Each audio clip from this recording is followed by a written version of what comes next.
Think it's a game till we end it, keep the steppin', I be stumpin'. Wait for breakfast, raise the menu, dinner time, I catch 'em lunchin'. Big shit, not a rocket, you can tell the way I lunch, the way I flaunt it, I can't hide it. You can see the way we come, I don't get lazy loading guns. It hold 100, it got 100. If we put it together right, it ain't no risking when we run it. Show me who in your top 10, where your list, I'm going hunting. Ain't trying to hear what you talking, man, it's time to switch the subject. Extra clips, if I run out, I got something I can sub in. I just feed off all the hate, but the ground, you gotta love it. What you niggas say in private, I'll address your ass in public. Shotgun, double barrel, before I shoot, look like I pump it. 245 extendos like I'm deadlifting the gym bar. Watch your mouth, cause these whores, they'll turn you to a pitfall. Knew the game was over, I could tell just by the So where do people get off thinking that your relationship is supposed to be so goddamn happy? Really, to me, okay, yeah, my rib might be like, hey, I need you to go to the supermarket and grab something. I don't want to fucking go, but I go. Because we've seen it a million other times with white police officers. But as you know, as the country gets older, more diverse and whatnot, and more accepting of different races, we start to see more other races other than white people in these roles. Right. And we're seeing black men. These are not old police officers that've been there since the 70s. These are people in their 30s. Right. Relatively young black men, police officers, doing the same exact thing white police officers have been doing since what? You got all this forgiveness for slavery. Nobody gives it. No, everybody's ready to forgive slavery. You're right. But we in Black History Month, let's talk about it. God damn it, let's talk about it. We so quick to forgive slavery, right? But we can't forgive each other. We can't forgive each other. Sir. What the hell? We ready to give the oppressor a pass.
I just pray my love don't lie to me. Swing the iron like stamps and I can't let no holder lie to me.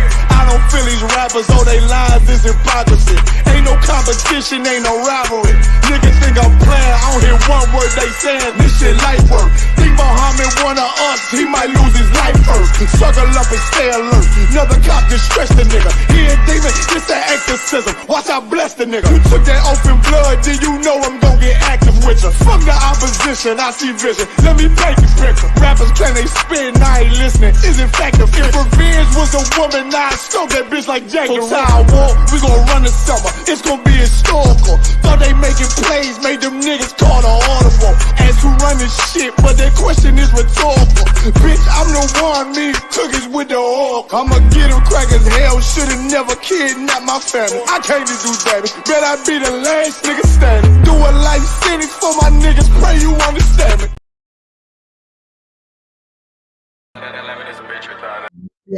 He got to play follow. Yeah. Yeah, good. We good. We got the joint in the middle. No, I got it. I'll switch it. We're going to take that off in a second so y'all can see our faces. Shalom, in Christ was good, everybody. It's cracking. We in the place to be. You go ahead and move the. Not in the street. Move the. Bars, nigga. You real like less than today. You supposed to be talking. Nah, go ahead. Now I'm good to go. We in there. And to y'all, man, no, I don't do the intro. Y'all look like Chilling. like you got your arm around it like hold on, put the camera back on me, man. It's on him. No, back on me. All right. Back on me. I'm like he got his arm around it like put the camera back on him one more time. All right, now I'm gonna say it. All right, so he's like he be like, hey, what's going on, sis? He be like, she all right.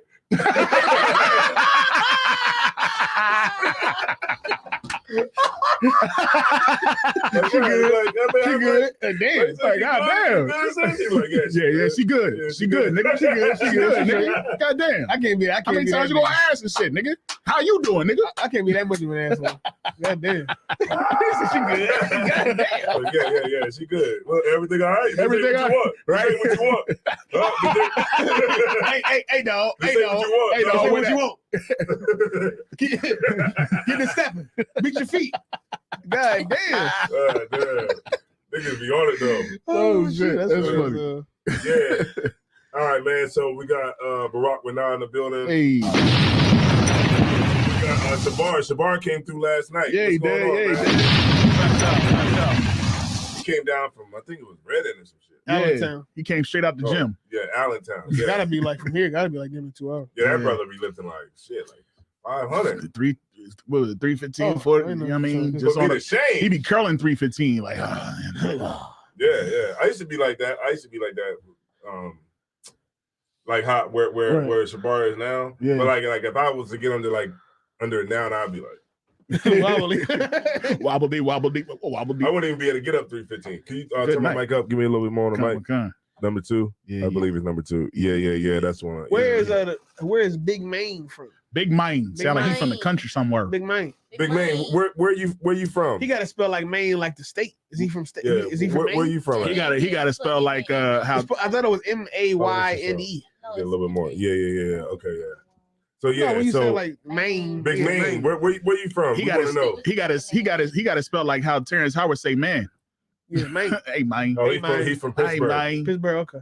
Yeah, he's from Pittsburgh. We got brothers out in Pittsburgh. Get with us. Pittsburgh, PA. Yeah, shout out to Pittsburgh. You drop a bomb from Pittsburgh, please. That's right. We on our working it out in Pittsburgh. We got a brother up there, right? Yeah, we do. Yeah, so I'm gonna have to get up there myself in Pittsburgh to hopefully take a camp out. Yeah. All right, so look, we're gonna go ahead and get started, man. Tazaiwan. Azar War. It's Captain Ariel. Shakara. And this is Rooted Speech. So check it out, man. We had a lot of things going on this week, and it's been a real eventful week. Not just because of what happened down in Mexico, right? And the general coming down and everything like that, but also I was up in Harrisburg for 3 days, man. You know what I'm saying? Like learning this program. Yeah, learning this program or whatever. And it was real. It really put me to a challenge. But I will say this though, when I was a little intimidated. Man. I was intimidated because I walked in the room. Of course, I was the only black dude there. Right. But when I walked in the room, everybody was white with glasses. Everybody turned and looked at him like. Yeah, everybody was white. I'm talking about like the jokes were like dry. Oh, like you know, like when you were like nerds, like yeah. I know what you're talking about. They be like, obviously, you know, like they be like, obviously, you know, they be like, yeah, they tried to do something in the program that didn't work, and they're like laughing about it. It's like humor. Obviously, E equals MC squared. They like, and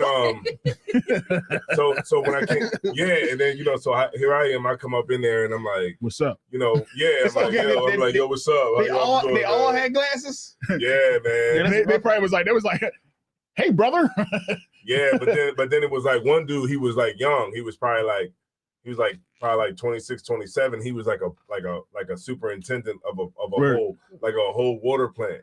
And he took me on the tour around the water plant or whatever, and I was like talking to him, I was like, damn, you young as shit. You know, I'm talking to the white boy. I'm like, yo, you young as shit. How you get in that position, right? You know what I mean? To run like the whole shit like that. And he was like, well, you know, I went to school and then, you know, I graduated. And I'm like, damn, you know what I'm saying? How like, old was he again? He was like, maybe like he had no more than like 26, 27. Oh, damn. He ran the whole plant. Yeah. So he making over six figures a year. So you in the right place at the right time. And I'm just right, you know, it's like I should rob you. But as I'm talking to him, like I see why he's in plant. He's over because he's smart. Right. Like a lot of these motherfuckers be smart. Like I just be like, damn, you know what I'm saying? Because like what I really understood, like by sitting in there with all them white folks, is that white people are very analytical. Very, very analytical. Like they literally like analyze everything. And that's how we need to be. Is it that white people are analytical, or that you just were in a room with a lot of smart people? Okay, I think white people are analytical just by nature. Period. I think that's what they want you to think. I think it goes by what we see. What do we see? Yeah, like what we see and what we live. Well, I'm asking you, what did we see? Okay, like what we see, like the like just basically like the structure, like even like the structure of America. Like just the way everything is set up, the way the government is set up, it's a very analytical thing that you have to be, you know what I'm saying? Like so white people are just naturally more analytical and smarter and more organized than every other race of people. I think it goes back to, their blessing, what they were blessed with. What were they blessed with? They were blessed with warfare, like to have that. Man, war ain't analytical. If you have to be analytical with war, not necessarily. I mean, you know what I mean? Like we're not analytical. Maybe they kind of. I believe it specifically says he's blessed with the sword. Right. But you have to have like analytical doesn't mean you're good with a computer or. You have to have like military science. Right. You have to get real. Like it's not just about going to war and just I'm not talking about, what I mean? It's like nigga. I'm talking about the weapon. I'm talking about being able to pick up a weapon and use it well. I mean, I think. But the thing is, they probably use that same. It's tool. a science behind if they're not putting all that energy into war, and they got to put all that energy into something else, they're going to use the same. Right, they're war. They're warfare. So regardless of where white people are, they will excel because they're just naturally analytical, and we're behind the ball because we're not naturally analytical. We're neurotic. What does that mean? I'll break it down for you right now. Let me get the exact. I'm just trying to figure out why white people are so much better than us naturally. I wouldn't say we're I definitely wouldn't say they're better than us, but I wouldn't say they're better. I see what he's saying as far better as than us. But we should try to physically. Be like I wouldn't say they're better than us physically, but they're so much smarter. They're so much smarter that they was able to overcome our strength like you do an ape. Yeah. Yeah, I mean, yeah. Damn, fuck. Yeah, I mean, what the fuck? Like, okay. Remember, I did it. You were supposed to agree with that statement. No, that was supposed to. The only way, but they defeated us by knowing. They defeated us by knowing. Just we like defeated the ourselves. monkey. No. Even though the monkey is stronger than me, right? I can put him in a cage and feed him bananas. Right here, monkey. Goddamn banana. Nah, real shit. That's what the white man did. Real shit. I'm gonna tell you this real shit. Right. I asked this white dude, I said, damn, how do y'all catch a chicken? Because the chicken be on the farm. Like, how the hell do you catch the chicken? They like, yeah, we catch free range chicken. And so I'm like, how the hell do you catch the chicken? Because I get 2 steps to that chicken, the chicken is already walking away. Niggas don't know how to catch chickens? No, let me tell you. You know we were slaves? How you going to talk to the white man about chicken? We was agricultural slaves. No, what I'm saying we were like like many of us, thousands of us, our whole life was about livestock and crops. Right. We know how to do all that shit. They learned that nigga never catch a chicken before. Nah, well, okay, I would just use that as an example. Because I was my example was going to get to you got to outsmart the chicken to catch the chicken. I believe that nigga can't outsmart a chicken because he ain't analytical enough. I believe here in America, I believe black people, not black people, but black leadership has been outsmarted by white people. Okay, I wouldn't say that. I would say that black leadership has been not outsmarted. Because can I just give you the caveat? Yeah. Because remember, I did a lecture on psychology. Right. On the psychology, like you got people like Albert Bandura with the social learning theory. You got like reciprocal determinism. You got what's his name? B.F. Skinner with the Skinner box. Like these crackers, like literally figured out a way to outthink niggas. We're not privy to it. Like being in the hood, we don't understand that this is specifically engineered for us to be this way. Christopher Columbus. I don't think it's outthinking. No, because Christopher Columbus ain't had no fucking. Well, then how come we not on it then? Christopher Columbus ain't had no fucking Skinner box. George Washington. I'm not talking about then. I'm talking about now in America. But that's the foundation of why we're here. That's my point. My point is, black leaders haven't been outsmarted necessarily, but they definitely have been out intimidated. So do you think? Okay, they don't do what they're supposed to do out of fear. Because somebody with a gun hundreds of years ago, I'd agree, killed their grandfather or made their grandfather submit. I say so that now we're so they have attained enough power through violence because they are blessed with, they know how to kill very well through violence to where you say they're analytical, and I thought the white man was the devil. Right. But they are analytical though. But how can you say they're more analytical than anybody else? Because they have actual think tanks on how they're going to control everybody. Do you have? You know what I mean? Like psychology is not even about like a dog and a cat. What I'm saying, you know what I mean? Psychology is about power. It's about power. Like when you read the manuals for like psychology, it's a manual for power. And a black person could never write that. No, because when the nigga I'm not saying the nigga can't write it, but I'm saying the nigga that goes to college for psychology, he's not getting the same education as the white boy that's in the same class. Why? Because he doesn't understand. When the white boy goes, he understands because. So I gotta stop you. That's very dangerous to say. Oh look, man. That's very. What you just said. No. Hold up. What you saying right now is very dangerous. I did a whole lecture on this. You're saying that two people sit in the same class. Yes. The black person doesn't have the same. So they hear the same words. Why not? Because the white dude that's in the class, right? In the psychology class, he's more closely aligned with the what's that called? Like Albert Bandura, the professors and the people who are actually implementing this. Why is he dude? Why is he more closely aligned with them? Because he's white. But you telling me simple information. But let me just finish this last part. If you tell me information, how is it disseminated differently based on my race? Right, because the black dude who's going in there, he's looking at it like, oh, it's just about rats and cats and dogs. It's because they're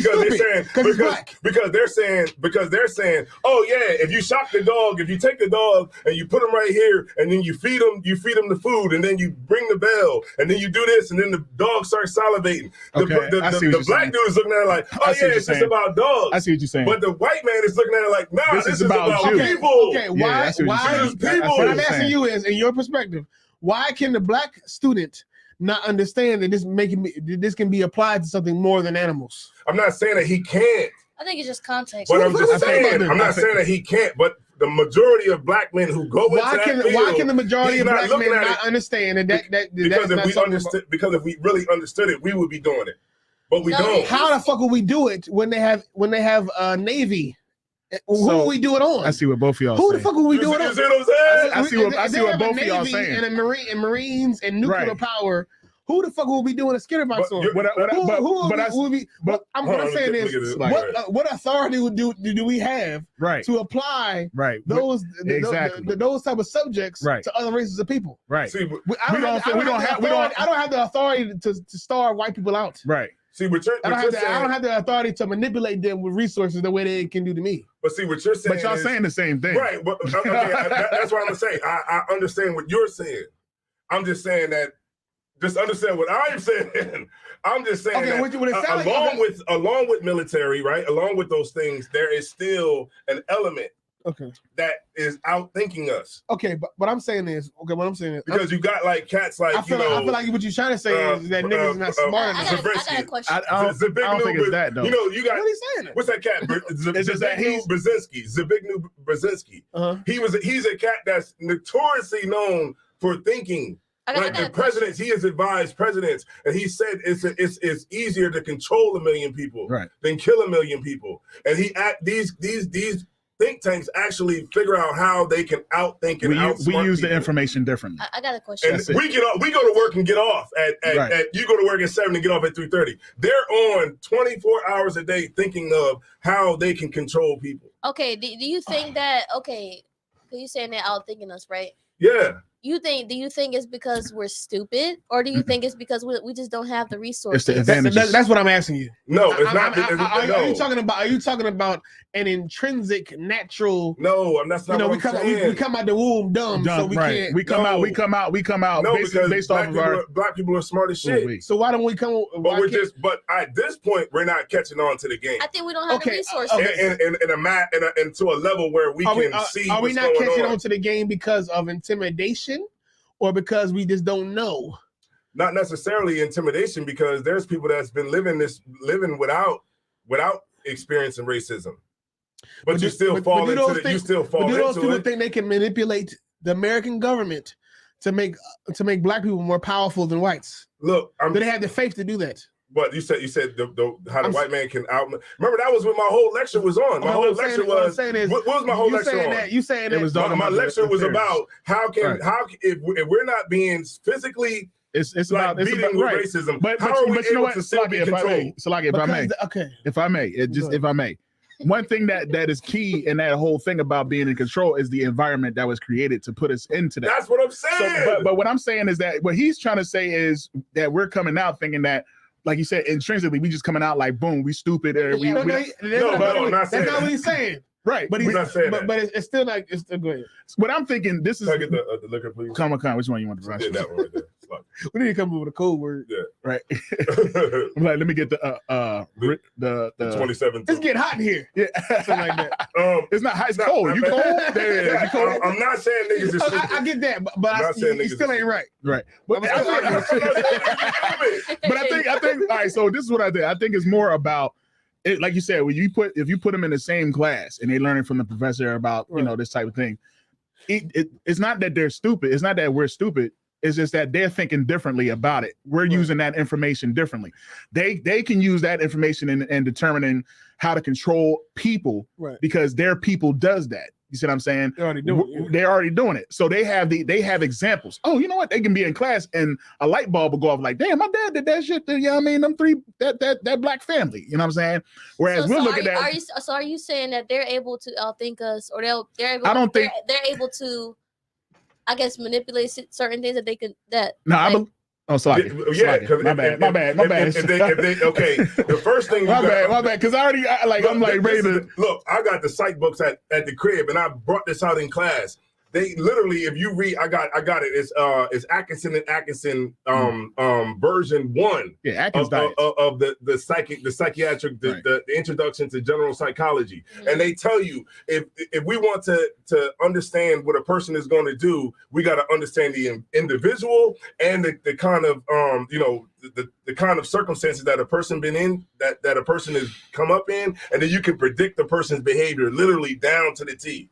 So they understand, like, from our environment, they created a way. So if they want us to have to if it's a tough environment, then we're going to have to cope with the environment just the same way a rat is. If you put a rat in a cage and you give him a pellet if he hit the lever, right? And so eventually that rat's going to understand, I'm gonna hit the lever so I can eat. Right. But then the researcher, he might say, well, even no matter how many times he hit the lever, I'm not gonna give it to him until he hits it 5 times.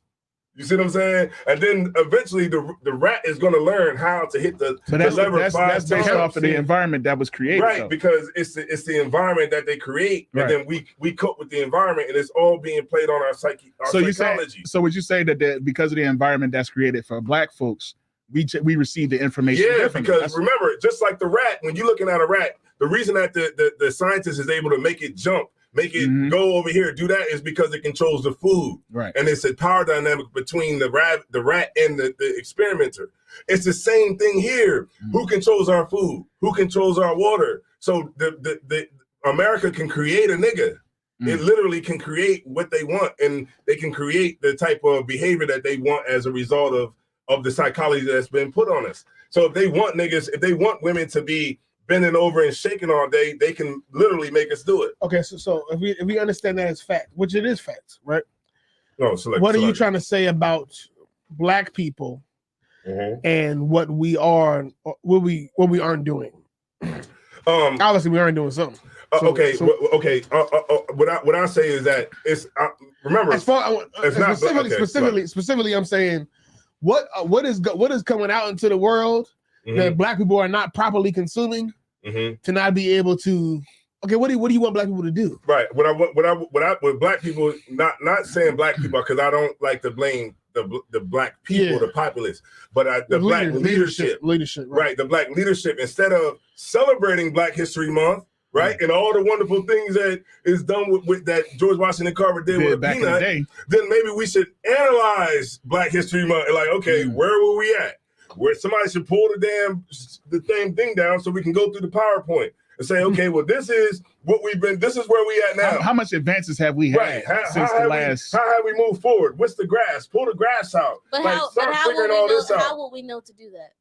Because we live in it. Well, because you're on the bottom.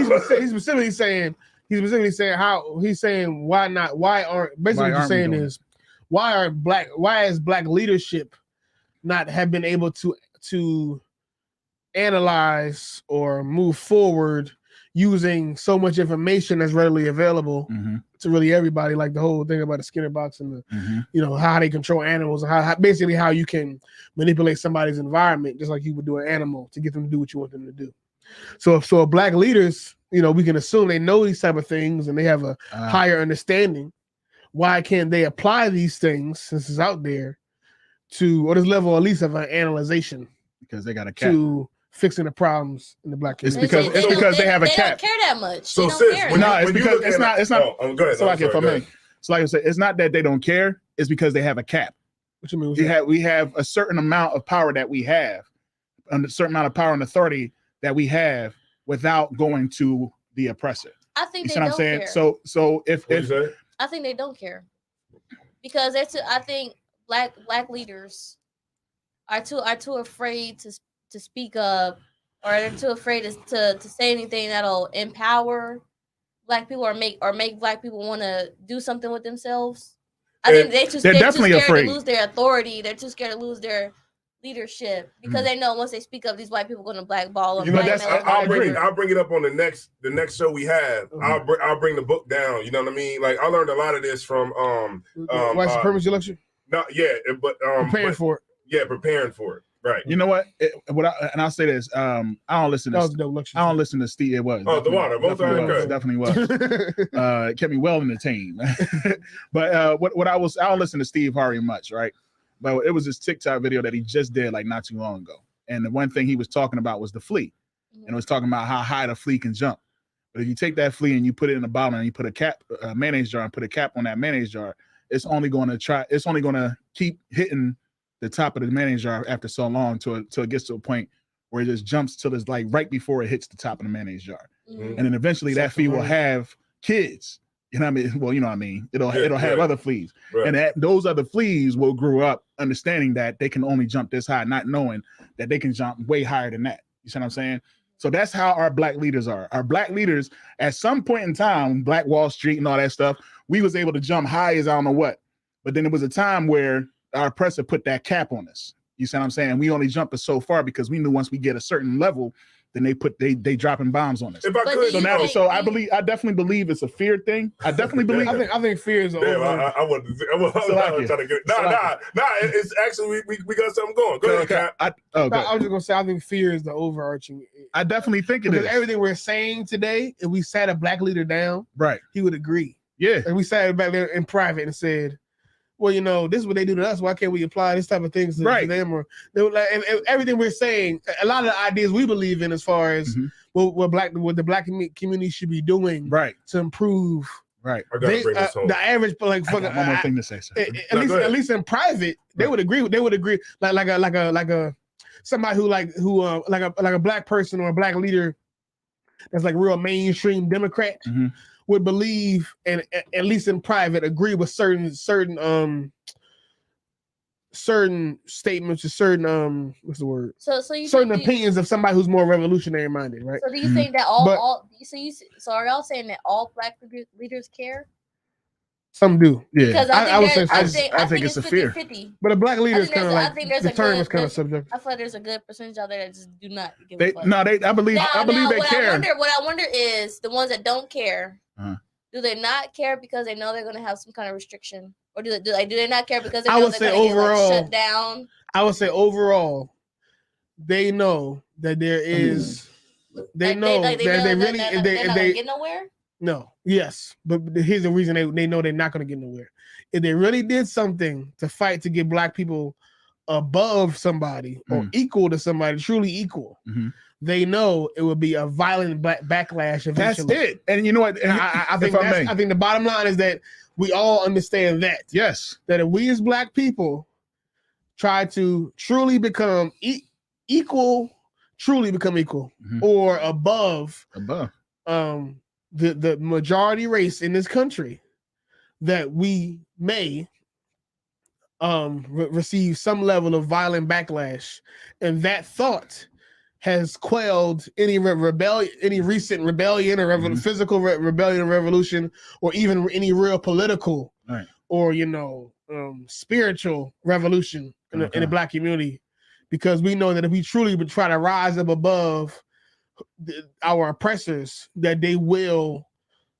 They're gonna lash try out. to kill us, and black politicians know that, and that's why they don't fully do the thing they know they're supposed to do. And I'll just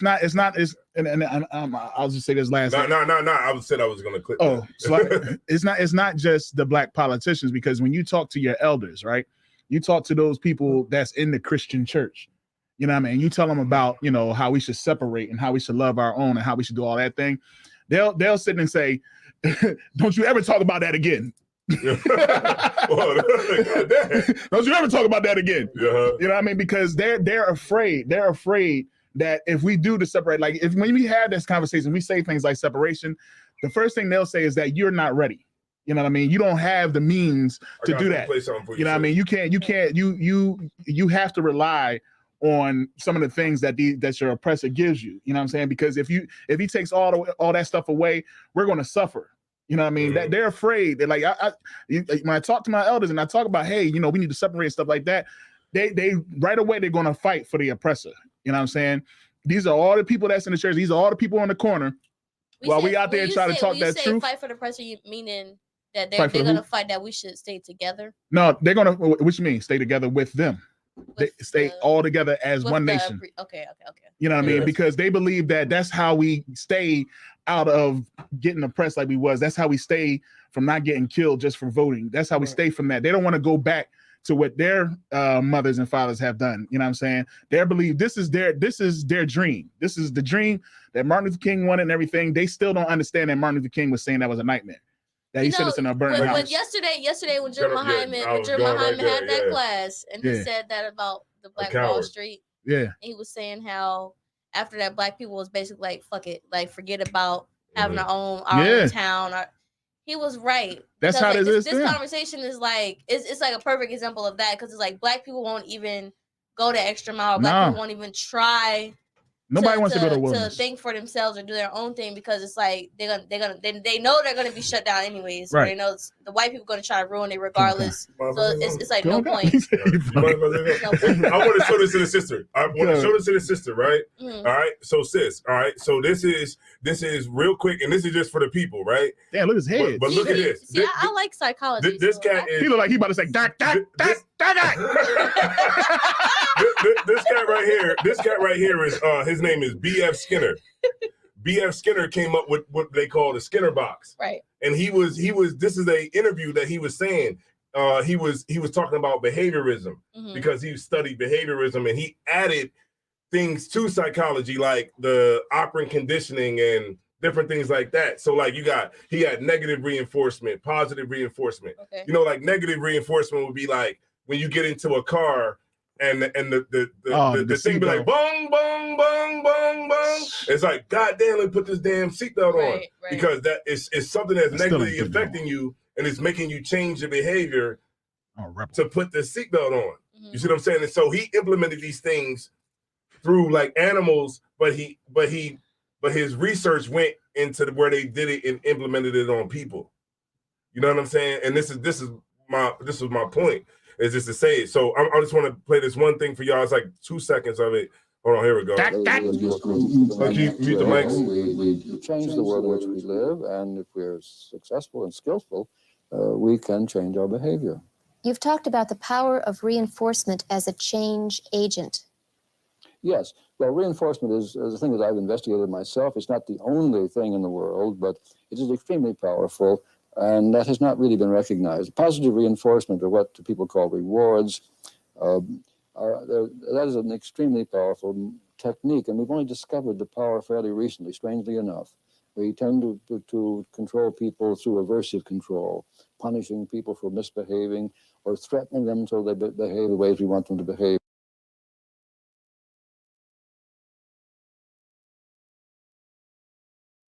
And so on. But you can, with positive techniques, get better effects, and effects that we all like because we feel free when we are controlled through positive reinforcement. We don't feel free when we are being coerced or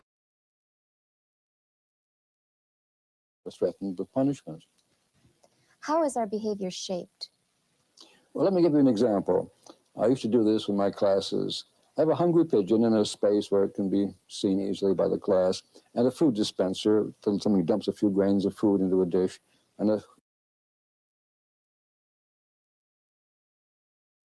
a switch that I can use to operate the dispenser. Now, my only contact with the pigeon is by this switch. And I'd ask the class, what do you want the pigeon to do? Do you want it to turn around, put its head up in the air, or move to one corner of the cage, and so on? They choose some particular bit of behavior. Man, look at this, man. When they choose to turn it around. Then I simply watch the pigeon, and when it makes a slight turn, say counterclockwise, I press the button, and the food appears, and the pigeon eats. Almost immediately, you can see it turn again. This is just visible. You can see the learning take place. The behavior is indeed the behavior of a physical organism. We are just organisms, and our behavior is chemically, physically, otherwise completely determined by our genetic endowment, what has happened in the history of the species, and what has happened to us as individuals since birth, and what the present situation we find ourselves in. And our behavior then, I think, can be shown to be a product of that. And that is determined. It doesn't mean that we are unable to do things about our own behavior, because we are. We're able to change the world in which we live and thus change our own behavior. I believe in self-control, but only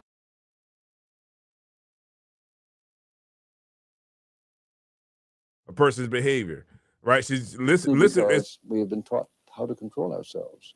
How do we control ourselves? Well, by doing what we would do to control someone else, which is to manipulate the environment, rather than just go to will. Did y'all hear what that cracker just said? Oh, damn. But Salaki. Did y'all hear what this? Change the world in which we live, and if we're successful in behavior, because we're able to change the world in which we live and thus change our own behavior. I believe in self-control, but only because we have been taught how to control ourselves. How do we control ourselves? Well, by doing what we would do to control someone else, which is to manipulate the environment. So, I mean, she said, how do we control ourselves? He said the same way we would do to control somebody else. We will manipulate the environment. And that's how they do it. They literally manipulate our environment and they can get the reaction out of us that they want. So I'm gonna keep the argument going. So okay, no sweat. So are you saying, okay, so what's your, okay, if black people understand and know that our oppressors, the government, manipulate the environment around us to get us to do the things that we want to get away from, get us to sell drugs, go to jail, have, fatherless homes and all the things that we want to overcome as a people, right? If our oppressor is manipulating our environment to get us to live this way, what should our leadership be doing with that knowledge? They should take that knowledge and they should flip it around and tell us don't do it. How the fuck are they gonna do that? And they should tell us don't do it. Oh, you said don't do it. Right. Don't you ever say that. Don't you ever say I did that. Ever say that. So they should tell us, just say no. Right. They should peep game what's going on and then teach us how to be able to deal with it. But I think the same way we do. They should do what we doing. Okay, but what is the same way we do? We like the same way I was taught. Like when I came into the school, I was taught how I got taught the game because I didn't know the game when I came in the troop. I was just a nigga who was just coming to class. But once I got taught the game, it made me change because I was put D to what was going on around me that I wasn't. So before you came in the troop, you didn't know that the government was doing anything to make you. No. Oh, they don't know. They don't. Absolutely. You can't. How many times have you tried to tell somebody they a slave? They don't even. No, I ain't no slave. What you talking about? I ain't got no change. So you believe that the black leadership should be telling us that to separate, that the people that's over us are doing things to make us be the criminal that they shame us for being. I think General Muhammad said it. No, go ahead. Finish. Like if I may, he said it last night, man. He said blame them for everything. that was what I was going to say too. I mean, as far as blame them for everything. As far as what you said, you took like the words out of my mouth. What I was going to say when I was going to say is that like they are the blame for what's going on. Like it's not like because it's like this cat, this guy, B.F. Skinner. He's a top professor on behaviorism. And he's at Harvard. He taught at Harvard. You know what I mean? Like this is not like no low level stuff here. This is high level stuff. This ain't community college. Right. And this cat is literally teaching this to people who are the future psychologists who are going to go out and they're going to, and the heads of schools, the heads of colleges. Right. They're going to be the heads of schools, heads of banks, the heads of all the stuff that we go to. And just, just as a sidebar, this is what Dr. Umar talks about. Dr. Umar goes out and he says a lot of stuff about how, they push us to putting your kids in special ed and different things like that because we're not hip to it. This is what we do. We put our kids on medication. You know what I'm saying? Right. We give them Ritalin and all those types of things like that. And we're not hip to it because we don't have nobody that's in those spaces that could put us hip to what's actually being played on us. And that was kind of, and I also too, man, that maybe this might be a setup for the new one, but I wanted to drop that too, is that, I'm saying I want to go for part number 2 for the lecture. You know what I mean? It's going to be called The State of White Supremacy Part Deux. D-U-E-X. Like French? D-E-U-X. Yeah. Part Deux. Part Deux. Duh. Part yeah, but yeah, man, you know what I'm saying? So maybe you should do it with me, Cap. I think it's dope. It's like duh. It's duh. So what's up, Cap? You want rock with me and do it? What's it about? How dumb the niggas State of White is? Supremacy Part 2. How stupid niggas is? Part 2. And we're gonna talk about what? We're gonna talk about. I want to talk about psychology. Yeah, I want to talk about psychology. I mean, you can add on to it like different aspects of it. I mean, you got the college brain. You know what I'm saying? So. But I don't got, you know what I'm saying? But I said all that to say this, man. You know what I'm saying? I went into a place to learn some computer shit. And as long as, here's my point at the beginning of what I was saying. As long as you understand that you're not inferior. Yes. You're not naturally inferior. Right. to a white person just because they're a white person. Right. Yes, you are black, and there are white people who are more analytical, more math savvy, had got better reading skills than you as a black person, but not just because they're white. It's because they were blessed with those gifts and those abilities as an individual. But that doesn't mean that you, as a black person, are below a level of intelligence than every white person just because you are black. Right. Like, it's like saying we know that every Chihuahua is weaker than a German Shepherd, right? Because that's how they're built. That's not what we're talking about when we're talking about a level of intelligence between races of people. Well, what we do know though is that we do have to work harder. Yes, but that ain't got shit to do with our level of intelligence. No, to do with we definitely got them manipulating exactly. the environment. Thank you very much. Because they control the environment. Exactly. Yeah, so neuroticism. But it's not because it's not because we're naturally dumber, right, or stupid. So right, and that's why I said neurotic. What's that? Where I said black people are neurotic because it says neuroticism is defined. And I found this out in the lecture, when I did the lectures too. But it said neuroticism. The definition of neuroticism is defined by a propensity towards anxiety, negativity, and self-doubt.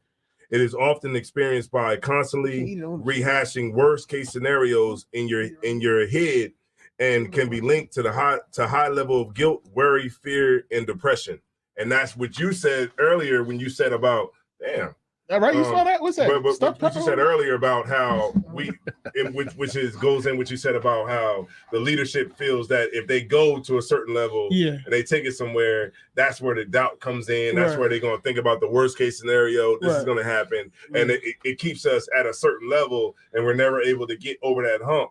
But the oppressor, he's looking at it like he's putting it down. He's putting down the think tanks on us, and he's just like trying to keep us at that level. And not trying to, and it's working. Yeah. So when you see like a young nigga in the hood that's walking around, that young nigga is responding to the environment that he's grew up in. So one thing that this young nigga understands is that clearly I'm not going to get nothing from black people unless I knock him in the head and take it. Because he's growing up looking at it like, well, I don't have no inheritance from my dad or my mom or nobody. Nobody's gonna give me nothing. I'm stuck out here. I don't have no job. I can't go on the corner and get a job. I'm just stuck out here. So yeah, he's gonna knock you in your head on your way to your car. Because just the way you're responding to the environment, the young niggas is responding to the environment too. So if it's an environment where he got to be tough, he's gonna be tough. If it's an environment where he got to hustle, he's going to hustle. And that's just the reality of it. And what's crazy about it is this leadership, they walk with their head held high. They walk around like we got somewhere, and they think that they not going to get robbed by the young niggas. Right. The young bulls. Nah, you going to get robbed going to that goddamn house. We don't want the money in it. As you should be. Because you're not putting niggas down to what's actually going on around them in the game that's being played on them. So Mexico. What's going on with Mexico, Kat? Mexico. Well, the first story that I heard was that a black woman went down with 3 other black men to get her ass bigger. Get that booty. She wanted to go get a BBL down in some dangerous ass part of Mexico. And they end up getting kidnapped and killed, some old shit. That was a story that we all heard on the onset of the whole situation. Right. Can I say something real quick? BBLs were nice like when they first came out because they wasn't like too big.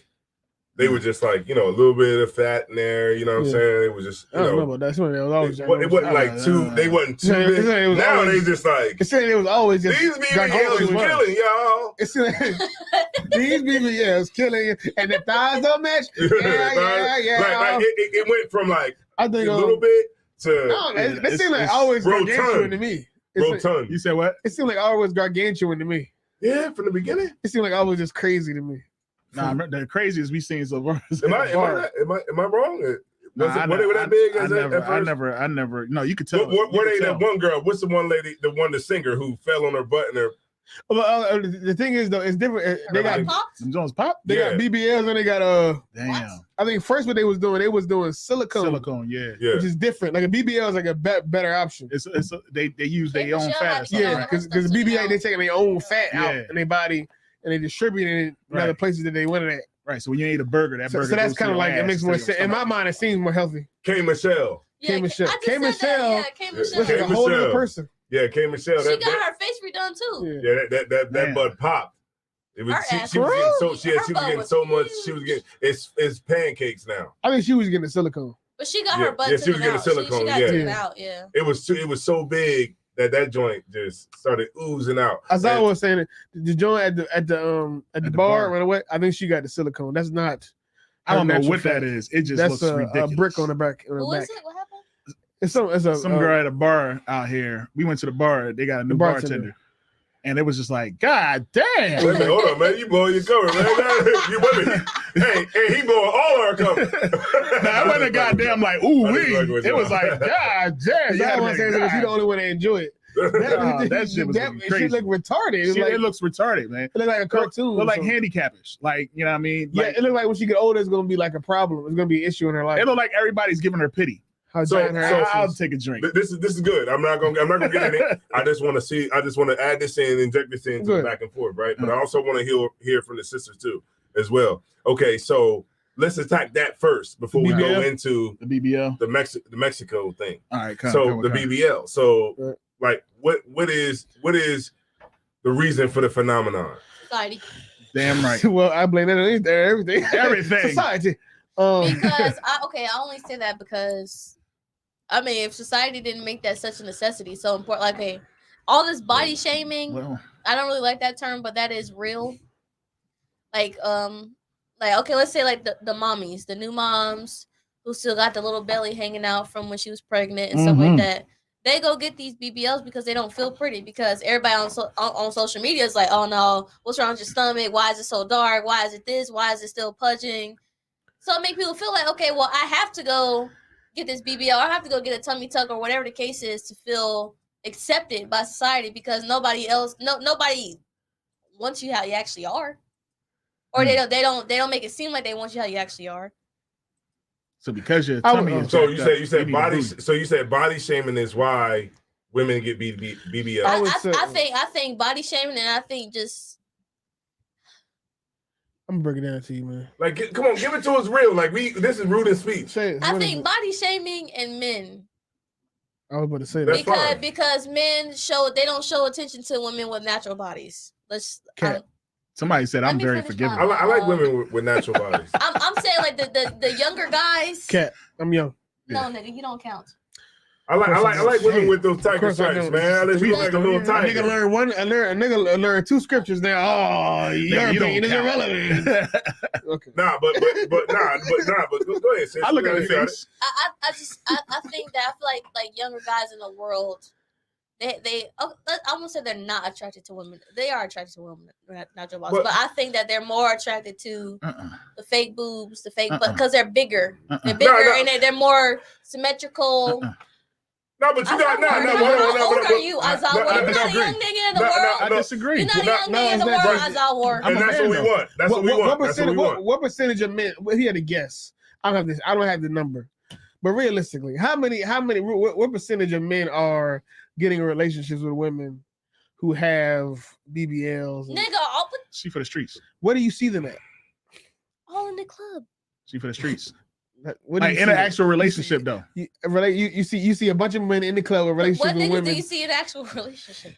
I like. Okay, I'm just saying that's the goal, right? The goal is to be in an actual relationship, right? Is that the goal at this point in the world? Is that the goal? I think that's still the goal. Even though I think the goal is still to have a relationship. All I'm saying is, what men do you see getting in actual relationships with women with BBLs? I don't think that's the point. How many? I don't think that's the point. My point is not about how many relationships that they get. My point is sex. How much sex is with the sexual lust. The lust. Okay. My point is that they lust more for. Oops. What is lust mean? They lust more like they. In this context. In this context, they like the Instagram. Lust is short-lived, man. Like they pursue these women more, as far as like, let's say one night stands, or Just Where like the young niggas at, let's man? say like Y'all calling. let's say like There may be some truth to that. let's say I was kind of gonna say something like in the similar. club or something like that. I'm not really saying relationship wise. I'm saying just as far as lust goes, they lust or they show more interest or they lust more after the women who have the BBLs and the big butts and the big breasts than women with natural bodies. Okay, this is what I was saying about that. That's all I'm saying. So sis, I see what you're saying. Like, trust me, like it's not like it looks good. I don't blame them. Their boobs all symmetrical, their butts all symmetrical, their stomach all. I mean, they got a perfect. Okay, but somebody right. on the internet than it do in real life. Right, it would be considered perfect. I said because of the internet, because of Instagram, because of Facebook, because of whatever the fuck TikTok. Who the hell is that? Because of all this social media. If you look on TikTok right now, if I could probably pull up my TikTok and show you how many BBLs things gonna come up on my on my For You page instead of someone with a natural body. Because that's what they're advertising. That's what they're showing. Because the lust for that is way higher than somebody with a natural body. So it's men. So men are the reason why women are getting BBLs. I wouldn't say men are the only reason. Not the only reason, but that's a big part. But I think it's a big part. Yeah, because that's what we like to see. We like to see the women who naturally have the big butts. I think y'all like to see both. And then the women. Not the older men. Y'all just saying they ain't got nothing to do with us. The women that are a little bit thin. I think back there gotta go get that because they see that that's where we have our attention at on the women that naturally have. I think that y'all like to see both. I think it's more lust. It's more. I don't like fake. Like if we had to do like a percentage, it'd probably be more men that wanted the woman that had a BBL. That I'm not talking about relationship. I'm talking about, let's just say, strictly sex or strictly sexual interest or whatever. It would be more women. Men would be more attracted to a woman that has a BBL or has some kind of implants or something with her body than some woman who just has a natural body. Right. Okay, I would say shouts out to fupas and stretch I would say marks. that Shout out to the fupa. They matter. As far as the BBL, typically when this topic comes up, everybody says the internet, and I would say the internet definitely amplifies a problem that we already has as human beings. So I said it because if you go back some time ago, I think in like Japan, women would they would put their feet in low ass shoes, right, and then their feet would be looking like this. Their feet would look like that. Feet look like knuckles. Because at that time, in that country, that was like the standard of beauty. Having a little ass foot, having a little ass foot meant you were beautiful. Okay. People don't know this. Them Africans that have them plates in their lips. Right. I looked it up. That's just what they think is beautiful. Right. It's not even necessarily like, oh, this is to the god Shukenbach. They put that big ass plate in their lip and extend their neck and all that shit just because they think it looks nice. It's like if I'm in culture. The more rings, the better. Yes, the longer the more rings around that neck, you are amazing. Real shit. The longer the neck, the better. People throughout culture and different generations throughout history have always done weird shit to their bodies to appease women. Have always done weird shit to their bodies. The corsets making their body they shit tight as hell. Yep.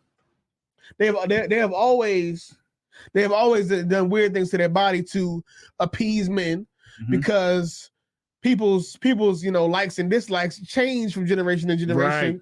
It's like a fad. It's like a type of clothes, the clothes you wear, the food you eat. Right. Certain things become popular. Some things become unpopular. Right. Right now in human history, in American culture at least, having a ginormous behind is popular, and women go out and they put silicone and their own fat in their behind to get it big enough to be appealing to men. In 1,000 years from now, they'll say, yeah, back in the American Empire, the women would inject their own fat into their behinds to attract a male mate or whatever. Yeah, we forget it was a time where when the white women used to put wires in their dress to give the look and appearance as they had a booty. Yes, it's all types of things you do. Yes, they had they had the corset like they had hips. And then they put the wires in their dress to make it look like it had a big old booty. You know what I mean? So in a nutshell, women get BBLs because of, I would say, the lust of men and what men like and don't like, and because of women's desire to be desirable to men. That's why we had the BBL phenomenon. Right. And the internet just amplifies it. The internet makes it seem like that's what everybody wants. Yeah, that's what everybody has because that's what everybody's liking. So that's what's coming up on your feed. Right. So that's how the algorithm works. Whatever people like the most, whatever gets the most attention, you see it too. That's how it works. And women see that and say, "Oh, she getting all the comments. She getting all the likes. She getting the likes. I need to put some fat in my ass too, so I can get the likes and comments too. I don't like my tummy either. She getting all the attention. She getting all the DMs. So I'm gonna do what she do to get the attention that she gets, so I can get a man like her. Right. And if I had to guess, I don't know, but I had to guess, I probably 5% of the female population has a BBL. I haven't looked it up yet, but I would bet it's not a big percentage. No, I'm pretty sure it's on the internet. It seems like all the bad bitches, all the people, and these procedures are expensive. Yes, they are. And I rarely see one that, at least that I can tell, is to be. I don't think that it's common, but it seems common on the internet, and that's what makes it common. That's what makes the fad grow. Is women and men following people on the internet, seeing people on their feed, and deciding that this is the standard of beauty, and that amplifies what already would happen is that whatever you find that men like, you go out and do. You know what? Here's what you're gonna find out, right? Right. When you look at those TikTok videos and you see the girl that's twerking, right? Wop, wop. She doing the wop wop dance or blah blah blah.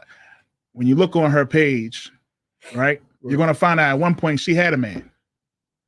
And then she doesn't have a man.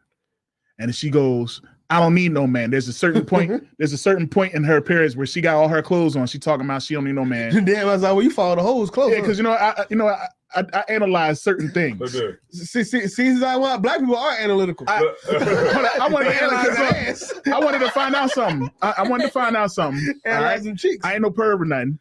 I wanted to find out something. I want to find out if these girls have men. But you blowing your cover. No.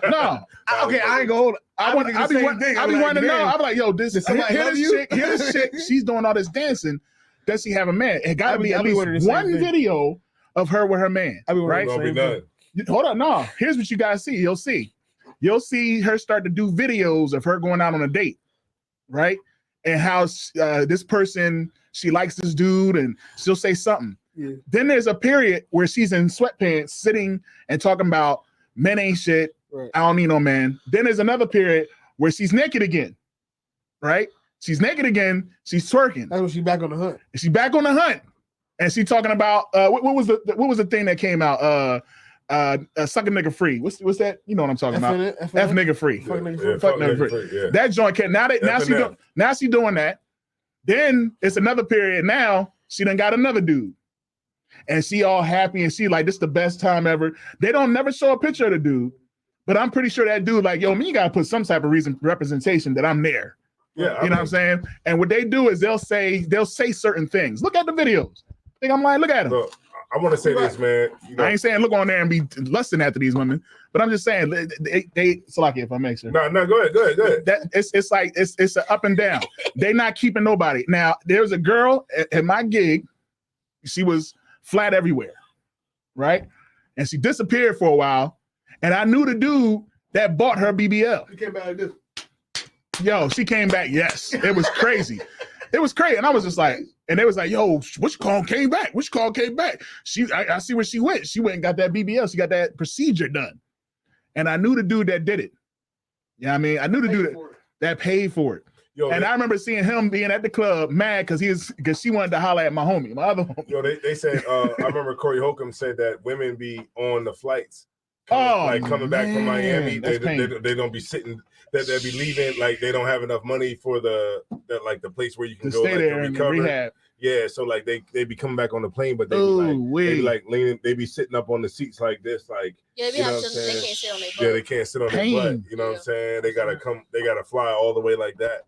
And I remember Corey Holcomb was bringing that out, but Corey Holcomb, I mean, I like. And I'm gonna just say this, man. I like natural women, man. You know what I'm saying? I like the natural woman. I like to pop that bra and be like, oh shit, damn. Well, hold on. Okay. We're gonna stabilize it. We're gonna get it right. Oh my god. They go like that. Like, oh shit. Goddamn. Pop the ball. Oh shit. Goddamn.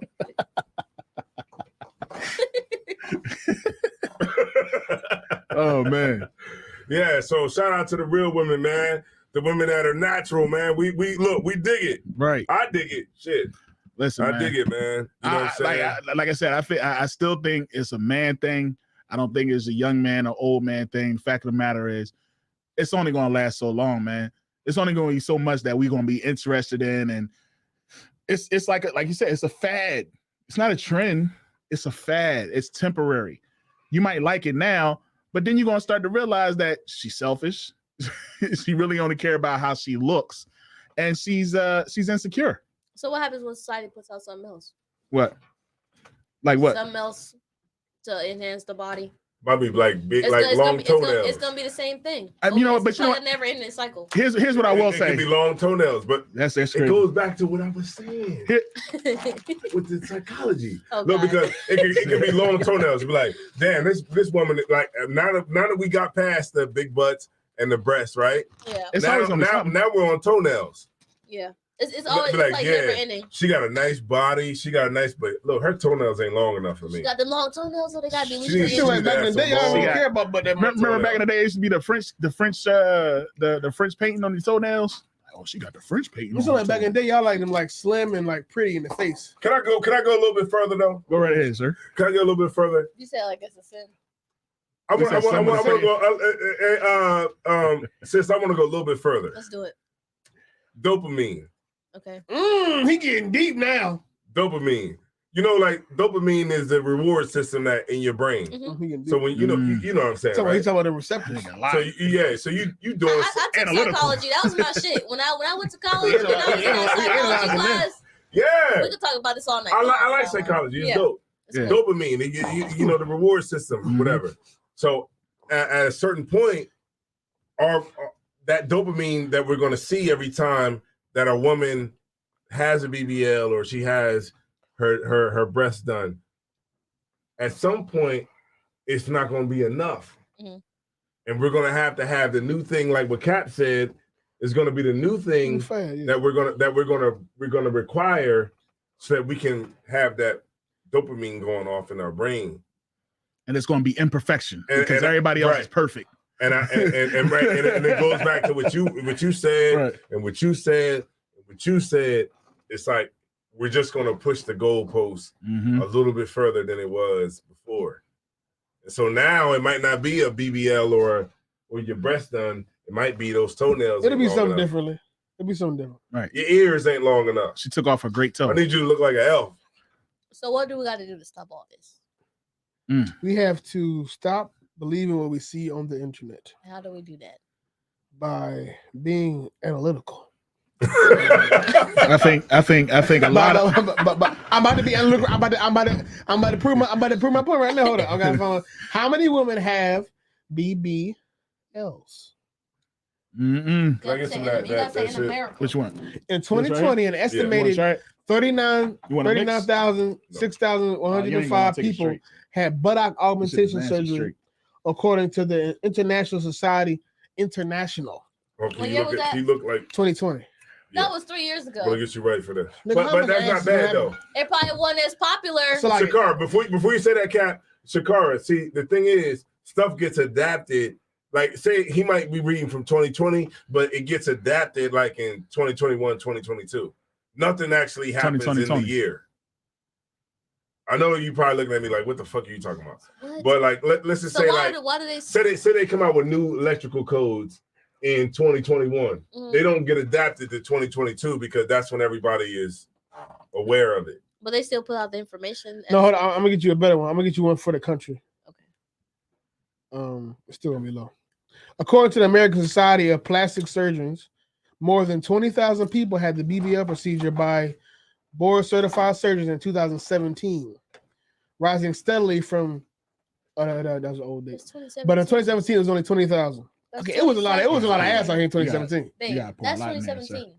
So you want 2022? Is it? I got you. But I'm saying, What date? what I'm saying is, what date is good enough for you? What I'm saying, gosh darn it, it's from 2017 to now that BBLs Okay, have but become more I read a popular. stat about More the international. do you not agree that since 2017 more women have gotten BBLs? Yes. Okay, But that's all I'm saying. in 2020, right? During the pandemic. I'll give you this. In 2020, about 40,000 people, not just women, people, according to some international study, meaning they picking up people from other countries too. According to an international study, about 400,000 people got a BBL surgery. In the planet, it's 7 billion people. Oh yeah, it's not the same. It's 7 billion people on the planet. Do you know? Okay, 400,000 people I see what you're saying. 3 years ago got the surgery. Okay. That means nobody has the fucking surgery. That means all of men are having sex with women who do not have BBLs. It wasn't all men who are actually in that was not my point. That wasn't my point. My point by pulling that it wasn't out. my point. That wasn't my point. What's your point? That more people got it? Gosh darn it. No shit. No, my only point was whether a lot of people, whether half of society got BBLs or not, that doesn't stop the fact that men like BBLs more than natural bodies. They must not like it that much because they can't even get it. They don't have a damn choice. Men do not like BBLs. That's my point. That's my like more than natural bodies. If nobody's getting a BBL, my point is, if they like BBL, if you like a damn Asian woman and you can't find no damn Asian woman, you're gonna have to settle with something else. My point is that in the reality of it, regardless of what you see on Instagram, you trying to make my point something else. How many people? Okay, of course, men like big butts. I think we got two different points. How many men have? I'm sorry. I'm trying to say is that men. Point? My point is that men like big butts. Right. Duh. Okay, we know that. Duh. Right. So women get BBLs, right? Black men do. No, black men like. I don't think white men mind. They don't mind the flat booties. So because if you here, all right. So give me. All right, you got that statistic, right? Yeah. What about breast implants? All right, because the reason why I'm saying this. I don't care about boobies. No. The reason. hold on. This is what I'm saying. Here's what I'm saying. Because I don't care about boobies. it's not about. I'm not saying it for what we care about. I'm saying it for a statistic value. If you think about it, right? So black men, right? We like the fake booties supposedly, and therefore that's why there's been an increase in. That's a fact. That's a fact. Yeah, that's a fact. Boobies, yeah, right? that's a fact. Now, white men, they love fake boobies. I don't know if that's true. Supposedly, they like big breasts. We like big butts. And white people getting BBLs too. I understand. That's because white women, right? But it was a time where it was like white men do. Oh, I love the breasts. You see what I'm saying? And because of that, people was getting fake boobs. Right. So I met a black girl that had fake breasts before too. Word, yeah, I did too. They were similar to the BBL joint. It's about 350,000 breast augmentations performed in 2021. So can we still say that we like natural breasts better than we like fake breasts? I would say because you was right. You was right when you said it. We really ain't got no choice to. You can't because you have to say okay. Okay. Took the glasses off. Now I'm trying to say my point. I'm gonna look dead in your eyes. Okay. If I like dark chocolate more than milk chocolate, but all I can find is milk chocolate, I'm still gonna want some chocolate, so I'm gonna eat the milk chocolate. Okay. So it's now. If it was 70% of fuck that. Let's say it was 50-50, right? Let's say 50% of society had BBLs, and 50% was just natural bodies. Regular people. Men would try to gravitate. Like it would be so many women left on the natural body side because men like BBLs more. Now, when we get down all to the statistics and what's going on in the world, of course, it's more men with natural bodies right now than BBLs because. Or y'all just said it's not a lot of BBLs out there. It's not as many as we think. They're advertising it constantly on social media, but it's not really as many out there as you think. Okay, you're right. So it's not as many. Men just don't have access. It's not okay. I get you saying that men. The only reason men aren't only getting with women with BBLs is because there's not enough of them. That may be true. I'm not saying that they don't like, but as a woman, at all. I'm not saying they don't like it at all. And we forget the fact that there's women that are natural that have ginormous behinds. We're forgetting that too, but that's another We're story. not forgetting that. I think we are, but anyway, okay. Look Okay. how many. Look at that up. See how many of those it is. Look at. I'm pretty sure there's a stat. That's probably a way larger. It's probably a bigger problem or whatever. Obviously, okay. You saying that hypothetically, you saying that if more women had BBLs, then those women would overwhelmingly have more relationships with men. It's no. I'm not talking about no damn relationship. Why do you keep taking this? I'm talking about strictly sex. Okay, whatever. I'm not talking about nothing else. and it's You're talking about Nothing okay. else. All right. Okay. So I'll take I'm that. talking about strictly Okay, I'll take that. one night You're saying- stands, Oh, having sex in the bathroom. Okay. Right. Okay. That'll definitely. That's I what's get what happening. you're saying. Okay. That's what's So happening you with say- the I'm BBLs. not Yes. talking about no sex. I think that's definitely what's happening No now. relationship. No Porn and all types of stuff. But what I'm saying is, okay, you're saying that hypothetically, if half of the population of women had BBLs, that men would overwhelmingly be having sex, at least, with the women with BBLs. Hypothetically, maybe that's true. But if we're living in reality, why are women so worried about chasing a standard that isn't even really accessible to most men? You worrying about chasing a standard. I'm talking about you, but I'm saying women in general. You worrying about chasing a standard that only a few 100,000 women, or maybe a couple million right now, can even have. You're going out to Mexico, shooting stuff up your behind to get a standard that a small percentage of the population of women actually have. You're trying to compete with the minority. You're trying to compete with a minority. The man, yeah, he may want a BBL, but where the hell are you gonna find it at when it's only a couple million of them that Well, exist? of course they don't realize that's minority. If I could, sis, would you? They don't realize it, and that's what I'm saying. People should realize that you are competing for something that doesn't goddamn exist. You're a woman so upset because your behind is regular sized, because you see a woman on there with a giant plastic behind that's getting all the attention, when that woman barely exists, and there are a bunch of you. And you can easily be found. A man can easily find you with a regular behind. That woman is on an island somewhere, a million bajillion miles away from me, and she's the only one. And that's it. But there's 100 of you. I can easily find you. I'll find you. I won't find the bitch with the ginormous plastic behind. So why are you so worried trying to compete with her when she is not even anything to be competed with? Right. No. She's not even, she's nobody can even find her. It's like why would it's the same thing with the money. Everybody's trying to be a fucking millionaire. Everybody's trying to act like making $500,000 a year is normal. It's not. And having an ass that stretches from here to the end of the wall is not normal. So stop trying to stop focusing all your attention in life on something that is not normal, not obtainable, and really nobody is really worried about it that much in real life. And then you On the realize internet, you they don't are, even want that attention. but not in real life. And that's why I was saying too, and I agree with you, sis. I see what you're saying. Like I like you had did earlier. Like I see her point is that men like it. I get that. Yeah, I see both of y'all. Niggas definitely like it. Both of y'all are saying, and social media. Social media is a big factor. It amplifies the woman who does have the BBL and does have those breasts done, and then hold on, and does have those breasts done. I like women that are natural, but I won't without the makeup.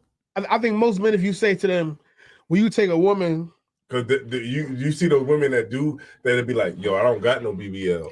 You ever see those? Like women that say like I don't got no BBL. That's another factor that we're not talking about. Well, goddamn, like we're missing the fact that women who look just like a woman that has a BBL, right, naturally. You're right, naturally, and it's like that's the one.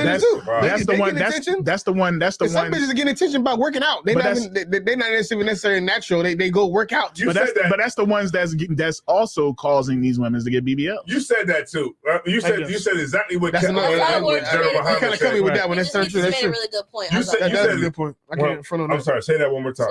He said the natural women. He's saying the natural women are inspiring the skinny women to get BBLs. Right. Women that some of these bitches don't even be skinny. Right. but they like tryna she got booty naturally. I wish I had, and because that's because of the way it looks. When you see a girl that has a BBL, understand she has insecurities. And listen, we all do. Everybody has some certain insecurities, but some people go too far. Mm-hmm. Now, listen, every woman has something that's about them that they'll be like, you know what? I wish I can do this and get it done and look better. Man, let me go a step further. Mm-hmm. I went to the dentist the other day. You wanted to get the what's that? You wanted to get the chompers? I wanted to go check it out, right? Mm-hmm. I just wanted to go just check it out. You know what I mean? And I went into there, man, and they cut me down. They cut me down. I ain't have no cavities. They was like, look, man, we got this. I mean, oh man, look at this X-ray. They put the X-ray up on the big screen. I was like, damn, my teeth is fucked up. and you know what I mean? And they was like, well, you know, I mean, look, I mean, you're gonna have to go to an oral surgeon first. Damn. Once you get all that knocked out, then you can come back to us, and then we'll work with you. You know what I'm saying? Like, and they're like, well, do you floss? You know, I'm like, yeah, I floss with the joints. They're like, man, well, this X-ray here is just showing that, you know, you got a lot of stuff going on over here. You got 2 impacted teeth over here. You got a wisdom tooth over here. Man, we're gonna need to have all that removed before you can even come back. And I can see. They trying to get money. Where I was thinking, you know, where the doctor, you know what I mean? Like, okay, say a woman goes in there, right? And the doctor's like, he got the Sharpie. Yeah. He got the Sharpie, and he's like making circles. Like, look, man, that's not symmetrical. That's not the right way to go. That's not symmetrical. Look at this. This is where it should be. Shouldn't be right there. You know, so women, they're looking at what the doctor is saying, and they're saying, I'm not the way that I should be, right? Because this doctor went to school and he's got a doctorate, and he knows about this because the trust is in him that he knows what he's talking about, right? And I think a lot of women fall for that, and they say, well, I'm not up to standard. I have to make these changes so that I can be. No, that and like a Cardi B. Listen, man. It ain't about you. It ain't about the doctor. This is said the dentist be taxing. They come up with all sorts of things to get money. Yeah, damn right. He's trying to get you. He's like, man, you don't need these wisdom teeth. They made me think like I needed dentures. Nah, man, you straight, sir. Nah, what I will say is that, you know what I mean, because it's been plenty of times I had the conversation, but like, you're fine. There's nothing you need to change. You're good the way you are. Blah blah blah. And they be like, "No, look," and they do this right here. Man, AK for a BBL. They put their hands up above their head and be like, "See, I need to take this out right here," and they take this out right here. No, you see what I'm saying? They do a lot of times. It's just what they want. You know what I mean? It's sometimes like the factors is, yes, there are some men out here that's just like, oh yeah, I like it shaped a certain type of way. But what it really comes down to is women and how they see themselves and how other women see them. Well, not a doctor. He giving you the BBL. He's like, oh shit. That doctor's just trying to make as much money as possible. That doctor is not. Man, listen. You know what's turning him on? You actually going through with the whole procedure because he getting paid. Yeah. He like, yeah. So you want to be? Oh, you really do? Okay. Well, you need to. He get real professional. Line this up right here. We're gonna take this out right here. He ain't even think about no sensations. His sensation is once he injects you. He like, oh, yeah. But the doctor, she really getting it. he telling you at the end of it, the doctor he loses his professionality. He's like, they're like, yeah, while you was on the operating table, you know what I'm saying, we had to do a little bit of this, we had to pull some fat from here, but after I started to shape it, it just was turning me. I'm like, oh, excuse me. Yeah. So you know, we got everything right, you know what I'm saying, got you right, and now you ready for the club. Right. I just be wondering how these gonna turn out when people get old. You're gonna have grannies that gonna have tattoos on their face, tattoos on their breast that's hanging down to here, and they're gonna have to get it removed. They're gonna be big mama. Yeah, I think that's when we all gonna know how dumb it was. Big Mama's gonna have tattoos on her face. Ain't nobody old yet. Ain't nobody got old. I don't see no old folks with implants. It ain't been long enough. When I die, bury me inside the Gucci store. Goddamn, that nigga said, when I die, bury me inside a Gucci store. Yeah, a lot of them folks died from some type of disease or some type of cancer that was a result of some of those things. Kind of really bad infection. Like you know what's the sickest thing? If they go to Thailand. Yeah, you know what was the sickest, nastiest looking thing was when the silicone thing was a big deal. Women getting them breasts, and then they get them the shits in their chest, and they had a whole bunch of lumps. Yeah. That shit All is crazy. I want for my birthday is a big booty god. That's it, man. That look, that's 2 Chainz, right? Yeah. Everybody know that, right? Right. Yeah. All I want for my birthday is a big booty god. I think he wanted natural though. That hip hop is very, very influential. Yeah. And that's what he wanted for his birthday. Big I booty think everything in this world. I want to change things up a little Well, the bit. cartel definitely apologized for everything, but it's like I want to switch things up a bit. Yeah, we gotta probably talk about that now. Okay, so now that we understand why she went to Mexico, Okay. Oh, we don't understand why she went to Mexico. she wanted to get the BBL. I don't think it's true. when they're fitting off. Of her getting the. I think that might have been like a. I don't know how that story came like about. a media narrative. Yes. Okay, media narrative. I think maybe that was said early on. Maybe that was like an alibi or something. I think the cartel was like, please say it was for a BBL. I mean, it really, no. The story I'm about to say works in favor of the cartel. Okay. Really. But I think maybe that was maybe an alibi they said early on that it was a BBL, and the people that actually got kidnapped and whatnot. But what it seems, the information that's coming out now, what it seems like this is what happened. This from the and I know this because of German Heimer's class last night. The brother Yashikar, who he lives in Rio Grande Valley right now, but he's from Mexico. He lived not far from where the murders and kidnappings happened. He was just bringing out what's going on. He was bringing out what's going on as far as what the Mexican media is saying what happened. So I'm gonna take their word for it. So, but he said that here's the story essentially, that these people were coming to the area, and this story to me makes a lot more sense because the area that they were killed in and kidnapped in, that was a very dangerous area in Mexico. It wasn't an area that you go to for a BBL. Right. It wasn't an area you go to for tourism. Right. It was an area, if somebody out of the country is going to, for drugs. Right. And it was, of course, a cartel controlled area. Right. So, and in a cartel, I don't think people in the U.S. understand. I didn't really realize this the past couple of years. The cartel in Mexico is akin to a government. It's not like a gang or a drug organization here. It's like they have the capabilities they have capabilities that at least, if not overtake the Mexican government. Right. So that they're more so like a insurgency or a rebel group or like a small government. Right. They're not really to call them a drug organization or a really gang is really an understatement. They're more like a government. Right. Within the government. You know what I'm saying? Kind. So the cartel in this area, they had a checkpoint. Where they check everybody to see why they coming into the area. Maybe they're trying to buy some drugs they don't like. The brother said also that in this area they want to stop people from coming in trying to buy fentanyl. Fentanyl, right? Because it looks bad on the cartel if somebody comes if an American comes down there, buys fentanyl overdoses, it gives American government more recourse to come down on them with sanctions. Invade them, fuck up their life. Right. So they trying to stop people from coming down there buying drugs, particularly people that's from out of the country. Right. Right. So these brothers and sisters, these 4 of them, they drove into a cartel checkpoint. Like I said, they did it like a government. So they have a checkpoint where they're checking on people. I don't know who was driving. I don't know the specifics, but they drove straight through the checkpoint. So instead of stopping, they just drove straight through the motherfucker and kept on trying to. I don't know what the thought process was, but they were trying to get away from the cartel. Drove right through it. Right. Good night. When they might have been able to just talk to him and keep on going. Right. But they drove straight through. I think a van or something hit their car. No, I'm sorry, I'm missing the point. When they ran through, they ran over somebody. They ran over one of the guardsmen at the checkpoint.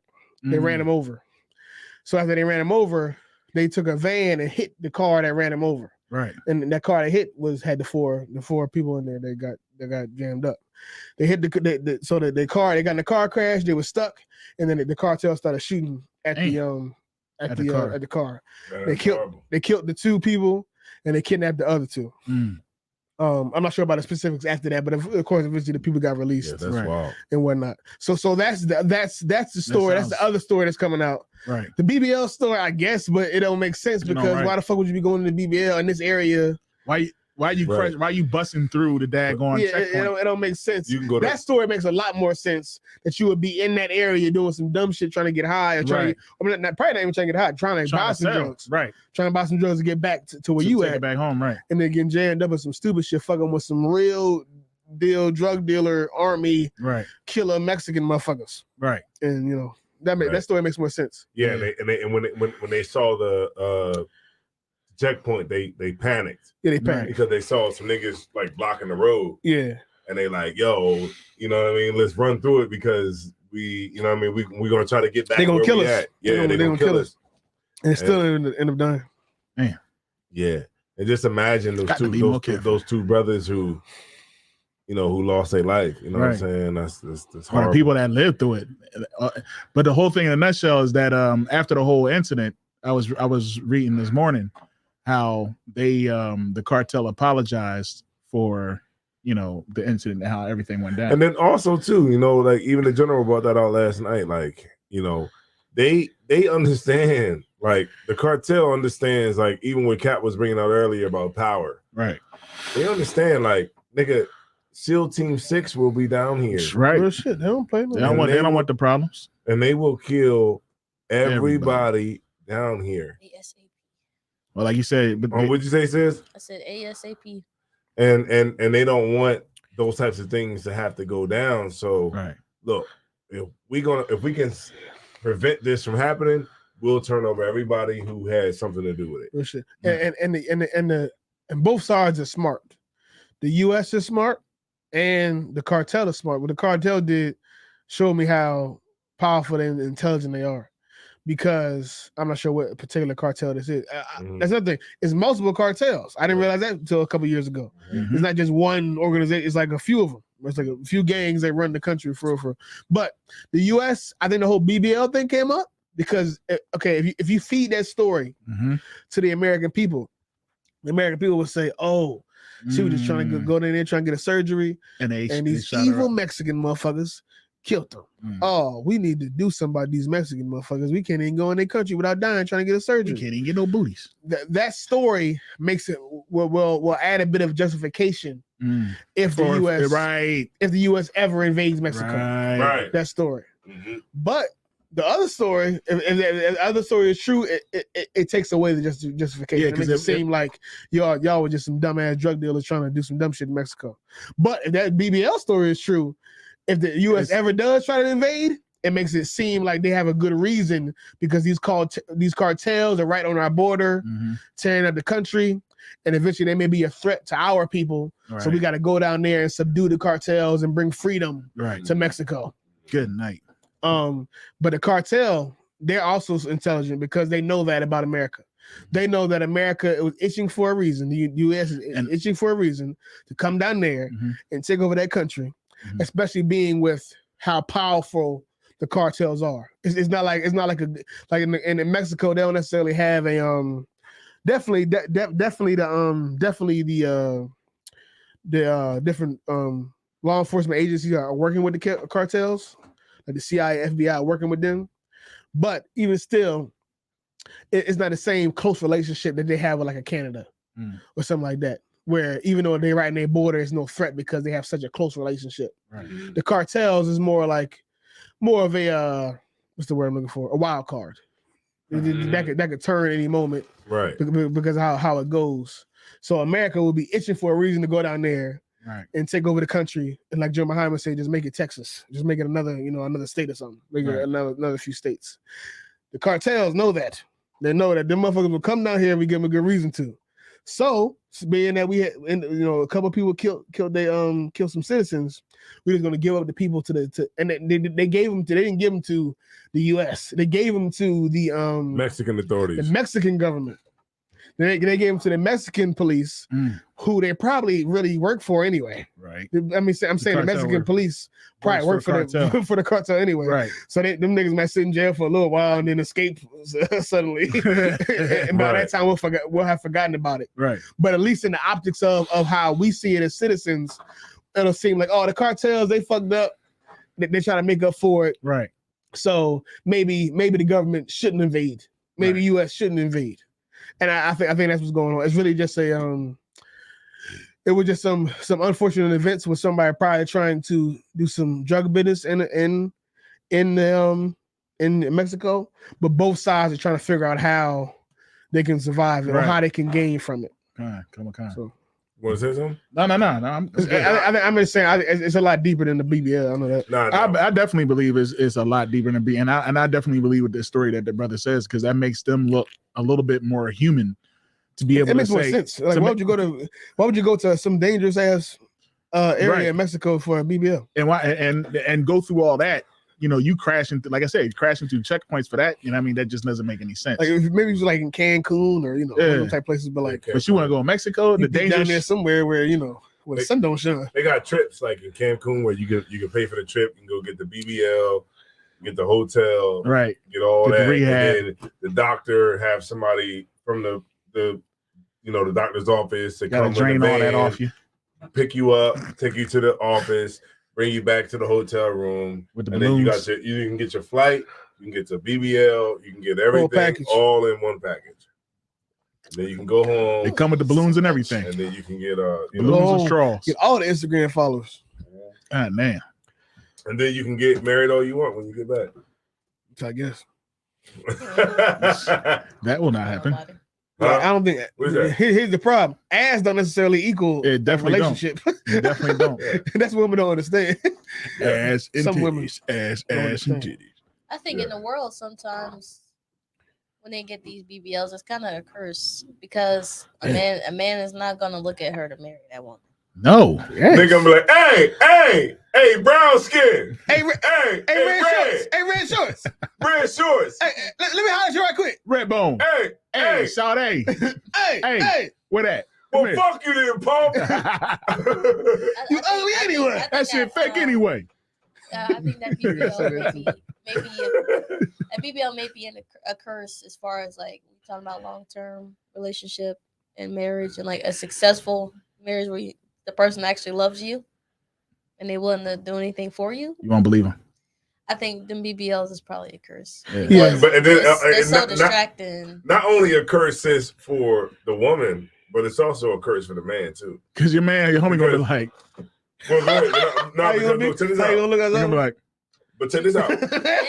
When you go out with a woman, you sure you want to wipe that nigga? whose butt is rotund, like crazy, right? Like crazy. That's responsibility because now when I'm out with you and it's just me and you, she tell you about all the niggas that try to holler at her. A group of niggas who here in the bathroom. A group of niggas who's drunk, like, yo, god damn. Yeah, nigga, like, yo, god damn, that's your girl. You like, yeah, that's my girl. Damn, boy, she got a fat ass. She got a fat ass, boy. Yo, you on your way.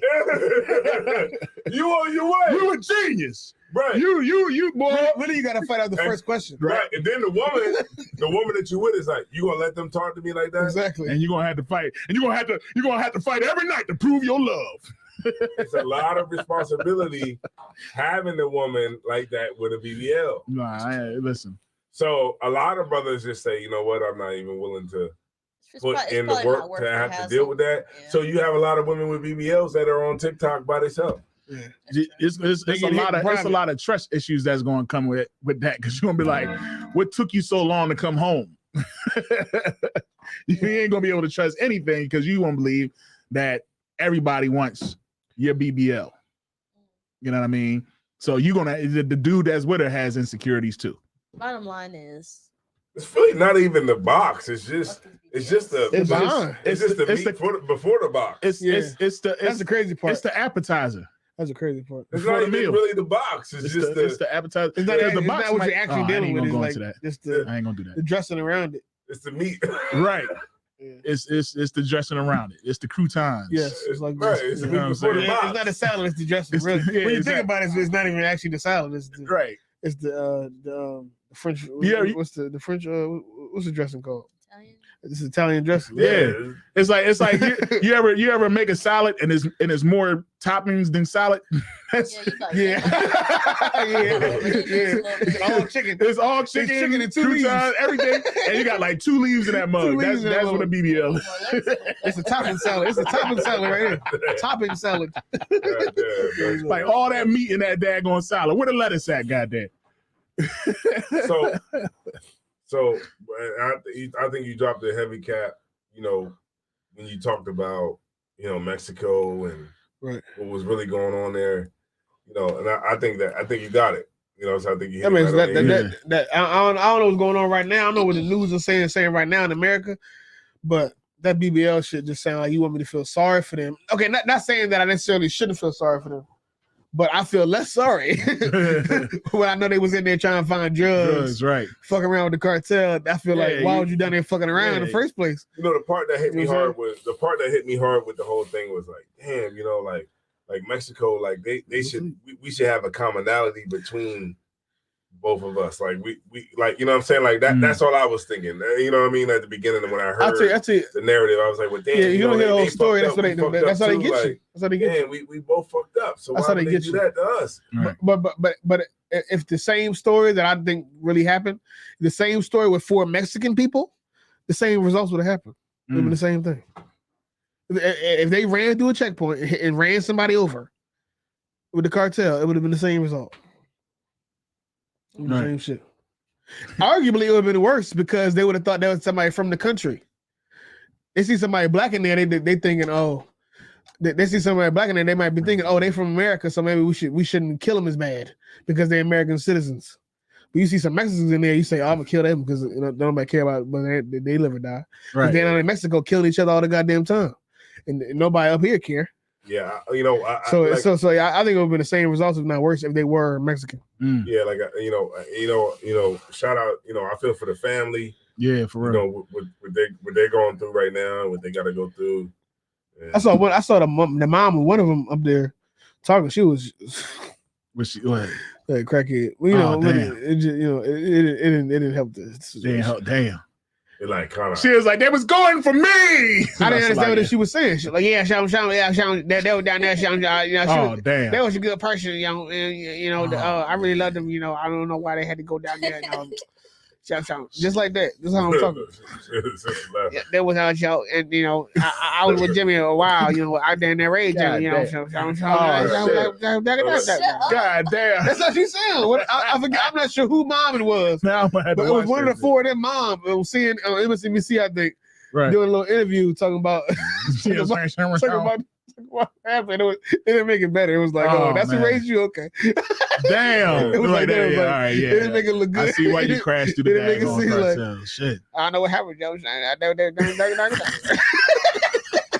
Like, God, that's your mom? Okay. You was definitely down there buying drugs. Okay, I see. Good night. That's your mom. You was definitely out there buying coke. That was definitely your mission. Yeah, and that's one thing we gotta understand too. You can't cut out the middleman. Not like that. Not just driving. What they do? Driving around trying to find them? Hey, that Mexican. You got- Hey, said no. hey, dog. Where that? Hey, I'm gonna dog. tell you something. That Mexican's middleman is a white man. Damn right.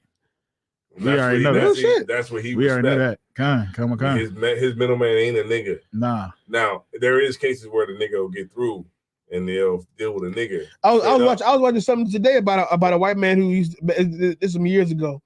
There was some white man. He was in college when he started. That was getting weed straight from the cartel. Oh, this is probably back in like 08 or something like that. What's his name? Johnny Mitchell. Look up Johnny Mitchell. Johnny Mitchell was some white man. He had a comedian now, but he's some white man that had a cartel connect.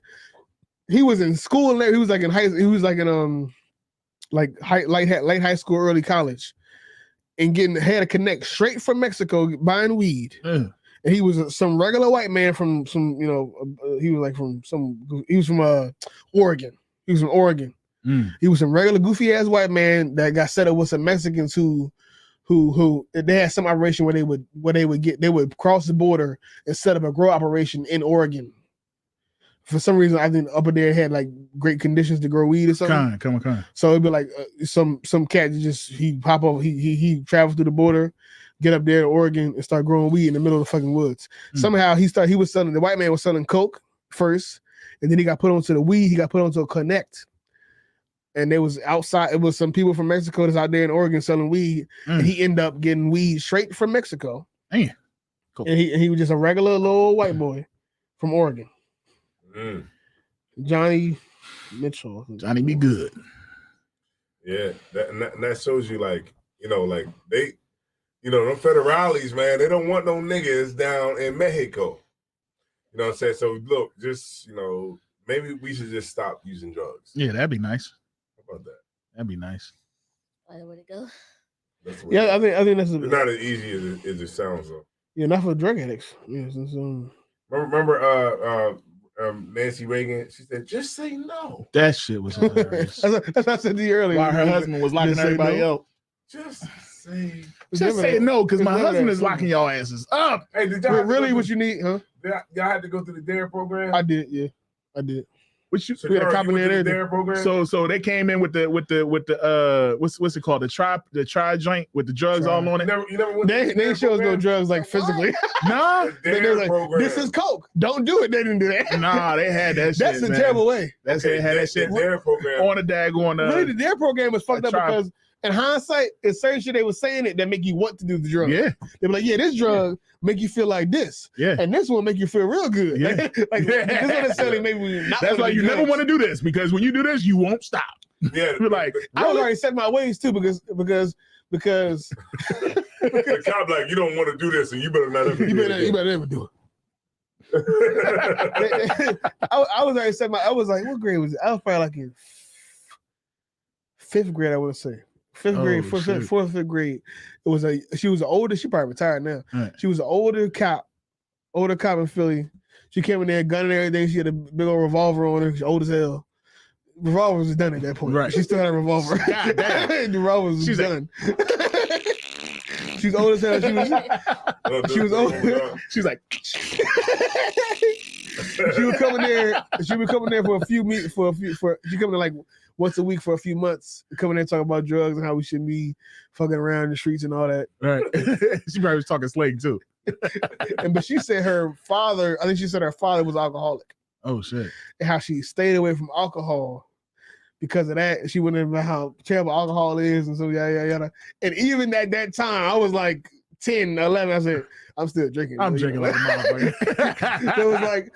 it was something in me probably because of how I was raised, right, and how I was raised around people who drank but weren't alcoholics, that I knew that was bullshit. Right. Because to me, in my culture and how I grew up, liquor was fine. Right. And where she grew up, liquor was terrible. Right. And she lives in this lifestyle where it could have went either way. She could either became alcoholic or did what she did, which was alcohol is terrible. You should never do it. Right. Because my father was alcoholic and he probably beat her mom and all that.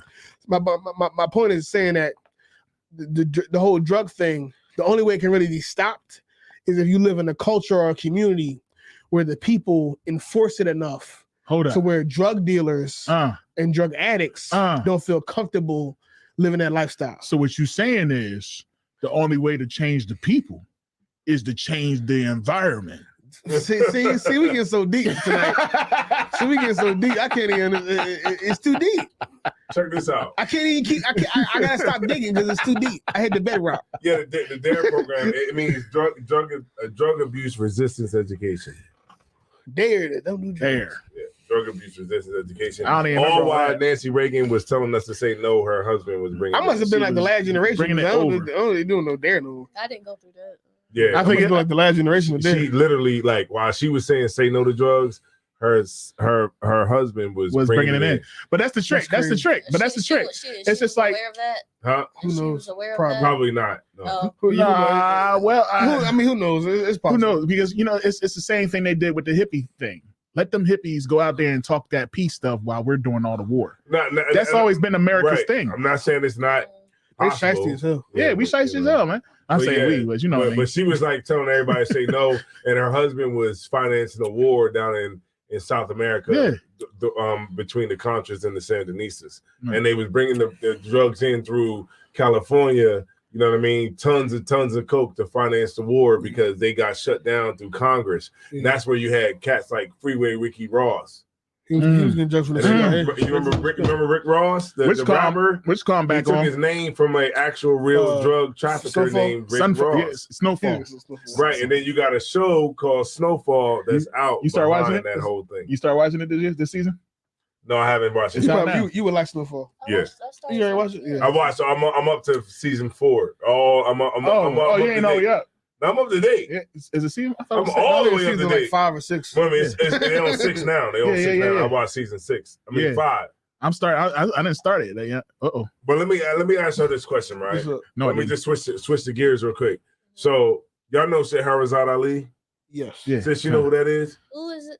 Shahrazad Ali. I don't think so. She's the woman who came out with a book called The Black Man's Guide to Understanding the Black Woman. Mm-hmm.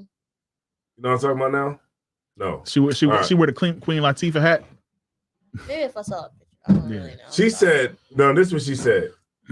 She said that women never mature over 15 years old. Okay. Damn. Good night. So we 15 years old? Is she 15? Who, Shahrazad? Yeah, like does she apply that? Does she apply that? I heard her speak before. That bitch ain't no 15 in the head. I heard her talk. She not no 15. That's cat. Yeah, nah. No. I just ain't no 15-year-old thinking away to something. Okay, she said. Maybe she gonna say something that makes more sense. But off of that one sound bite, that's not true. Okay, no sweat. I would say that a lot of people don't age too. A lot of people don't age too far past like high school, but 15 is like Damn. I just met too many women that's a little wise to say past 15. Yeah. Don't age. Damn, that's crazy. I'm just gonna play the But I'm trying to think about why she would say that, and there might be some reason why she's saying that I could understand. Okay. Past 15, right? Past 15. Okay. Oh, what I said. Shahrazad Alu. Adu. Wait. I can't spell. Spelling rough. Damn. Oh, wait. You got a late show tonight, huh? She got a lot of them. Damn, she got some stuff on here. She sound like Shakara on here.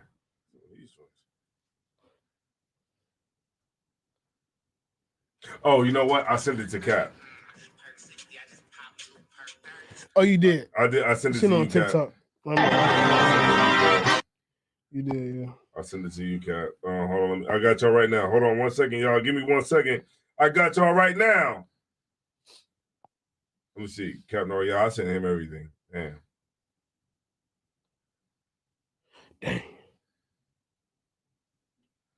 Ooh-wee.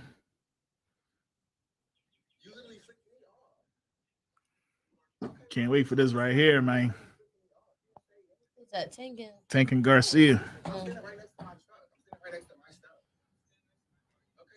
What is that fight? When is it? Yeah. Tomorrow. Huh? It's tomorrow? I think so. Don't play. It's not. They was talking about it like it happened soon. Oh, I was like, well, you gotta figure that out. Hold up, bro. Nah, April 22nd. Oh yeah, what are you talking about? No, someone was talking about like it was like maybe they just had a press conference. Yeah, they just had a press conference. It's Yeah, on. I don't think that's on her. No, you sent it to me. I'm about to find it right now. I was gonna listen to the audio. Maybe they might have took it down. Hold on, They be taking shit down They didn't too. take that shit down. They might have took it down. They're like, man, That was funny, Johnny. The cop they couldn't admit that he didn't like black people. That shit was funny as well. I think they might have took it down. Cause it's one video up here that's not loading. I think that was the one. Yeah. Okay, no sweat. It Yeah. was like, nah, nigga. It was like, nah, nigga, you ain't playing that. Women age mentally don't age mentally past 15. Yeah, that's crazy. There is no more fierce warrior than a black woman. We just got to not tell us that all of that. That we're the only people on earth who voluntarily gives our children to the enemy to educate. Ooh. The actual fact is, and I'm not advocating any of this, polygamy was created for women. Woo! To make sure that every woman had a father for her children, every woman had food. Damn. Good black woman. When I hear a lot of you play, how long you play? What makes I like Shahrazad Ali. But damn. Like they didn't listen to her. You know who they listened to? Oprah. Yeah. That's who black women listen to in that because time. Oprah made them feel good. In that time, like in the 90s, when she was out and she came out with the black man's guide to understanding the black woman, she also came out with the black woman's guide to understanding the black man. And in the 90s, nobody wanted to like mess with her. They went and followed Oprah. Yeah. And a lot of her things were controversial at the time.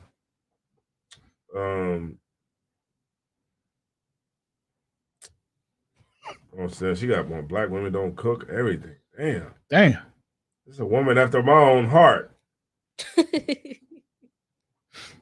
God damn. You got black women in hygiene. Damn. Bitch didn't wash your ass or nothing. Yeah, just put a little minor clips of each one while you looking at it. She's an amazing for some content. He said she's an amazing they woman. ain't cooking, they ain't washing their ass. They ain't doing listen to nothing. this, and I'll be. They 15-year-old in the head. Yeah, she's an amazing woman.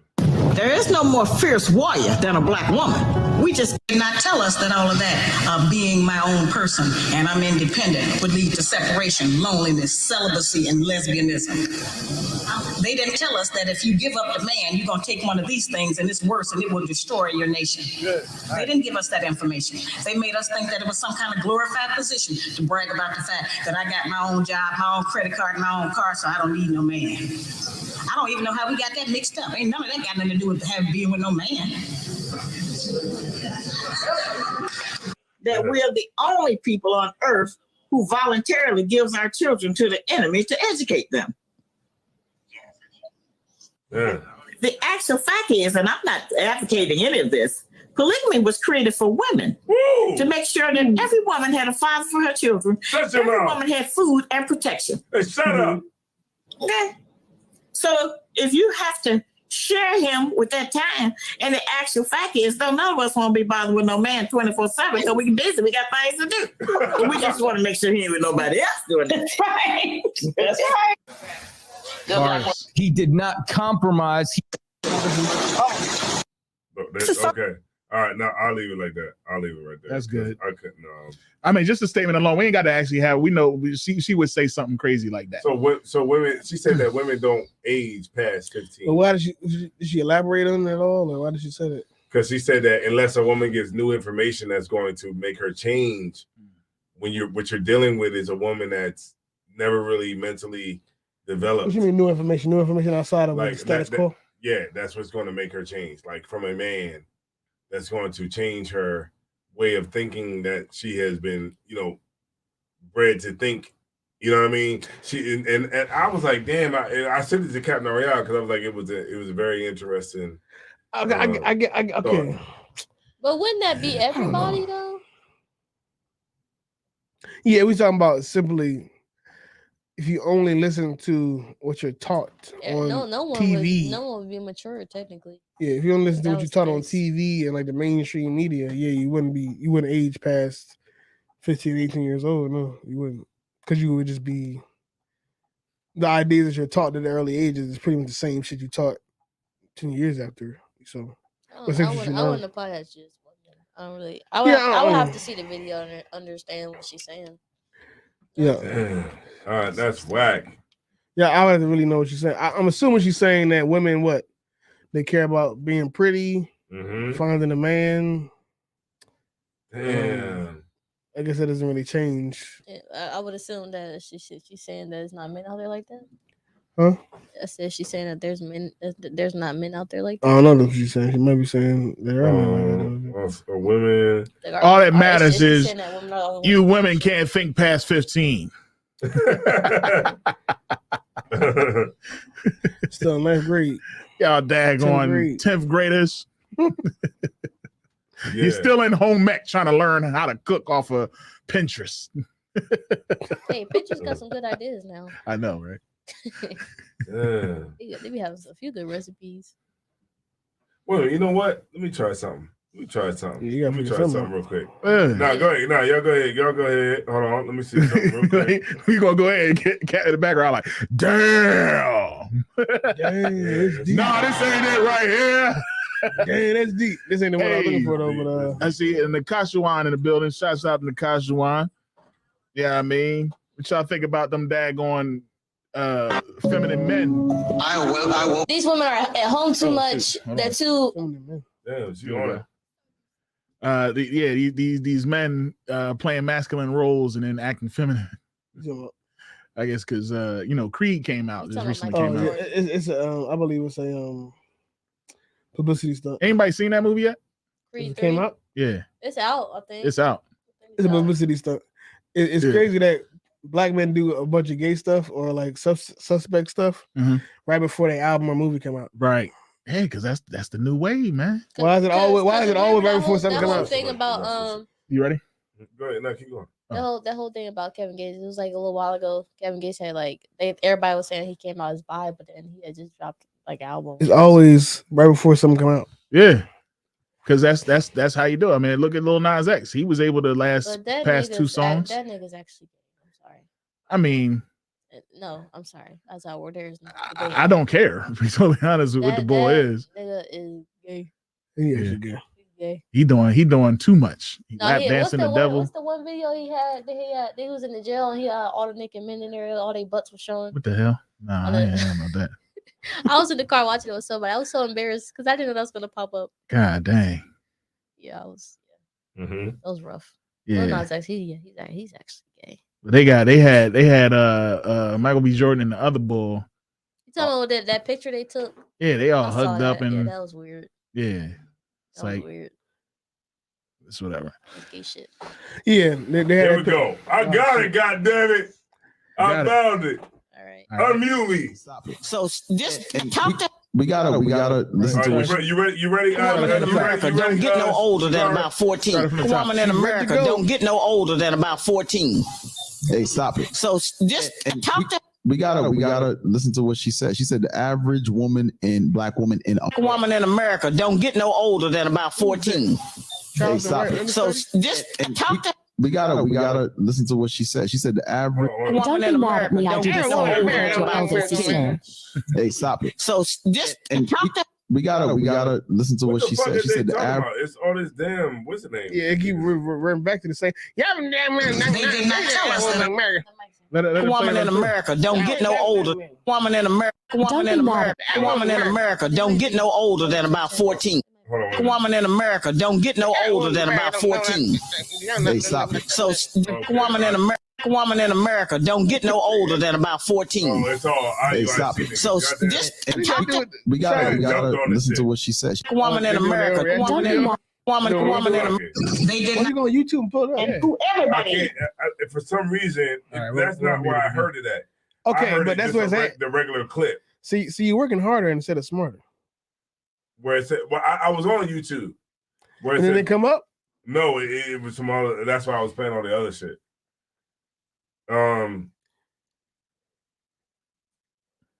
Maybe they might just get past what the hell she's saying. All right. I would even listen to them talk about it. They break down the concept. All right, here we go. All right, you can turn it up. All right. Than about 4 woman in America don't get no older than about 14. Hey, stop it. So just talk to. We gotta listen to what she said. She said the average black woman in America, because many of our sisters that are raised in other countries, they're raised with certain principles, certain morals, how to take care of a household, how to wash, cook, clean. Like you have to do manual labor. You don't have many countries, besides European countries, women could do whatever they want in each those countries. Right. It's the black. They any different. Woman in America don't get no older than about 14. What did she say? Hey, stop it. So just talk to. Other than that one statement. Everyone in America. Everyone in America. Everyone in America. She don't know Every Pan-American. Hey, woman, she don't know everything. For some reason, the original fucking video It's gone. is gone. Somebody took it down. Yeah, It probably got flagged like a motherfucker. Yeah, and it's all the niggas who, the purple niggas who fucking took it.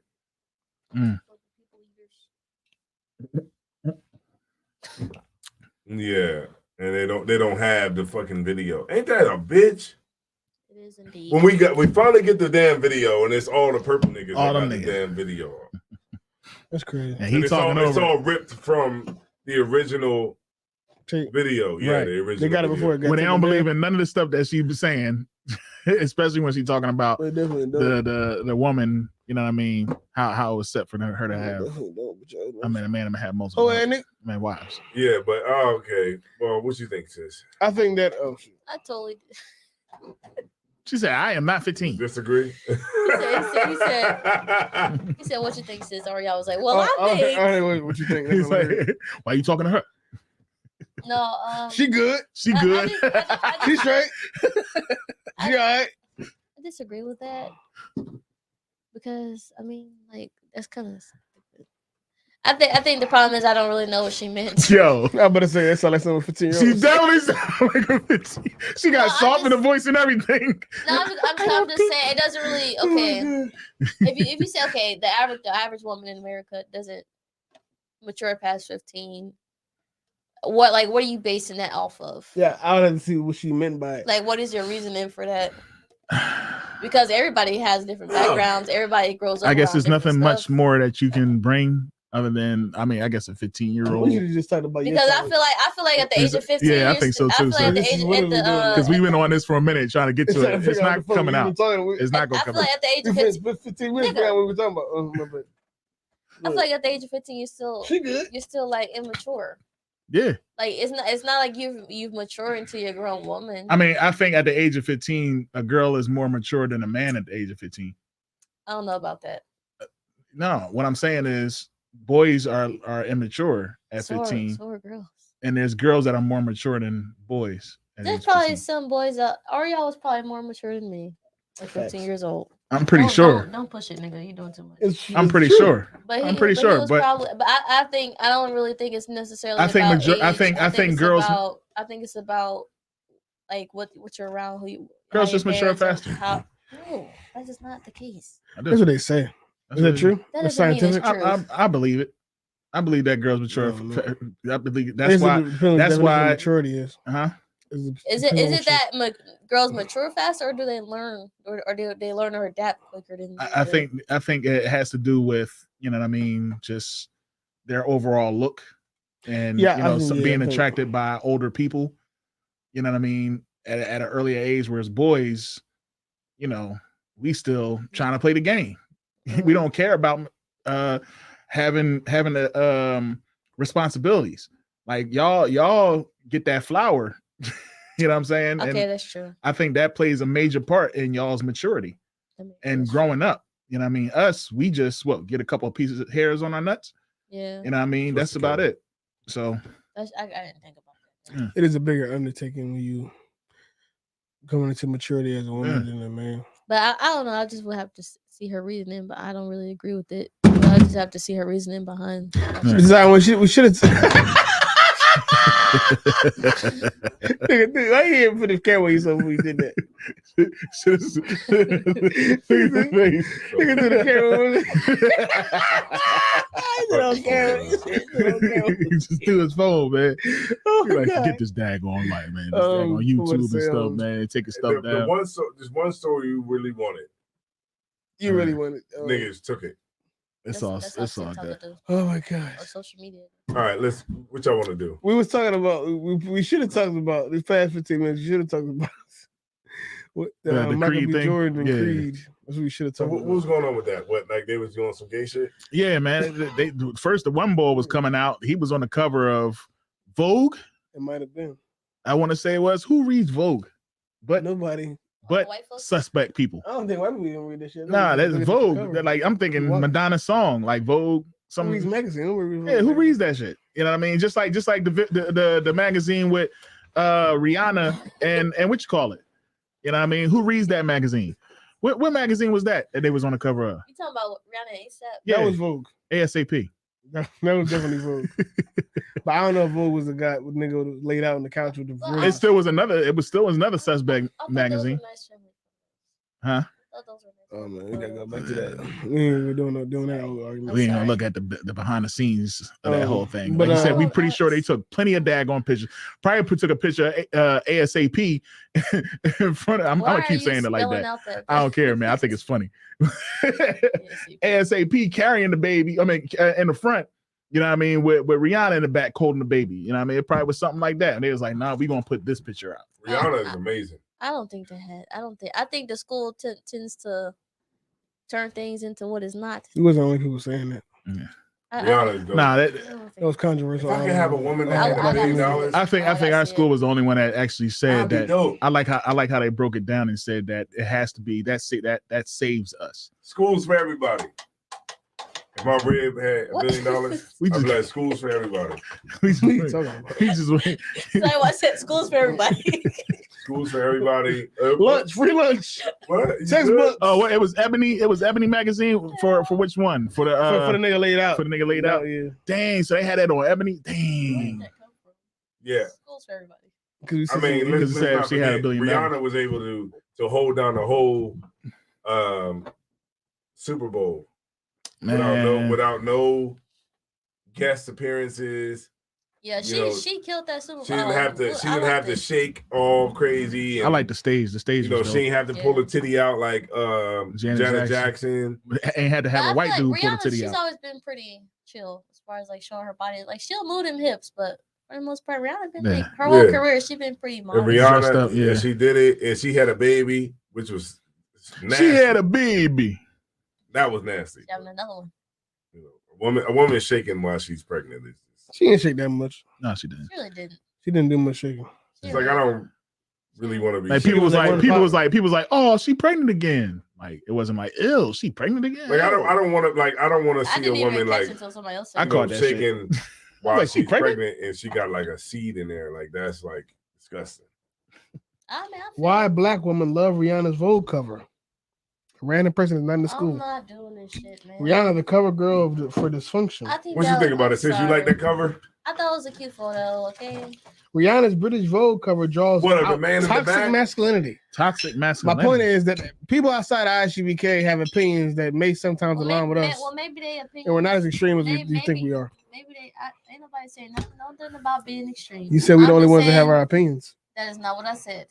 That well, is not what I a said. man's photo with this woman, he's supposed to be looking like the king. I just don't think it was that deep. He looked like a woman. Where was his crown at? All I'm saying But is, if I may, yeah. that's what I was saying earlier, sis. What? About the psychology. Goddamn. the environment. Right back to it. Zion one. They was on a Psychology. sandy beach. Because they don't look at it like, okay, we might think that he's just a photographer, but the photographer's like, take this picture, take it like this. He created the Look environment. at That photographer was not thinking about no. But trust me, before a photographer, okay, the photographer just takes the pictures, but it's the people that's over top of him that decides whether or not it's going to go into it. Would you ever take a picture with me, with you leading me somewhere? Don't even say nothing. Yeah, I probably shouldn't answer that question. Right. Because you wouldn't. She's going to have a hand like this. You wouldn't do that. I will probably take that picture.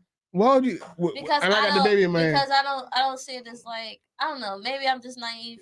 It's my time now. But that picture didn't. Let me show you a picture real quick. Hold on, let me show you a picture. So real quick. you didn't think nothing about the picture when you saw it. When I saw the picture, I was like, Is there other? All right, so now. I didn't see like all this deep shit. I just saw. What was the article about? Anybody know?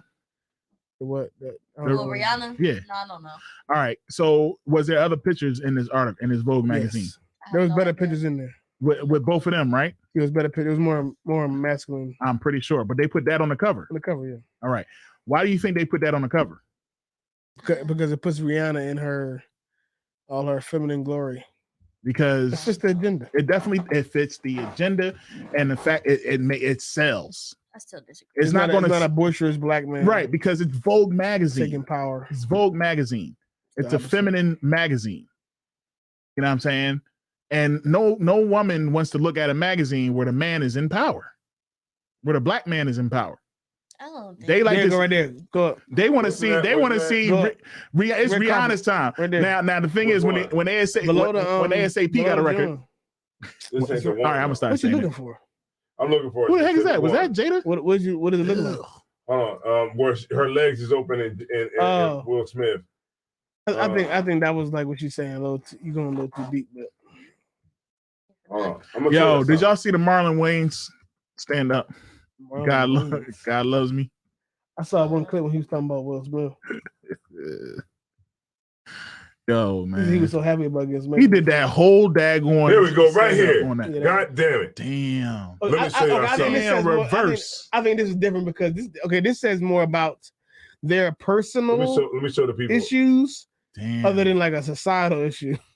Damn. Yeah, so this is like what you said, Cap, you know what I'm saying? But I think this is a picture where it's showing reverse roles. It's showing the reverse roles. Hold on, how do I bring this her up? shit definitely wide open. You should have made a. You trying to let you catch. Yeah, there you go right there. Can you? Yeah. How do I bring this shit up? Go to the go to the screen to the joint. Yeah. You go out there and lay down. Shut up, nigga. You all in the microphone. How do I make this bigger? So are you? Oh, copy image. Open image in a new tab. Okay, I open a new tab. What is this? That shit. Oh shit! Damn. What was this? Okay, there we go. But you gotta go and remove. Go into that one, right? Yeah. Maria. Okay. A girl. Okay. Let me see. Let me stop sharing, right? Yeah. And then let me present it, and then let me go to share screen. Yep. Yeah, we're gonna talk all the way through. Which one is it? This one? That one. Yep. Yeah, this one. We need to look at that. Okay, now Susanna, what are you? Now all she had to do next. Now look at this. All she had to do next was put her hand in the belt. Now you see. Now her legs are open. That is a male energy. She's giving off masculine energy right now. That's a horse. Her legs are open. Her shoulders are broad, up like this, right? Like Will Smith is looking small. You can't tell me that ain't how women. Will Smith looks small. With them long ass legs. Y'all let me know in the chat. Am I wrong or what? He's definitely saying. Look, he look. His a picture up. A man sits like how Jada's supposed to sit. Yeah. Like I'm not saying how she's supposed to sit. But I think her shit is too wild for a man. I would definitely say that. I would definitely say that. She has masculine energy. He's like leaning into her with his legs crossed. Okay, let me say something. That's true. Okay, I do think that Will is sitting he's feminine right now. Will is sitting there very feminine, right? I don't think Jada is being masculine. She's just nasty. Hey, look, let me know y'all in the chat. That's how horse. Let me know in the chat. Well. Does hold on 1 second. All right, y'all. Let me know in the chat. Do this picture look like Jada Pinkett has masculine energy? Yes. And Will Smith has feminine energy. I definitely think. What does it look like in this? You don't think that's masculine? I definitely think that Will is sitting like a. No, I'm talking about her, Jada. You don't think she's sitting masculine? You don't think that's a not masculine? even sitting like that. Like, that's how Ariel would sit. Like Ariel would sit like that. I wouldn't sit that wide. No, but I'm just saying, like, it's very hoish. She's sitting like a whore. Like when I see that picture, a dirty. I got it. You're right. I got it. You're right. Like when I see that we're picture, gonna get even deeper. The roles are switched. Is to be a hoe is to be a hoe to be masculine? As a female, as a woman? Yeah, you know what? I'm gonna say this. This is a line. This is a line from Marlon's Wayne. God. So you don't think this is? Let me say this. Roles are switched. I don't think it's necessary. Okay, I will agree that Will is sitting like a woman. I think Will is feminine. He's just a bitch. I'm sorry. I will say. But Jada, when I saw this photo, I didn't think necessarily masculine. I just saw somebody who's a whore. Because no woman sits with her legs like that because it's not. It's like, why are you putting your coochie out like that? Somebody said, Corella Lacombe said, look at her arm. Look how she's posted up in the chair. Exactly. She's almost like lifting herself up. What Marlon Wayne said it best. Thamar said Jada is sitting in an authoritative posture. She's uprising, usurping her authority. Mm-hmm. Like it's almost like she's like, hold on, Salaki, if I may, it's almost like she said, it's almost like she's saying in this picture, Salaki, I just had to say, but it's almost like she's saying in this picture, take this picture with me real quick, nigga. Yeah, okay, like think about it, like you know how they say a picture is worth 1,000 words. That's true, because you got to look at a picture and see, like, okay, I'm pretty sure that the paparazzi who took this picture when they were in this event probably took a bunch of pictures that, you know, and like probably clicked 100 times while they were photographing this. Like that. This is the one that they chose to put out on national, you know what I mean, on social media, on in the national, you know what I'm saying? Like this is the one that they chose. Nah, this picture right here looks like they was posed like that for a minute. This ain't that deep. You know what I'm saying? This picture is not that deep. Nah, it's not. I think it's about it's showing the masculine and the feminine. No, I think this picture is more about their personal issues and not a societal issue. Yeah, it's not like I think this picture is just how they personally are in their relationship. Yeah. And it just tells their dynamics, but it's not necessarily it's like not to make a statement. No. The shit with Rihanna is making a statement about something. Yeah. But I definitely don't think it's a statement. But this is just a picture at wherever they was at. I mean, yeah, it is them, but it's an unintentional statement. This wasn't like but the unintentional it comes out. This is just like this is just what in their pores, man. It's just showing who they are as a couple. Because Tazai, go. What's that? Nah, I got you. I'm about to pull up the. See, that's an act. You see that one picture right there? That's an act. Where he looking all masculine like. That's an act. See that picture with them kissing? That's like Rocky. He looked like he was like Photoshop to look smaller in that picture too. That picture right there. Do you see them kissing right there? You see that picture of them kissing right there? That's an act. Oh, there we go. I just don't think stuff be that deep. I'll just be dragging. I think it do. I think some of it do. You watch your Muhammad class? It's the psychology of it. That's how I cut to people in the truth that be trying to argue with me. Mm-hmm. You ain't cutting me with that. They want to argue with me till I say Joe Muhammad had the same opinion. Now what? I didn't take away my point. I still think the same thing. Damn, so he lying too. What's that? What's it? Vogue magazine? I didn't say nobody was lying. What's it? Vogue? Vogue, nigga. Like Vogue, nigga. Vogue, nigga. Come on. How you spell Vogue? VOUGE something. Is it BOG? It's BOGU. That's it. You got it right. Magazine. Maga Dagger. There you go. Yeah, right there. What? The first, go ahead, click it. First one. Yes, the first one and go to the second one. Damn, nigga, what the fuck? Put Vogue cover. Yeah. God damn, this shit hiding it from us. They said they gonna bring out too much truth tonight. Yeah. There you go, right there. There you go, right here. Now see, look. You seen that other picture? Hold up, go. Which one you talking about? I'm gonna open up a new tab. It was another picture. It was just her. It was not that one, but it was another picture. All right, so I'm gonna open up a new tab, right? I'm gonna present it. I'm gonna share my screen. I'm gonna open Don't talk to it, sir. Don't talk to it. Boom, boom. Now you tell me that ain't. He teaching him how to do it. So you mean to tell me that that's not masculine? Why you pick the one with the baby next to it? This one? No. I'm sorry. Go ahead. So I don't know. Maybe I'm just being naive. I just didn't see it that way when I first saw the photo. I didn't see it like that. I just saw it as most women wouldn't. Most people. Everything is nothing. There's nothing wrong with this picture until you see that she's leading, and it makes it look like she the breadwinner. And he got the baby in his hand, so it seems like he's the. Well, everybody know that he's they the both. He's the housewife. Everybody know that they make a lot. They both make a lot of money. So why I gotta be depicted in the picture? They both breadwinners. Where's the picture of Jay-Z? Is there a picture of Jay-Z and Beyonce like this? A$AP Rocky ain't making no goddamn money. He probably got more money than you. He got more money than the average person, but I mean, when the last time you got in the car and said, "Yo, put that A$AP Rocky on"? I don't think I even put that on when he was hot. I remember when he first came out. He was hot when he first came out. Yeah, but ain't no nigga getting in the car like, "Yo." But A$AP Rocky ain't got like a long-lasting A$AP career. Has he even been out? I don't know what the last song is. There any picture? The last time I heard about him, the song "Nigga" in UK, like in 2019. Is there any other pictures from this interview? Yeah, there are. There was some. There was some pictures that I would have accepted. And within the joint is yeah. Because I could have sworn I seen one when you had it all blown up. I seen a picture of them as a family. Yeah, man. I don't know. It was like go back. You know what? I don't really, at this point, I don't care what y'all think. Hit the back button. At home. And y'all can think whatever y'all want. Y'all don't have to listen to what we saying. And y'all don't have to They never do anyway. Value. Y'all don't have to do nothing. Just look. They don't do it anyway. Take pictures like this with your rib and then you'll see. No, don't have it with your rib because it's going to be an argument. Because look at this picture right here. Because she's going to take a picture like that. Look at that. Would you let your woman take a picture? I do think that picture is all the way wrong. I mean, come on, Shakara.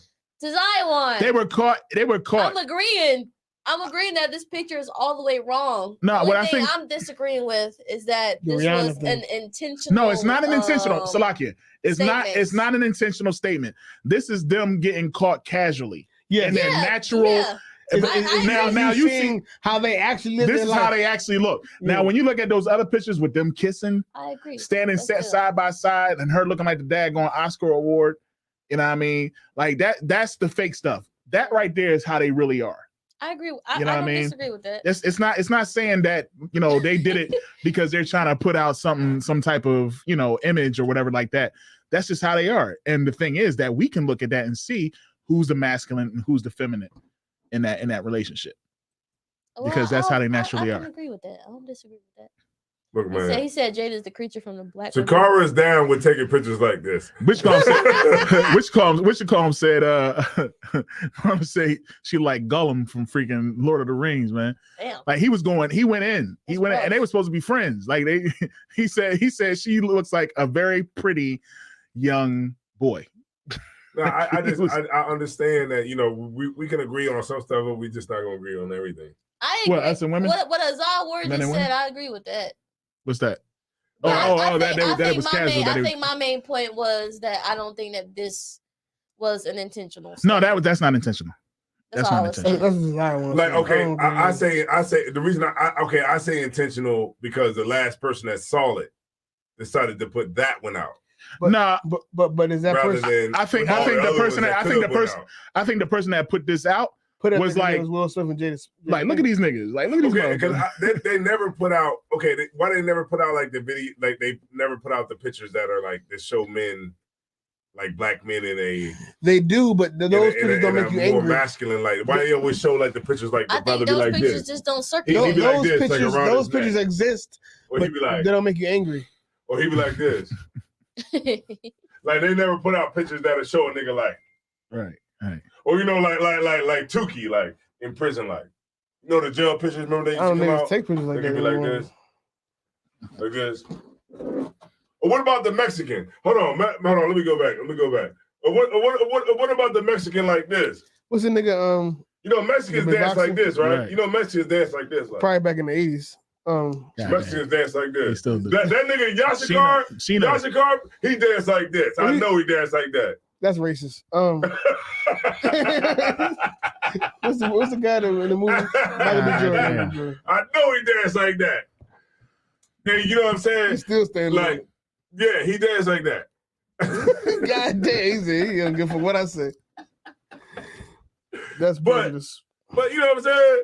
But I'm just saying the narrative that gets the narrative. I honestly, I believe. Like, when did that come out? Was that after the entanglement?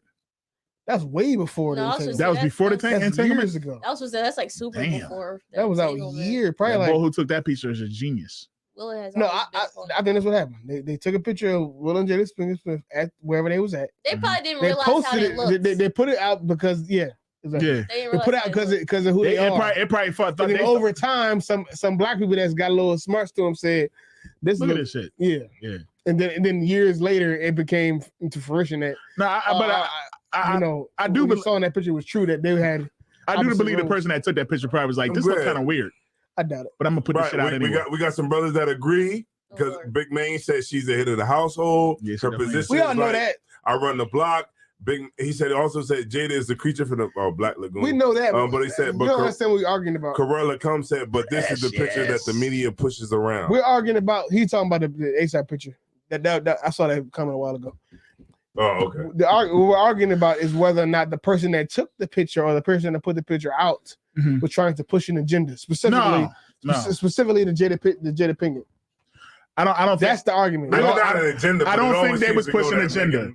I don't think they push an agenda. What I think that particular picture, with that picture is what paparazzi does. So we always look weak. No. It's not about them looking weak. I would say that the black men that get to the upper echelon of success have to look weak in order to be to be accepted by white America. Yeah. That's what I would say. I don't say we always look weak. There's a bunch of rappers that are very masculine, that talk about killing and all types of tough stuff. But I'm talking about as far as brothers that get to the upper echelon where old white people know who you are and care about you, right? And get like a Kevin Hart. Right. To get to that level of achievement, typically in America, you have to be socially acceptable and inviting to white America. That's why we see these images. And that's why like what Jeremiah was saying. I agree with that. And that's why Will Smith was on top for so long. He's nice. He's inviting. He's a nice guy. He was a nice rapper. He's a non-threatening he made songs like Summertime. To get parents up there, don't you understand. Be a non-threatening black. He didn't talk about, he was, matter of fact, one of his songs was him running from somebody. You know what I'm saying? Him wanting to fight Mike Tyson. He was beating my ass. I had to get up out of there real quick. Yeah. So he was never a threat, even in his music. So he was that nice rapper. So of course he held it down for so long. And guess what? When he slapped the brother, that's when people was like, check this out. He was still a fucking emotional. To your point, Terry Crews. Oh, good night. Terry Crews is like the epitome of what you're saying right now. He's a big, strong black man. And he got to sit there and dance. But he's still subdued. But he's the one dancing in the video. Yeah, dancing in the movies. People still don't think he's tough. Right, he's not. He's a non-threatening black person. Anytime an old dude gonna come and grab your crotch, you got to be a punk. Right, Kevin Hart is a non-threatening black man. Right, like he's not intimidating at all. Like if you saw Kevin Hart at a ATM machine, right? If a white man was at an ATM machine getting money out, he would look back and be like, "Oh, that's just Kevin Hart." but he see Captain Ariel, somebody, he like, "Oh, this nigga might pull something out on." He gonna be like, "You go ahead, I had a confirmation today that I'm intimidating the people. What was that? Not today. When I went to the John. Yesterday. That was yesterday. Lawyer thing. That wasn't yesterday. Oh, that was yesterday. I know. Yeah. I have a confirmation that I'm intimidating the people, and I got to figure out how to be less intimidating. Yeah. You're a black man. No, it's not that. No. This dude came out the womb and all black. These other niggas is not intimidated as me. What happened? What do you think it is? I'm a. You didn't even have on no UPK stuff. Exactly. That's what I'm saying. That's my point. I'm dressed like a normal person. And motherfuckers still be, I don't know, it's my face or like, I think I may make faces that are like, oh, he want to beat me up. You got that face like, hurry up, motherfucker. What happened? What happened? I got that face like, hurry up, motherfucker. You don't got that kind of to you. I'm starting this internship. Internship is a big word for it. Right. But Well, with a lawyer in Philly, right? Mm-hmm. So we was in the court, right? Mm. And I went to the court by myself one time. I'm talking about a criminal court in Philly, in Filbert Street. I went down there one time during the summer, right, just by myself, just to check out the surroundings. See because it's public, you can go in there, and go see anything. Okay. So I went and I noticed that the way people, when I'm on an elevator, and the way people look at me in the eye, you're a criminal. They assume that I'm there for. Somebody's there to present you. Yes. No, or you there to support somebody. Yes, one or two. I can tell by the way the lawyers and stuff in the court, the way they look at me, the way the demeanor change when they look at me, and I can tell they have a certain. They either think I'm there to because I'm got charged or something, or I'm there to support somebody that did. You know what you gotta do? Yeah. But that day I went on there, I was dressed. I had like a t-shirt, I had sweatpants on, some sneakers. Yeah. So like a regular nigga in there. No, you're not regular. So it made sense that day. But this past yesterday, it was yesterday? Time moved weird. It was I had like a sweater, a nice little sweater. Had some slacks. Some church shoes. Yep. And like a little coat. And I'm walking around with a brother that got a whole suit on, right? Yep. So I'm thinking maybe that's like a more. I'm thinking that's like a more of a no. Nope. Nigga asked me, was that my lawyer? Yep. Another brother asked me. That was my confirmation. Yeah. I was still getting the same like vibe from people. Nigga asked me, and before that, I forgot to tell you this. Before that, I was leaving out the courtroom with the brother I'm interning with, and I think it's the nigga they call it the court crier, where the person you check in with if you go in the courtroom to be seen. Right. And he said, "Don't leave before you check in," because he's thinking that I'm there to be seen about something in the court, like I got charged or something. I'm going to the preliminary hearing. It's as I'm walking out, and I turned around, and then the cat was with me. I didn't really hear what he said at first. So I turned around, and then the brother that was with me said, "No, he interned with me." You know something, and we left out. Then after that, the extra comment was a random brother that was in there because he had some charges going on with him. He said to me, "Hey, yeah, does your lawyer do this and does he do that?" I was like, "No, I'm just interning." And then he talked to the kid, to the brother I'm with. And so it's just You know what you gotta do? I don't know if I'm extra, if it's just because I'm black. No, yeah, it's because you're black, but that's not it. Or I'm just extra intimidated. No. You know what you gotta do? I'm gonna tell you what you gotta do. Know. You know what you gotta do? You gotta cut your hair. Maybe is that you gotta cut your hair? The bottom line of yep. It? You gotta cut your hair. So I had a full suit on, real low. Cut that beard off. You gotta cut that beard, and you gotta get a shape up. I gotta look like a milk dud. Yeah, you gotta get a shape up. You gotta cut your hair real low, and then all the intimidation leaves. Then you look like Isaac Hayes. All the intimidation leaves. You know what? It's funny. Survey say it. That's all. Nah, That's all you gotta do. Like, hey man, what's going on, bro? Like I was wrong. So I was wrong. I was up there around the white people so long. You know what I mean? When I was up in Harrisburg. Right. They was like, hey man, you gonna go out to the bar, man? After we get out of here, man. I was like, yeah, man. Yeah, that's good. Yo, you know it's crazy. Here's the crazy part. You know what? Yeah, man, that's good. That's good. I felt some type of way. I felt some type of way the other day. It's funny you said it. This happened to you the other day, right? This happened yesterday. This shit happened to me. I was sitting. I had on khakis, right? I had I was dressed up. No, every now and again I'll put some stuff on because I do some stuff with the youth at a school at Howard High School right down the street. So they want us to dress up and stuff like that. But you go up in there, them kids don't care about that. They care about the information. Right. You know what I mean? But I dress up for the kids and everything like that. So I'm back at the office and I'm sitting there. I'm sitting in the joint nice and chill. And I'm looking at my phone, you know what I mean? Just messing around. I figured VP comes up to me and was like, "Hey man, get on my calendar, man. I want to talk to you and talk about some things that I got some ideas." And you know what I mean? And I was like, the fuck? Like I felt some type of way because evidently I wasn't intimidating enough. You know what I'm saying? And it was like, usually when I come in, I got my jeans on, dude, and he don't never say nothing to me. Yeah. You know what I mean? But now usually I have my cornrows in, you know what I mean, everything, but now my hair is all out. And he was like, "Yeah, come get on my calendar. I want to talk about some things. I want to set you up with some things." And I'm like, damn, I guess I'm starting to look a little too corporate.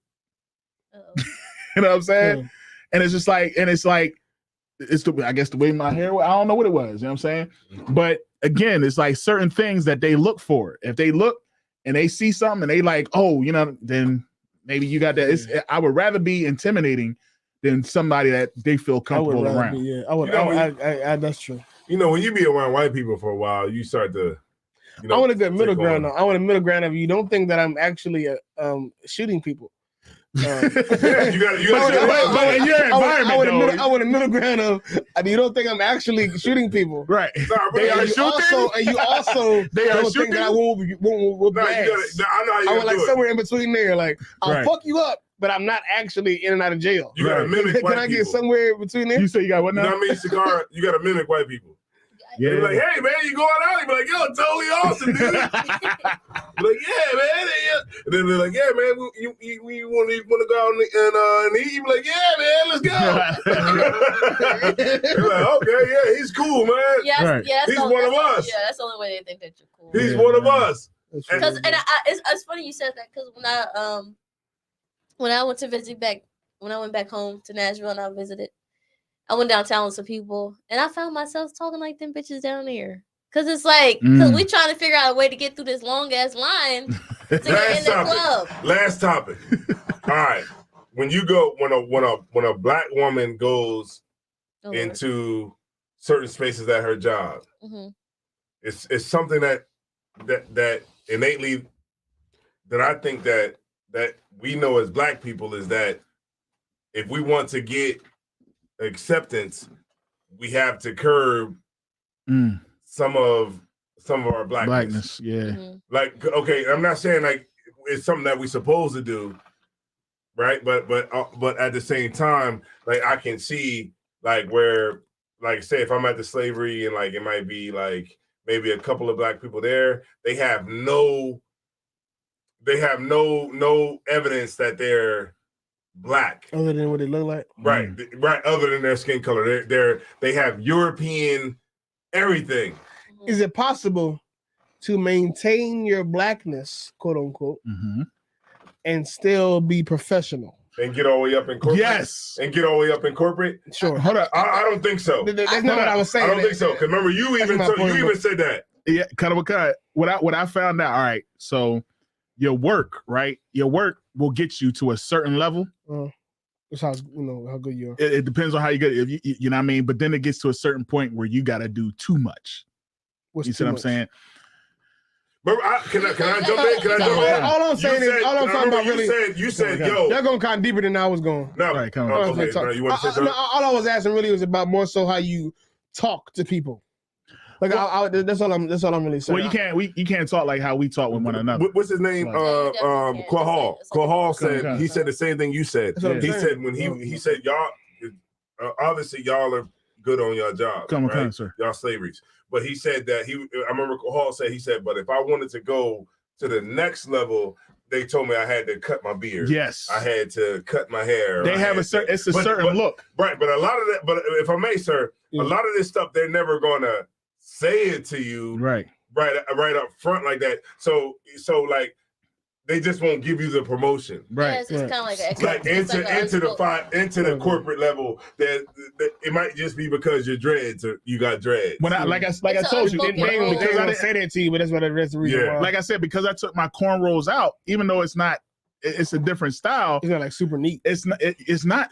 I don't get them shaped up. I don't get none of that.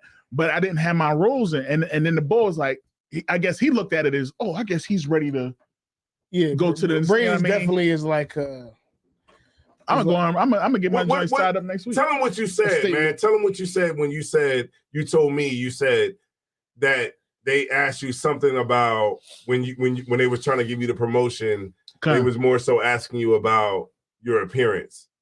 So they all right. So the one role that I was going for. I don't understand what's the point when you doing the job with the customers and they got to see. Because they have a certain. My point was to say that Isaiah Ward chose not to go to that next level, right? Because he wanted to keep his integrity. Kind. I'm just go ahead, my bad. So all right, so they have this whole look. All right, even the things that you say, you know what I mean? It's like what's the major thing that they say? They say living the dream, right? When somebody asks you how you doing today, you don't just say, I'm doing good. Your response supposed to be living a dream. You see what I'm saying? But I would never say that shit. That's one thing. Then it was about the dress. Okay. Are you saying that they said this to you? That's why you didn't get promoted?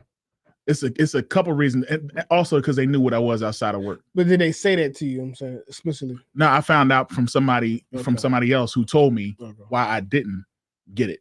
Okay. But then when I left and went to somewhere else and was still and made more going somewhere else than I was going to make taking that job. Yeah. Then they was like, oh, we was going to do this and we was going to do it. You made a smart decision. Now you're setting yourself up for more. I was like, well, it doesn't matter because. But hold in what you were saying about what I was saying. Why you didn't get the promotion. One of the reasons why I didn't get the promotion because it wasn't about the ability to do the job. It was the look. You know what I'm saying? They wanted somebody that comes in there and has the shirt and tie on, you know what I mean? Wears the dress all the time. You have to be a representation of what they want you to be. Because that's what professionalism. Professionalism is the standard of European standards. And here's the thing: if you're going to be in certain positions, and if you don't, if you're not taking on the understanding that you're going to be professional, then how can you teach somebody else to be professional? Well, what is professional? You want your employees. What is professional? That's kind of my next question. With that being said, right? Kind of my next question. All that y'all just said. Y'all got the mic. Y'all got the camera. About that's a part of being professional, whatnot. Do you think it boils down to race, or is it just boiled down to how they just want you to look? It's a look thing. Both. I think it's both. It's probably easier for a white man with long hair to get a job than a black man with long hair. No, I'm not talking about. But it's still hard for a white man with long hair. I'm not talking about just a job. I'm talking about Jake over here that works at State Farm and Jordan, the black guy that works at State Farm. Okay. What I'm saying is let's say as far I got you. I'm gonna give you the call-in number, Ford Richard. Give me 1 second. I'm gonna give you the call-in number. Let's say as far who's that? I hope that ain't somebody working my company. They said, what's the call? I know who he is. His government name is. Don't let Rich on here.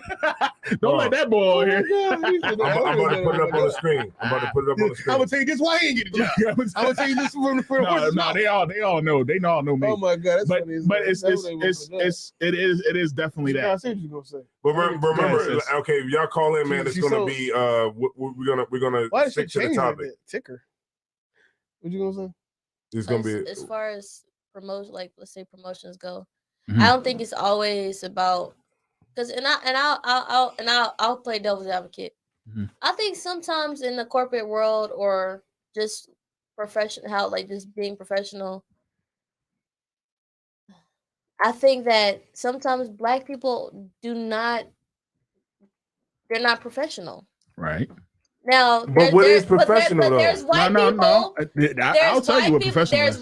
There's white people that I've seen that are not professional either. Yes, indeed. So I'm not saying it's just black people. I'm not just saying it's white. I'm not just saying it's black people. It's anybody. So that's what I'm saying. I don't. When it comes down to, and I guess it depends on the job and the manager and stuff like that. It's a lot of factors that go into it. But I think it's not just about race. No, it's also about who is this individual? How do they carry themselves? Because if you at work saying nigga this, nigga that, you're not gonna get the job. Hey nigga, we if you saying dude, this, dude that. The numbers on the bottom of the screen. I work at the hospital with a sister. Me and a sister work at a hospital together. It's certain. We probably can't say certain stuff about the school. It's certain stuff that we just can't talk about at work. It's certain ways that we can't. Right. It's certain things that we just can't do at work because it's part of being professional. That's the wrong area code. Hold on, that's the wrong area code. Every job has certain expectations. Right. All right. It's not about race all the time. All right. Now, here's the thing. If you have two people that's doing the same thing,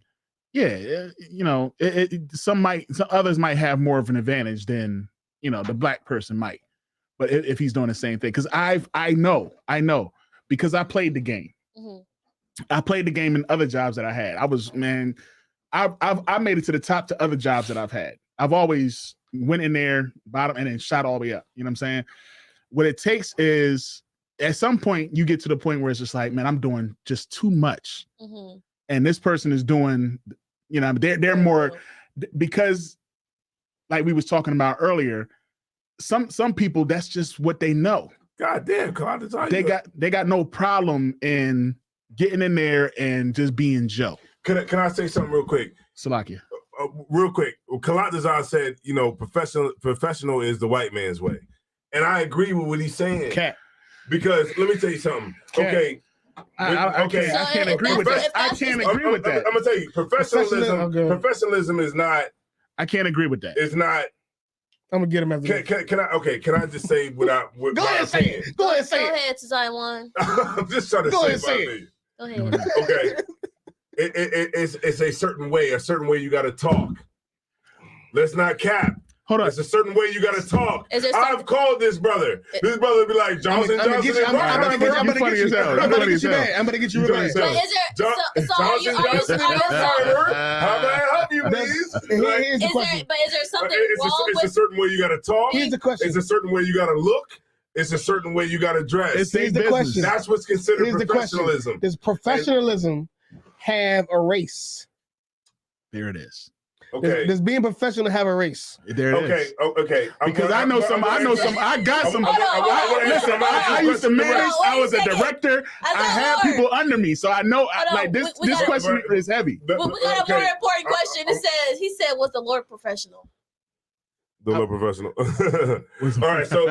So look, but I want to, because look, I watched a couple of shows before. Cap always asks direct questions. Okay. So I'm going to answer his question directly. All right, come on. No. Okay. Why? No. The answer is no. But behind it is a certain way that you have to act, which operates in the guidelines of white standards. Okay. So now, when you work at a black-owned business and they expect you to be professional, is that still white standards? Yes. What you mean, like what you mean?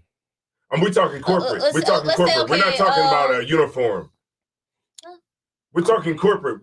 That's we're not talking like we're talking corporate. You go we're to a black Fortune 500. You go to a black-owned bank. Going up the ladder into corporate. What's the name of the bank? That goofy ass bank you used to have? It's a goofy ass bank. If Citizens Bank is a black-owned bank, black-run bank, right? Is it really? No, not the one up here. You go to it's a different one. You go to Citizens Bank. It's a black-owned bank. It's similar to the other name. The Citizens Bank. You go there. You call them for something. You get on the phone. It's a black person because they hire mostly black people. Most hires. And then they say, "Hey man, what you need?" Yeah. What's your social security number? Last 4 digits. Wait a minute. All right. Ain't no way. He making it. I'm doing an example. He's making an example. I'm saying you call a black-owned bank. And they say, "Hey, bro, what's good? What you need?" Okay. They took 200 out your account. Damn. What's the last 4 digits of your account? You know what? Then that would not be. All right, no sweat. In my mentality of how are you gonna be like, that's not professional. If I may, because it's not white enough. Well, that's bullshit. Is Joe Muhammad professional to you? Oh shit. Absolutely. Okay. Oh shit. We're talking two different things. Is Joe Muhammad answer my question. No, because answer my question. Okay. Is Joe Muhammad professional to you? Okay. That's what I'm saying. And I'm professional to you when I talk. You gotta see what Captain Ariana do. What he does is we taking world I'm professional examples to you when I talk. He adds it to the truth. This is bullshit.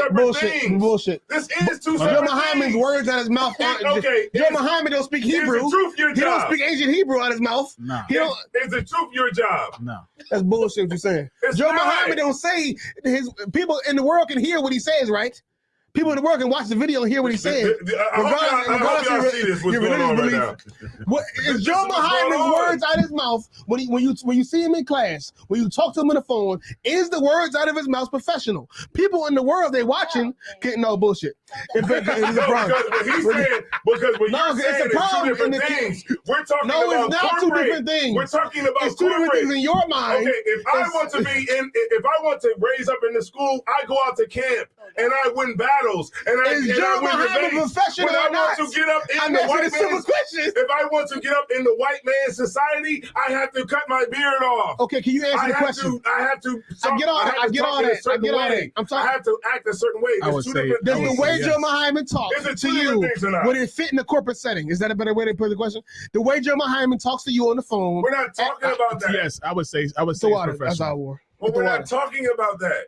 It's what the I'm same talking about thing. is I'm talking about if Joe you want to get up in a Muhammad, Fortune does 500 Joe Muhammad company, fit after a white man culture? I'm not talking about if I may. That's the main part of it, though. I have people. Because all the other shit is is too subjective. I have had people. What am I supposed every inch of clothing on you? If I may, sir, I have had people that answer the phone and talk, and they're talking like a white man. Hold on. Come on. There's people I've heard. Wait a minute. There's people I've heard talk. Hear what I say. Hear what I'm saying. Professionally, and I know they're black. Wait a minute. Khan. There's people I've heard on the phone. I don't know what they look like, but I can hear them talking. They're talking professionally. Can I say something? And they're black. Let me say this. I can tell they're black by hearing them. Let me say this. There has been times where I've had employees that talk like you and I, right? Yeah. And the customer feels comfortable. Sometimes you got to read your audience. All right. Sometimes when you're talking to them, like, "Hey, how you doing?" And they know the client knows because guess what? They called in to us, so they know they're speaking with us. And sometimes, guess what you'll run into? You'll run into somebody who is black, and you're talking to a black person, right? And all that. Hey, how are you? Goes to. All right, no problem. I could definitely go ahead and take care of that for you. That's nothing. But we're talking two different things, though. What I'm saying is, service. We are not talking customer service. We have customer service. About we talk to the client. He said black men can't walk into certain interviews with their afros out.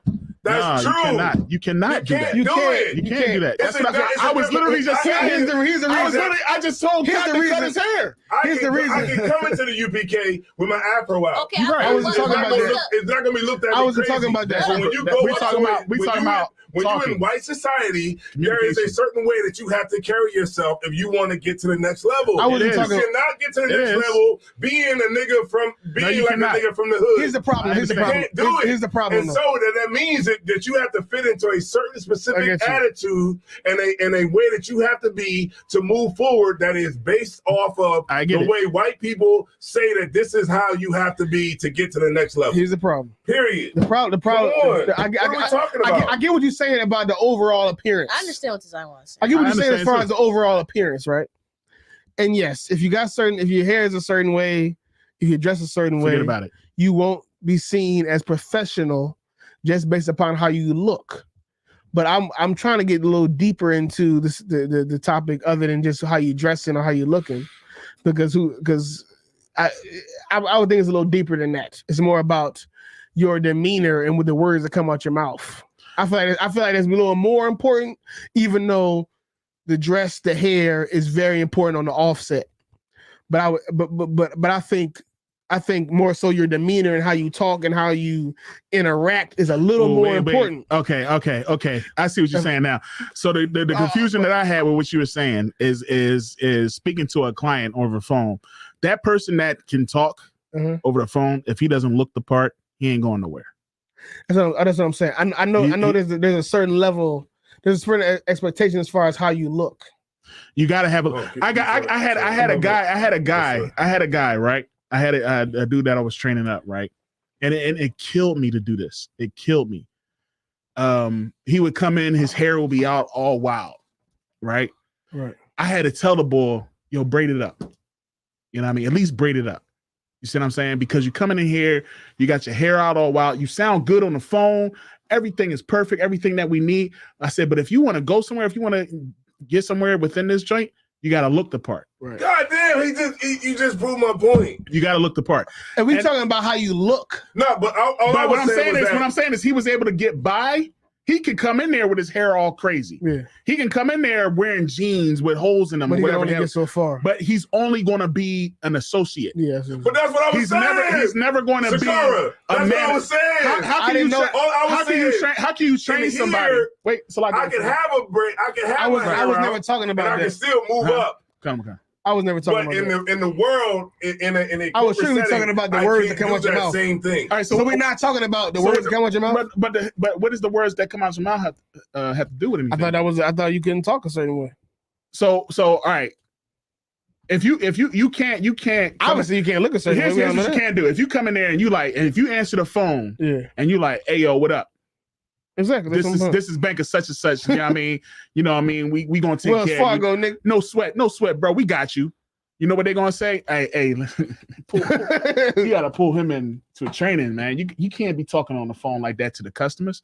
Even if the customer is like, oh, yeah, cool. Oh my gosh, thank you so much, guy. You know what I'm saying, brother? This is what's going on with Mike. You know what? You know what I'm doing? I'm gonna have to pull you to the side because there's a certain. Well, who comes up with that standard? It's already set in place. Okay, by who? The company. The business. Okay, the business company owned by the white man. Now, the business. Do you want whether if you own the company, do you want the person over the phone to talk to you like that? No.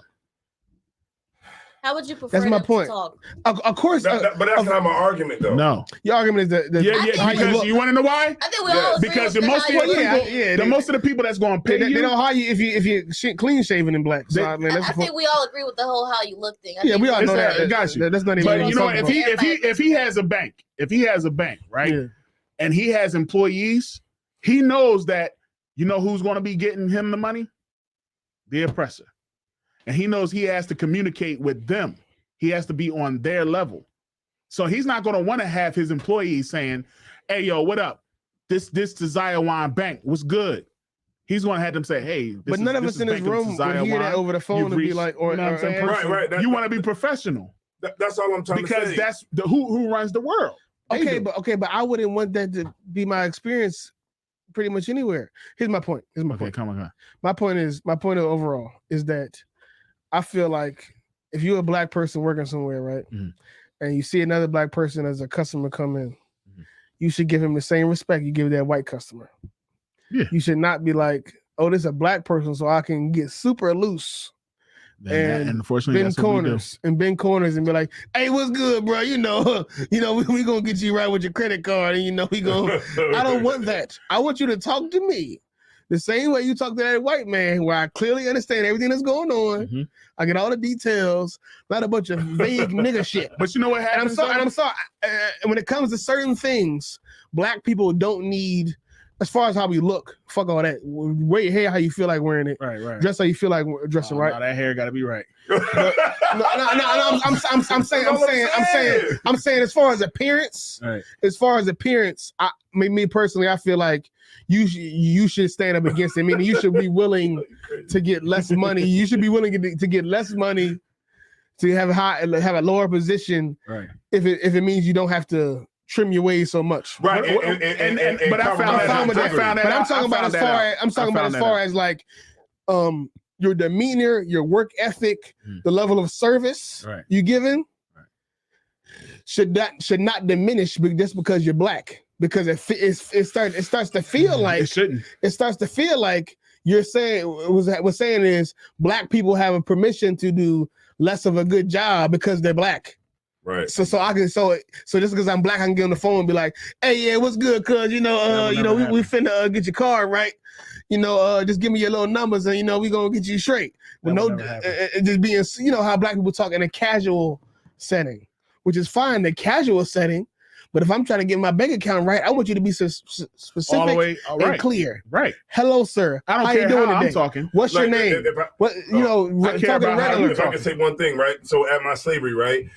It's a sister.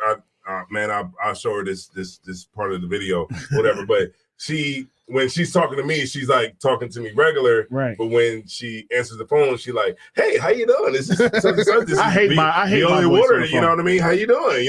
And then when she gets off the phone, she's like, "Yeah, man, I gotta talk like that because I can't let them look at me as a nigga. You know what I'm saying? I have to let them see me in a different light. Yeah. And and then I asked her because like when I go to my slavery, I wear a wave cap. I wear a do-rag over my braids when I put my hard hat on so it doesn't mess up my braids, right?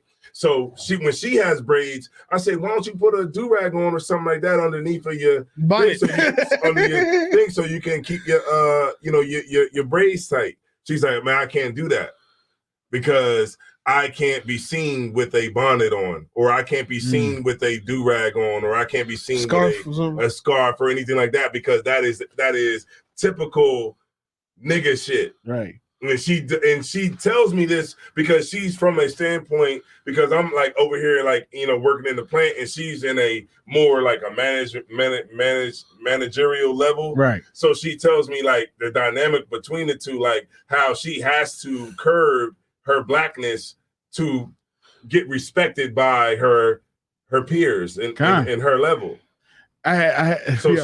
She can't come in with, you know, an afro out. Right. You know what I'm saying? Like in her mind, I'm not saying this is like what Cap said. I'm not saying this is like actual, like, you know, like the way it's supposed to be. But I'm saying it's a perception that we think like, okay, to be professional means that I can't go in here with an afro. I have to get this joint braided up. I have to get this pressed out. Even the braids go is in like here unprofessional to some people. Right, it's not unprofessional. Well, like, it's like, changing. I can't go in here with the big full hair, the dreads. Can't do that yet. Right, I can't go in here with the dreads. They might tell me, well, we don't discriminate. Dreads is acceptable. I think dreads is accepted now. They accept dreads more than cornrow. Wait a minute, certain kinds of dreads. What you mean? Like meaning like them dreads that look like stylish. Not the wicks. Like the stylish shit, not Kodak Black. Yeah, not the. Hell no. Not the shit like you see what I'm saying? Yeah, so no. it's still a criteria. Right, yeah. Like, okay, we'll accept some of your blackness. Yeah. But we ain't accepting Kodak Black. Nah. We'll accept, you got them joints stylish, you got them, got some grease in them joints. Right, you got they in a ponytail. They gotta be in a ponytail. You ain't walking in here looking like Bougie Bonton. Boom, bye, no head. That's all I'm saying, man. Nothing that y'all saying is wrong. As far as the appearance, we all know it's the kind of I wasn't even thinking about the appearance shit. Yeah, unfortunately, they not letting that go. Kalana say you won't get hired if you got your afro out. No, you won't. You won't. Yeah, like this. Like I told you, I had an employee, man. The boy got hired. He had nice braids in, and the first day of class, the training class, this dude came out with his hair out, and everybody, I mean, they came up to the joint, was like, "Who hired Bull?" This dude came in here with his hair out. Who hired this bull? And I was like, God damn. I was like, I had to go talk. It almost made me sick. They was like, yo, you gotta talk to the bull. I'm like, but you gotta tell this brother. I had to tell the brother. I said, listen, bro. Listen, and most the water, Barakatha Yahweh Shad, that I'm in the truth. I was able to tell this bull, listen, man, this world is against us, man. So unfortunately, we can't be like we want to be, you know what I mean? And we got to do what, you know what I mean? But I tell you what, throw them joints with some cornrows, man. Throw some braids up in that joint. You know what I mean? Come in here, look at what are you trying to do? Are you trying to stay as an associate forever, or you want to, you know what I mean, get you know what I mean, move up? You know what I mean? Either way. But he had a white rib too. But but the fact of the matter, I had to tell the boy, like, yo, you can't come in here like that. They really be wanting to get accepted, them too. Yeah, and next thing you know, this dude came in the next day and he had red and black cornrows. Red and black cornrows. I was just like, all right. That's super weird. I was like, listen, I told him, you know what I mean? He one of them boys, man. He always trying to show me his albums. Yo, I got a new album. Check this out. I'm like, man, I ain't trying to rap bullshit. Yeah, he rap. It's whack as shit too. Yeah, man, but and one thing I tell people, I was like, listen, I tell people all the time, because they see, and that was another thing that kind of hindered me, because I was not like their typical corporate dude. You know what I mean? I was always, especially with black folks, I was, you know. Nah, but you always told me that too. Yeah, you always told me, like, you remember you told me, you said I could move up. I could move up. Remember, Kohal said the same thing. Yeah, he was like, I could move up, but it's going to require me to do a whole bunch of, and I can't do it. To do some shit, right? How's it going? Yeah, man. That whole. This is what's the saying they say? You gotta say this. You gotta say, living the dream. Because I you know why I think that culture. Because it's more so like a. It lets them know that you're focused in on what you're trying to do. Because at a certain level, it's like, I'm not trying to be rich no more. Nah. I'm not trying to be an actor. I'm not trying to be a rapper. Right. I'm trying to be an IT specialist. Right. I'm trying to be Yeah, And they come to me once all you the get to a time, certain like, level, yo. it's like this has got to be a part of your life now. Yeah. To really succeed and to be accepted. He be trying to get me in all these daggone programs that got you doing like being what they want you to be. And I played the game before. I've been to the top and I seen what it's like. You know what I mean? I was like, man, it's bullshit. It's the same. You know what I mean? So you tell them, I know all this stuff. You're not teaching me nothing. You know what I mean? I'm not going to get in your programs. I'm not going to do all this other stuff. I can teach. I can train people. I want to train. That's all I want to do.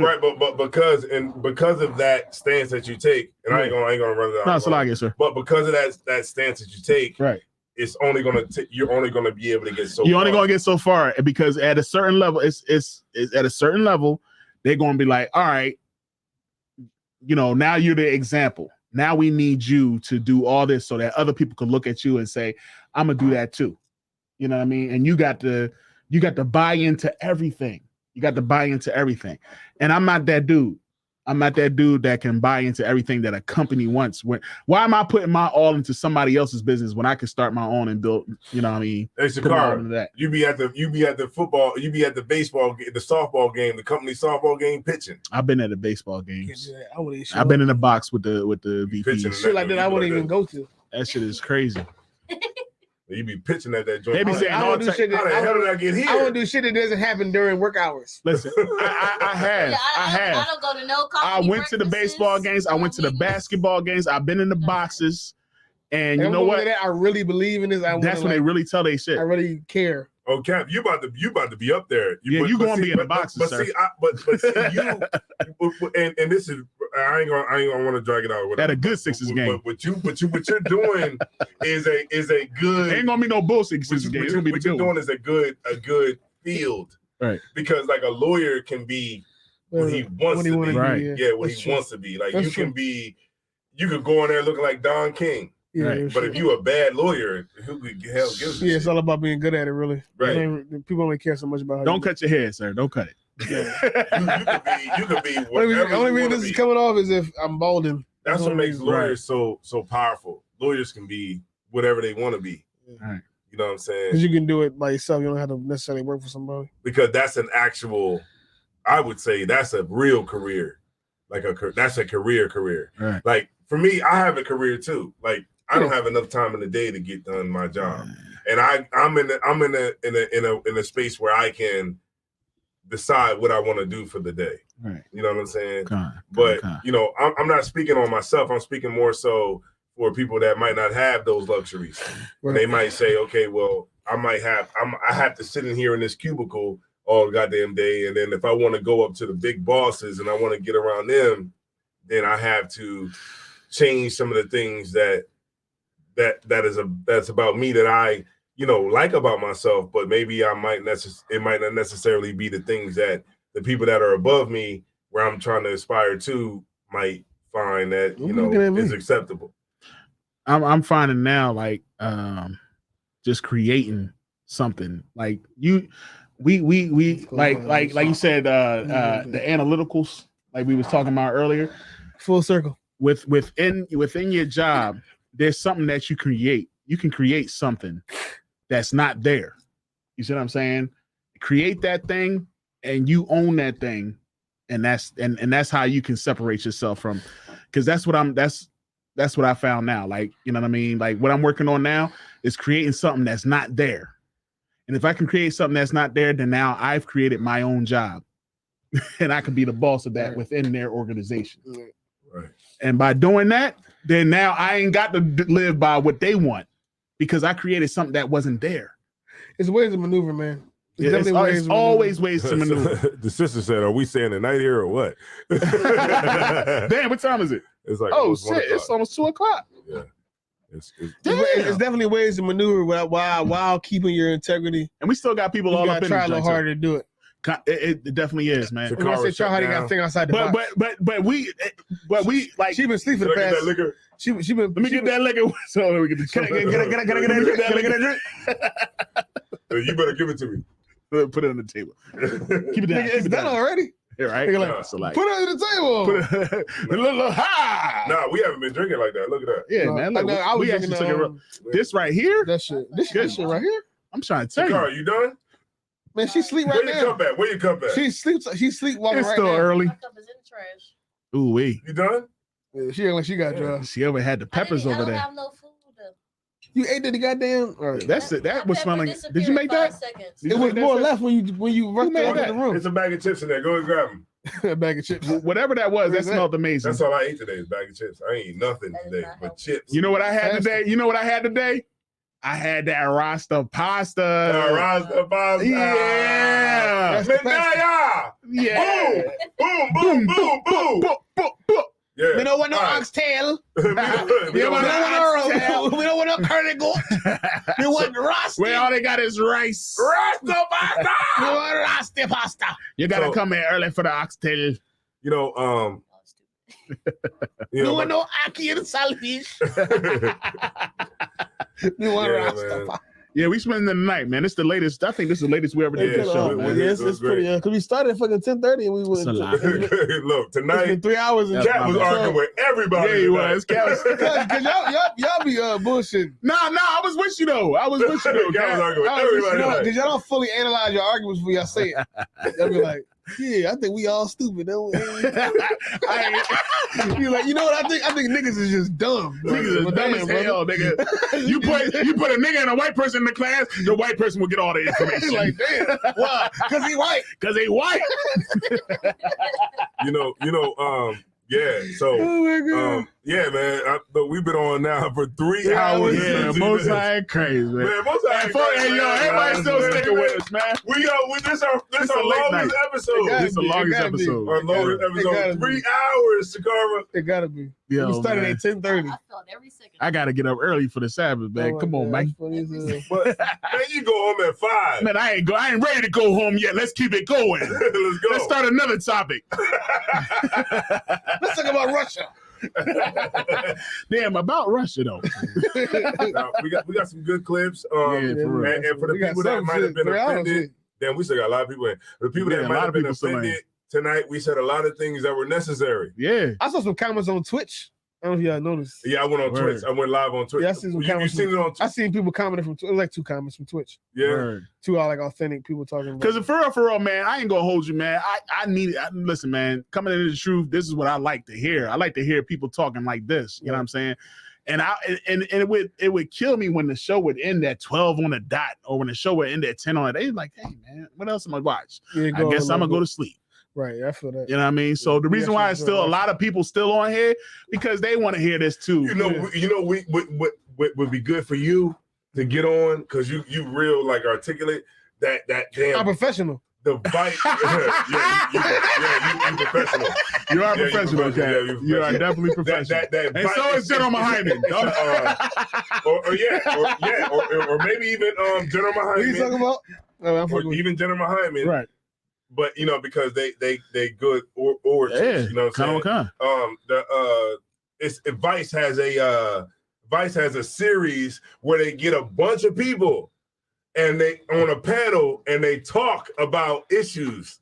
Like they'll have like Vice? it's on Vice documentaries. They'll have a white person, a transgender, a gay person, a black person, a Chinese person, a Spanish person, and they'll have like all these different races up there. And they'll have the person in front of everybody, the panel, and they'll ask them questions. Right. And those people will, and a lot of them, they have like 2 black people. Yeah. And now a lot of them, the black people be like selling out, don't really be standing on nothing. But then some of them, the black people really be standing on them like, yo, you know what I mean? We giving pushback. But I think that the ISUBK, we definitely would be good on What's something it called? like that. It's if you type in Vice, like discussions on race. Right, okay. Vice discussion on race, you'll see like or Vice discussion on sexuality, homosexuality or whatever. You'll see like transgenders, gays, lesbians, straights, you know what I'm saying? Everybody up there in a That's funny as hell. Straights. Straights. Yeah, straight. That's a new demographic. Yeah. Cisgender. There's some straights. And you'll see Don't forget the everybody up there, and then it'll be like, but then it'll be different races. Yeah. So then you got like the transgenders that be coming at the black people. Coming at the brothers who straight. Y'all be killing us. Yeah, they be like, oh well, what is a woman? Do you know how hard it is for nowadays for people to say what is a woman? A woman is an adult female human being. Yes. You know how hard it is for people to say that nowadays? Possible. It's impossible for people to say. Because before you didn't, remember before you didn't, we all knew what it was. A woman was a goddamn woman. Somebody with a vagina. That was it. A woman was a female, somebody with a vagina. That was it. Now it's like all complicated. Just for the clip's sake. Shakara. Yes. All right, give us this one. All right, let's get it. After this, you done. After this, we're gonna cut it off. Yeah, we're gonna cut it off. This is it. This is your way out. This is the clip right here. Shakara. This is your way out. This is the clip, and I'm gonna set it up. Okay, Shakara, what is a woman?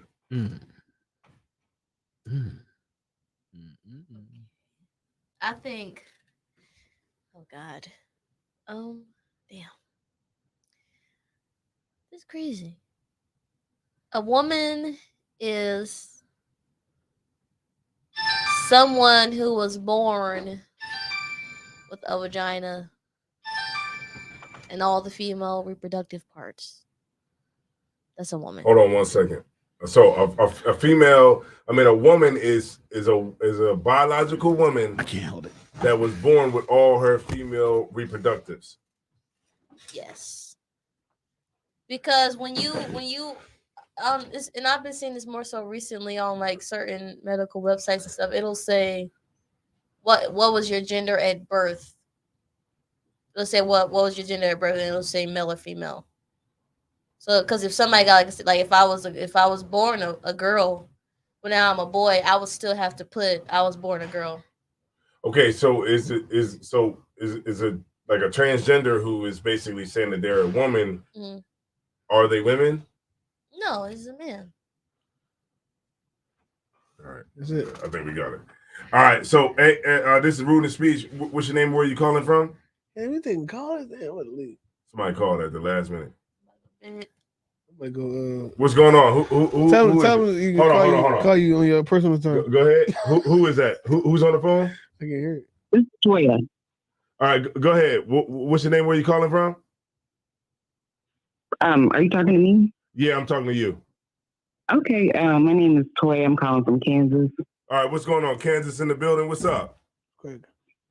Okay, so bear with me. I'm a little bit nervous, but with all the talk about Black women and Black men being so mad about women saying they're independent women, but can you agree that it was for several decades where the Black man left his family for any white girl he could find? Mm-hmm. A whole movement, first of all. And can you also address the fact that those white women that they did get with accused a lot of them of rape and they're in prison still to this day? So which forces us. Also, most of us have dealt with men who deal drugs. And then no, go ahead, sis. I'm sorry. Go ahead. Y'all don't want to talk about. We need to heal the community, but you don't want to address real facts. Okay. I only heard the part about the Black men have a movement to have a movement to have sex to leave Black women, and that's the first part I heard. I kind of zoned out after that. We can deal with that part first. Right. Okay. Well, let me just add this in there because of so much talk about the independent woman, this and that. Well, can we remind you guys about the drug dealing? I have a kid with you. Do I have to accept that you're a drug dealer in my home, putting me and my kids at risk? Do I have to do that? How many black men do you actually think left the family several decades ago? And not only did they leave, hold on, I'm gonna be done after this. Not only did they leave. Go ahead, sis. You can go ahead and finish. Go ahead, sis. You got it. Not only did the Black man leave his family, y'all spent several decades talking bad about us Black women, about our hair, about not having enough money like white women do. not having credit. So I would just like for one of my brothers to keep it real and address exactly what I just said. No sweat, sis. You good to go? You got you finished saying what you had to say? For tonight, yeah. All right, no sweat. Yeah, the amount of black men that actually date outside of their race, the amount of black men that actually are selling drugs and going to jail and committing crimes are very small compared to what you would see on the news and the media. The news will have you believe that we're all criminals and murderers and thugs, but the percentage of if you lived in a black neighborhood, you know this. I really ain't gotta pull up a stat to prove this. If you lived in a black neighborhood, you know that the percentage of the people, not even men, the percentage of the people that are actually committing the crimes in the black community are a very small percentage of the people in the community. Yes, the rates of crime are maybe higher compared to other ones, but as far as like if you look at one black community, it's a select few of people who are actually making the hood a rough place to be.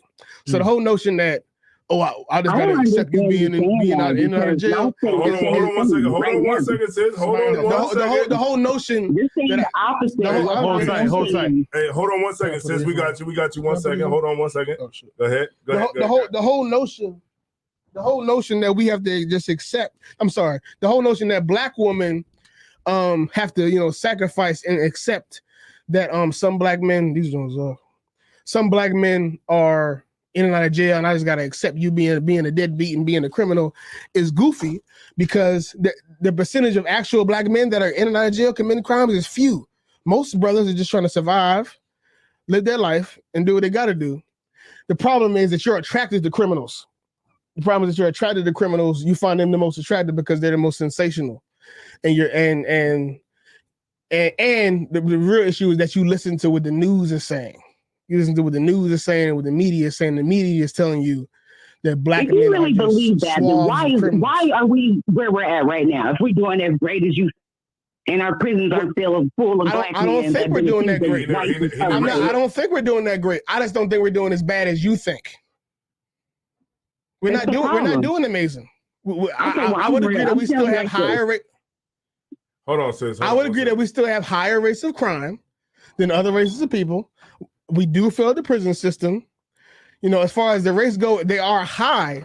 But all I'm saying is there are lots of quality black men out here that you could find. Mm-hmm. I just wonder whether or not those men are single. I wonder whether or not you're attracted to those men. I just wonder those things, but I know they exist, and there's a lot of them, because most in every given black community, most of the people are not criminals. So you think that's rare and not common in our community? It's rare in comparison. It's rare in comparison to the brothers that just go to work every day, pay their bills, go to school. It's rare for a man. It's plenty.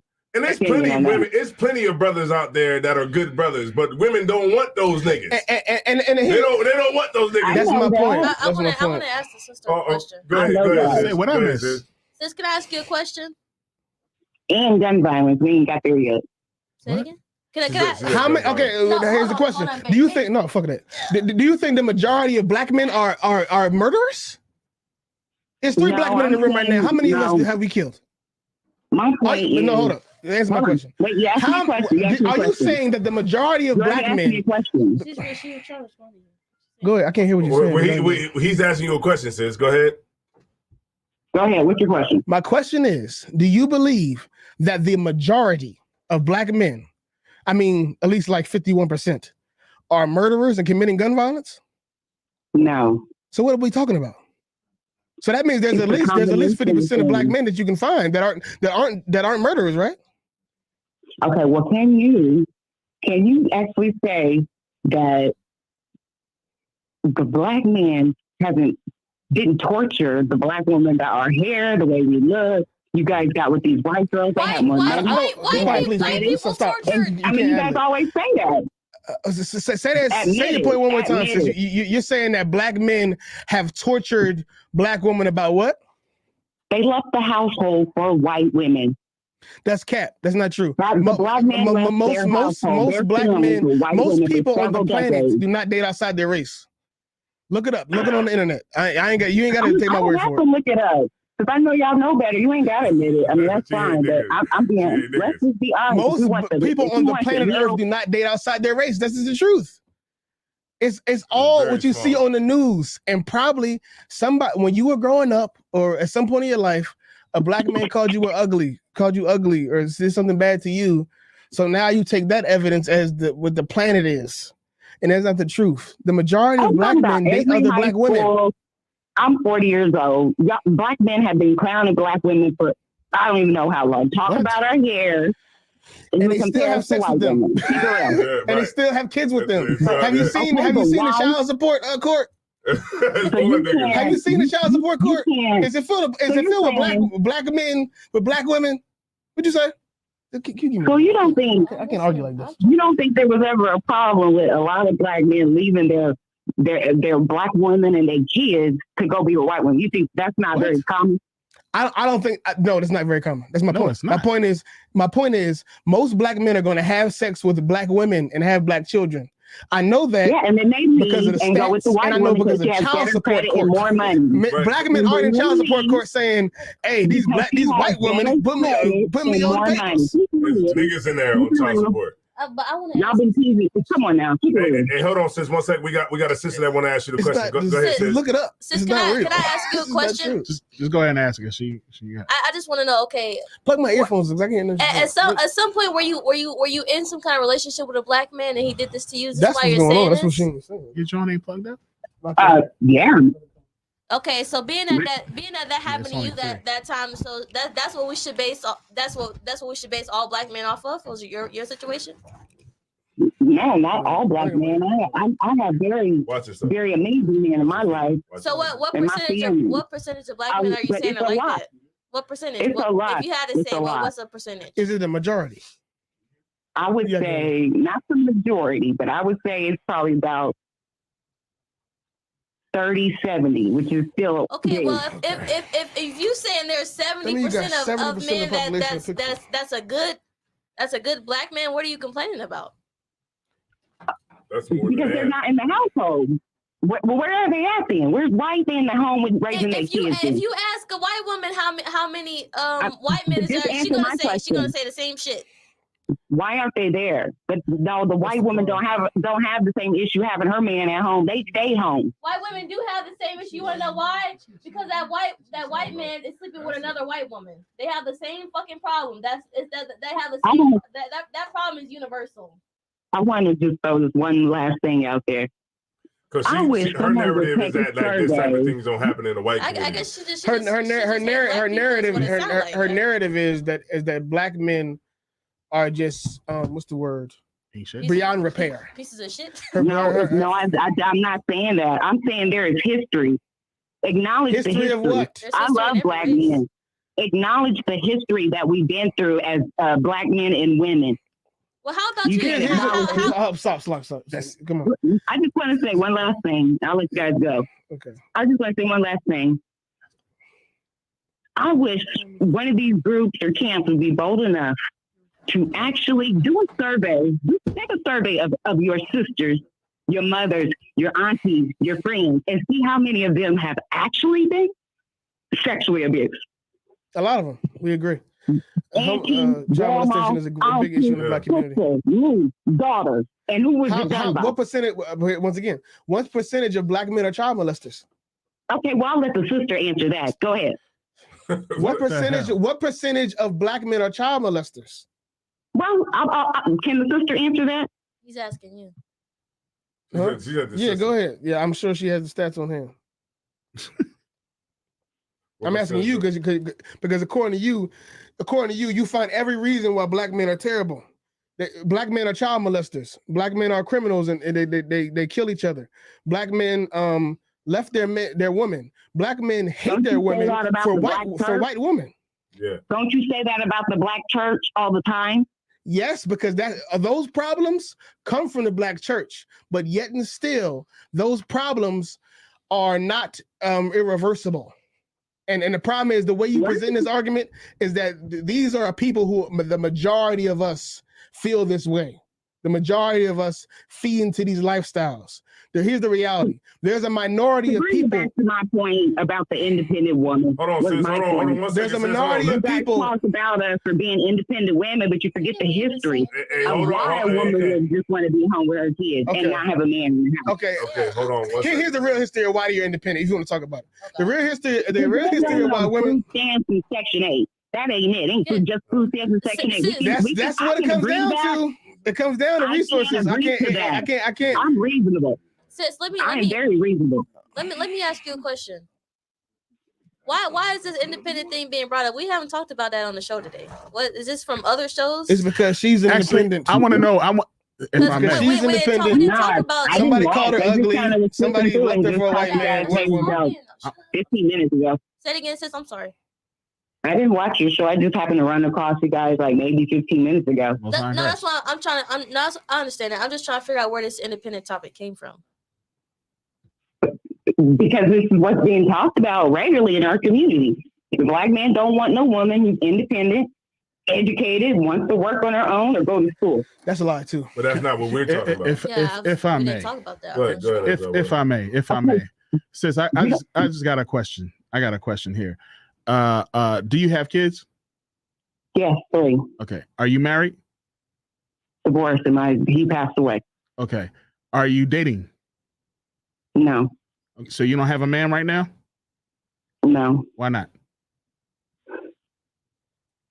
Because I just, like I said, it's too risky to bring in a man in your life around your kids or your home. Because our black men is out here killing us, killing our babies, selling drugs. Like, it's too much of a risk. That's why a lot of us prefer to just, when you get a certain age, a lot of us are starting just to prefer to stay single. Okay. So you prefer to stay single? At this point, yes. How does that make you feel? I mean, it makes me feel, I feel a lot better that I'm actually talking about things that I know goes on in our community. And like I said, take the survey of all the women you know. If you do it anonymously, your mind will be blown. Now, do you have any friends that you grew up with that was overly aggressive and fought women and raped them, treated them bad? You never experienced that? I don't have any friends that do that. You don't know, not one person? Not one of my friends do that. Now, I got a question is. I didn't say friends. Do you know someone who has? I don't know anyone that has been very aggressive. That's why we need the survey of our sisters, so you guys can get the full picture of why we are where we are. Right, I understand, and I totally understand that. But I'm trying to understand. If the sister can honestly address it, I'm just trying to understand where you are. Question. I got another question for you. I got another question for you. Are you satisfied with not having a man? My question first. They don't answer yours. Well, after this, I'll answer your question after you answer this. Are you satisfied with not having a man in the household to help you raise your children? Well, my husband passed away. So. No. Are you satisfied with not having a man that I don't know? Would you like for a good man to be in your household to help raise your children? Not right now. Not until I got one through college already. I got one graduating. Nope, I'm not. No, not right now. I'm not even trying. I'm asking a serious question, sis. I'm asking a serious question. Would you like for a good man to be in your house to help you raise your children? I mean, I guess, but is that what I want? There's no I guess. There's a yes or no. It's not. I don't want. Come on, let's. No, I really want you to be real. I want you to be real with me, real quick, sis.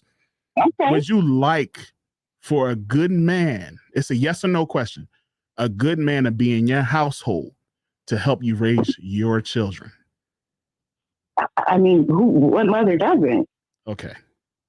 So if that's the case, then why? What is stopping you from finding that man?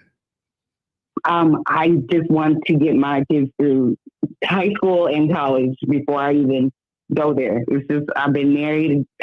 Obviously, I've been through a lot. It's just, I'm happier right now than I have in a very long time. Have you ever been molested? Have you ever been molested? Yes. Okay. And what was the man that you were with? was he all of these things that you saying that men are? Yeah, and I'm not exaggerating. Majority of Black women have been violated. Like y'all say, oh, she's got baggage, she's scarred. Yeah, most of us do.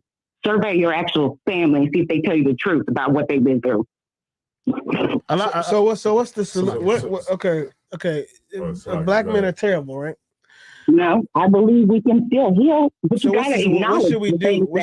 You gotta acknowledge the position that the Black woman's been put in. We've never been protected by our own man. The police certainly don't protect us or our kids. It's a combination of all those things. Is all I'm saying is you guys putting so much blame on the Black women for Section 8 food stamps and we don't really talk much about how we blame Black women for all the problems in Black We community. definitely don't. But what percentage of last question? What percentage of Black women do you think have experienced some sort of sexual trauma in their life? I believe it's 1 in 3. I think it's believing 1 in 3. Why the fuck you want her to answer? Why? So I'm so evil as a man. I can't give an answer to the question. She doesn't respect. If you love your sisters, you would want to know. I tell you 1 in 3 because I think that's like the actual number. I agree that child molestation is a big problem in the Black community. And look how much of a problem it is. She don't want to answer. Why we arguing? Answer the question, please. Say what's the question? She must have known. What percentage of Black women do you think have experienced some sort of sexual trauma in their life? And I'm gonna ask you the same thing he just asked me. Have you ever experienced any sexual molestation or rape? It said 1 in 4. I just looked up the. It's about that. 1 in 3, 1 in 4. You see one. Why won't you let her answer? I just looked it up. I'm sorry, I don't know. I don't really know off the top of my head, but I would have to assume it's not necessarily a small amount. I think that is a problem. I think that is a problem in the Black community. I don't disagree with you on that. And look how they try to hush you up. They weren't trying. This is my point. No. Let her talk for a second. Let her talk for a second. Go ahead. Y'all got it. Say what your point is. Say your point. Is you there? Oh, I was way further. No, you said you have a point. What's your point? Majority of Black women have had some sort of sexual molestation or rape in their lives, and y'all don't want to talk about that part. Okay. Fuck all that. She disrespectful. The world, sis, does not run off of your hurt. Your hurt and your pain. Like this show tonight, we didn't get an update about how you were feeling about your past child molestation before we went live. Be quiet, please. The planet does not run off of your hurt. I understand that you may have been molested. I understand that the rates of child molestation are too high in the Black community. The rates of murder are too high. The fatherless homes are too high. I understand that the rate of interracial marriages are too high. Even though many of these numbers are relatively low, they should be 0 in my opinion, because that's how extreme my views are in the Black community. I understand that Black men could lead better, that Black men could take a better stand in our community. But this is what you have to do as a woman. You have to be quiet and let me lead you. As a woman, you got to be quiet and let me lead you. A Black man is not going to be willing to lead you, but if you just tell him how he ain't shit. It has not worked. Black men have been you said the whole thing about interracial marriage. Black men have also been hearing how they ain't shit since the 70s, since the 80s. Black men know they ain't shit. Black men know we criminals. We know we love white women. We know we don't take care of kids. We know all of this. I don't need to hear that. What I do need to hear, however, is how can I fix it? How can I get rid of the child molestation? How can I build a community where we stand on not molesting kids, not murdering our own, not having sex outside of our race, raising our children? How can I build a standard that we can all respect? I don't build it by degrading Black men. When in reality, many Black men are ready to make these changes. They need to just figure out how to not be led by the minority of Black men that are solving these issues, that are creating these issues. Most Black men are not child molesters. Most Black men are not murderers. Most Black men do not date outside their race. It's a minority of people who are creating the narrative because your oppressor, the news, the media, pushes this because it's sensationalized and make it, you can drive votes with it. That's the problem. I understand that black men are lacking. We get it. I do not need you. Nobody needs you to get on the internet and tell them how terrible black men are. We understand that. What we're trying to do is build a space and a place where we hold black people to a certain standard where they don't molest kids, where they don't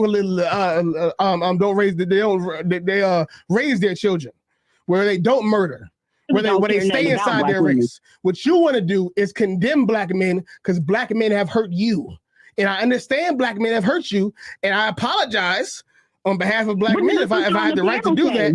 But I can't. I don't have tonight on this show. I did not know you were molested on this show before I started. Did she repeat her answer? 1 second. So none of y'all brothers are concerned 1 second, about any of this, right? This is it. Okay, all right, so there you go, sis, man. That's your answer, man. You know what I'm saying? You called in for the show. You asked for your answer. So we're gonna go ahead and just move on. We're gonna get the hell up out of here. Right. You know what I'm saying? It's like 3 o'clock in the morning. We're gonna get up out of here, man. So it's 2. That's pray about that. 2 o'clock in the morning. I got shit. Pray over that. Pray over healing for us. All right, no sweat, sis. All right, you be good, man. Good to go, man. Go ahead. Shana de la Bosa shit about 100. Yeah, man. That, you know what I mean? So there we go. Yeah. You know what's crazy? It's a lot if I may, man. Yeah. What Cat brought out is so heavy, and there's some people that just don't want to hear. You know what I mean? Because they don't want to understand the accountability of both sides. They want revenge on their own people. Man. Like you want revenge. You don't want to fix nothing. The whole time you was talking, and I don't know if y'all like. I had to put it on mute because she was talking the whole time you was talking. Right. And it's just like, why don't you take a moment to listen? Yo. You know what I mean? Like, I don't understand when somebody, like, you're not going to get anything if two people talking at the same damn time. You know what I mean? Well, she called into the show because obviously she wanted an answer. I think she wanted an answer, but she didn't get it because she was too busy talking. She was mad because we wasn't on here saying how terrible black men are and not talking about the fact that she got molested. Right. I'm sorry, I can't make a whole show about you getting molested. Nah. I think you don't need to say nothing else. We got the clip. She said, for real, this should be the late night show. For real. This should be the late night show. Yeah. I don't know what you think, Shakara. We get crazier the later it go, I guess. Yeah, I guess. Nah, play the cap shit. Play the cap shit. Hold on. Where's that? What is that? Play the cap shit for Shakara, man. What like that?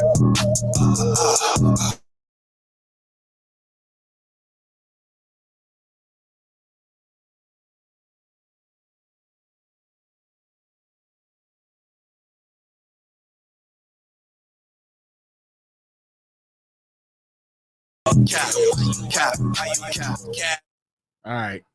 The video went out on the cat, man. Yeah, I unplugged it when y'all did all that damn movie. She gonna sit there and try to say that the sisters don't get a chance to talk, man. Hold on, what's you know what I mean? I think the main problem with women like this, right, is that it's too much hurt that's been done. Play one more time. So like, we want to do it one time. Play one more time, man, for Shakara, man. Right. God damn. You're going on 4 hours. Hold on, Shakara. Hold on 1 second.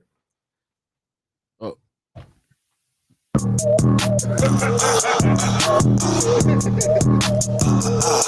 Why they so full of the? Why they so full of the? Say it with me. Cap.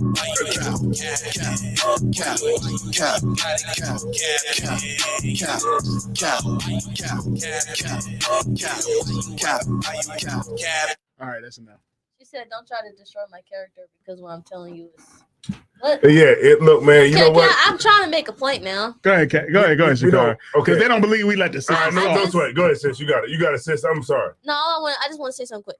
I think the problem with women like this is it's too much hurt, it's too much pain that's been caused to her that hasn't been dealt with. And the ICPK has absolutely nothing to do with that. Like, we weren't talking shit about no independent woman tonight. That never came up at all. But because y'all show some kind of masculinity and importance in the damn world, she decides that she should attack y'all. But she needs to go get help. She should come start watching classes and come to the school, because you attacking every black man and spreading the word that black men aren't shit is not gonna help improve anything. Right. It's just gonna keep circulating that black men ain't shit, and they're gonna be like, okay, well, if you're not telling me how to help it, I don't know what you want me to do. If she gonna be in the next relationship, she's gonna get in. She's gonna be in a relationship with this black man. She's gonna tell him the whole time how he's not shit, and how he's a molester, and how he's a drug dealer, and how he's not shit, and how he's not gonna do nothing for her kids. She's afraid to get a man. When this guy could really be a good man, and he could really take care of your kids. He could help lighten the load, so you wouldn't have to be an independent woman.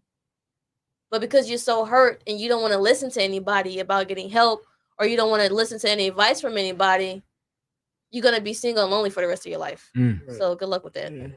Yeah, she want to band together with all black women. But don't come on here and attack my husband. God damn it. Trauma. Yeah. I understand. I understand, and I blame Kevin Samuels. Shit. Because damn right. I believe Kevin Samuels, because all the damn talk about a black woman, independent woman, and how they independent, which I don't necessarily agree they should be doing. No. But that's not our show.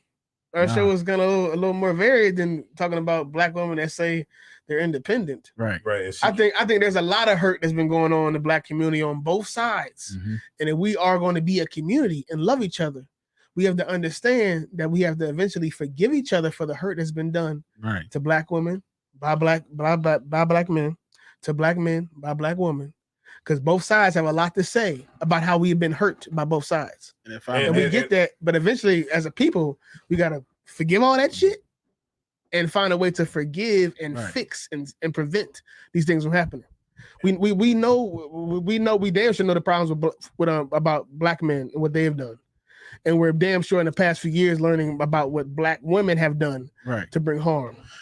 And you we can't just harp on attacking each other about it. And you actually agreed with the sister. I agree with everything that she said. Yes, I agree with. I agree that I agree that the problems that she's talking about are too high.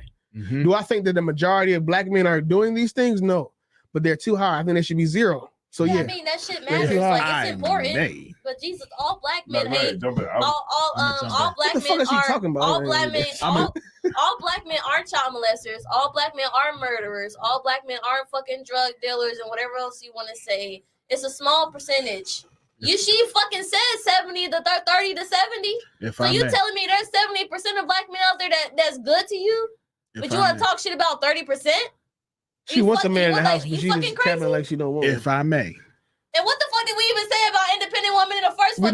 It never came up. It never came up. But here's what I will say. No goddamn independent woman in the first place. Nobody said that shit. Show.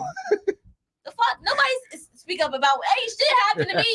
Kevin you need to fix what the hell happened. You need to go get fucking counsel about what the fuck happened to you. Kevin Samuels. That don't got nothing to do with Kevin Samuels talked about independent black women 3 years ago. And then every other podcast talked about it. So now this must be also talking about. Nobody said nothing about no damn independent woman, but you want to come on the on here when we talking about fucking stupid shit at the end of the damn show and talk about independent woman and we talking shit about. We didn't say nothing about no independent. The only thing we said about a woman is trying to figure out these goddamn transgenders. You know what? And the goddamn BBLs. What the hell? We ain't talk about none of that. But you know what? She one thing that I think she brought out. It's no problem with asking a question, but you need to listen. If you're gonna ask a question, you need to listen for the answer instead of running your mouth constantly. You should listen to see what the answer is gonna be instead of trying to fight somebody. She has never listened. She has never listened. She has never listened. And I'm gonna tell y'all like this: how the scripture says, man, like all that has happened to her in her past. All right. It's a possibility that may have shortened her spouse's life. That's what the scripture actually brings out. You know what I mean? Because all that stuff that you got going on in your life, all that stress you probably put on your husband because you want to blame him for what happened to you in your past. And as a result, you stressed him out, just like you trying to stress us out. But it ain't gonna work here. Right, yeah. Because we know the scriptures. We know how everything works. And guess what? Here in the UPK is where you can get counsel to save your life and your kid's life. Yeah, and then on the flip side of that, you know what I'm saying, you might get a man that might be okay with coming and taking care of you, right, and taking care of them kids. We got some forgiving brothers that women without BBLs, right? Because in the UPK. Because guess what? They're more forgiving than me. We take care of the fatherless. You know what I'm saying? So you know what I'm saying. It just all depends on how you can work, how you can how you handle that mouth. Right. You know what I'm saying? So yes, like I said, Cap brought out some heavy stuff. He gave you the answer, but I had to keep hitting the mute button. I had to keep hitting the mute button because the whole time you were talking. So this is what you need to do. This show is recorded. You can always go to YouTube and rewatch it. All right, no sweat. Yo, can you drop a bomb for Sunshine Sony? Yeah, man. All right, Sunshine Shawnee, man. Look, man, I need to get back home to my rib. We coming up on because we love them so much. Because I love my rib. Yo, Listen, man. 4 hours. Yeah, man. Shoot. This is clubhouse numbers. Good night. Yeah, this is. We up on but it was fun. Right I enjoyed myself. Yo, I enjoyed myself. Yeah, maybe we might have to be the late night show. Ain't no problem. Switch it. We might have to. Maybe everything that we might have thought that we wanted. Maybe the Lord might not have that for us. Right. We might have to just go ahead and stay on for the people that want to stay up late and still want to hear this truth. Well, how about this? Maybe we might have to go out and then come back and do the show. Damn. Hey. God damn. So like, is my rib watching right now? maybe we might have to go out first and then come back and do the show. We got to go out and do a couple shootings before we Actually, let's do some live stuff on the road and then come in and all right, we might have to do some stuff. See, man. We doing something we ain't even doing. According to the sister that called in, we gotta go do a couple shootings tonight anyway. So we gotta shoot some people. We can't be up too late. Good night. Shout out to Shakara had the sunglasses on. A couple white women. She had to take them Jones out there. Sunglasses on. You had to see the truth. I think I seen another sister had the sunglasses on. Yaquar. When she was doing the Passover. When she was doing the Passover, she was like, she was cute in there. That was cute. Escuela de la noche. She was speaking that shit. Yeah. So shout out to, it's crazy. This might be just me, but I scroll Facebook, right? Uh-huh. Everything I think to stop on and give a like to, you already gave a like to. Me. Okay. I mean, I just be on Facebook more than you. Or earlier at least. Or maybe we have like the same. This is one boy that be cracking me up on Facebook when it comes to what we like. Are you talking about like random posts? Yeah, because I'll be scrolling and I'll be like, let me stop on there. And I'll go and be like, Ariana in there. Yeah, it might be just like the same things. Yeah. And then I'll be scrolling. I'll be like, I don't really like that. Yeah, I see a lot of brothers in there. I like that. And then they'll be like, Ariana. Like, God damn. All right, like. That's funny. And that's literally how it be. Because you know what I'm saying? Yeah, you probably just got some. So shout out to giving us similar things to watch. Shout out to Sunshine Sony, man. Appreciate it. All right, sis, man. You know what I'm saying? You gonna get a man up in there, man. Yeah, come in the truth, man. You get it right. So at least 70% of them, 70% of them out there. Yeah, 70%. That means that's a lot of brothers. That's good. That's a lot of brothers. Yeah, I mean, you know what I'm saying? That's a good number. I thought she would have said like 50. I thought she was going to say 30. 60. Yeah, I think we should just. I think the problem is we should just be more solution based at this point. Yeah. We know that everybody fucked up. Yeah. Everybody's fucked up. Everybody's terrible. Everybody hates each other. So let's figure out how to instead of taking a survey to tell me what I already know. Let's just go out and figure out how we can stop the child molestation. You know what? Maybe we should figure out how we can get these churches. I got an idea to stop harboring child molestation. Look, put me on. Let's stop the drive-by shootings. Look, sir, you just gave me an idea. Let's shun people who we gonna do some in the street stuff to find out the truth out here. Yo, his head moving fast. We gonna get this truth out here, man. I'm trying to tell you, man. It's some truth that we gonna find out here. Yo, you shit move. I can't even move my shit down. Bruce Lee with it. I didn't say that, and don't you ever say I did. God damn. Sunshine mad as hell. She's still up in here. She's still up in there. Put her back on the joint. We can go for another hour. I be talking to her for all damn night. Yeah. Right, we could, man. Look. And then she can be like, you know what? I just want Isaiah West's phone number. I'm sorry. I should have said it when I first called. But Yeah, that's all. You funny as hell. Sunshine Shawnee, man, where you at? What city you in, man? You know what I'm saying? Come up to the show. You know what I'm saying? Take a serve. Pathetic. Fuck y'all. Pathetic. She think we gonna kill her. Okay, so women said what? Talking about black men. We're gonna be going on. There's nothing wrong with a woman being honest, but if you asking a question, you have to at least shut up long enough to listen to what the answer is going to be. If I ask my husband a question, I gotta shut the hell up so he can answer it. If I'm rambling the whole time he trying to answer the question, I'm not gonna hear the answer. You know what? That's key. You said something so heavy, sis, because you know what I mean. I get into discuss. Listen, my wife is very opinionated. Very opinionated. I know I'll talk about. And you know what? I have to say, listen, how about we do this? You say what you have to say, I'll listen. But when it's my turn to speak, you listen. Because that's what interpersonal communication deals with. When you're dealing with interpersonal communication, it's not one person listens. Like people like to say, I'm a good listener. I don't want a good listener. I want somebody that can hear what I'm saying. You see what I'm saying? If I'm telling you something, I want you to be able to take that information. Every now and again, you can give me some cues. Yes, absolutely. Mm-hmm. You can get a little something like that, but you don't need to start having a whole conversation of everything that's going on. Because what you're doing is you're thinking while I'm speaking. And you're not comprehending what you say. Yeah, exactly. You're not taking it in. And that's poor interpersonal communication. Yeah. All right. So if you want to have good interpersonal, if you want to have a conversation with anybody on the show, you got to be able to shut up, listen to what we're saying, and guess what we'll do? We'll be quiet. I can't say shut up. We will shut up. We will shut up while you talking. You know what I'm saying? And we will hear what you have to say. My problem is I don't shut up because my problem is I can't say shut up. The problem is I know I don't shut up because I know the whole. You know exactly where you're going. No, it's not even that. We all know you don't. It's not even that. We all know. The whole point. Like what you saying is bullshit. Calling a lot of times. They don't want to hear the answer to my question. They don't. See, Cap wanted to go live. He wanted to go live. Yeah, This is your fault.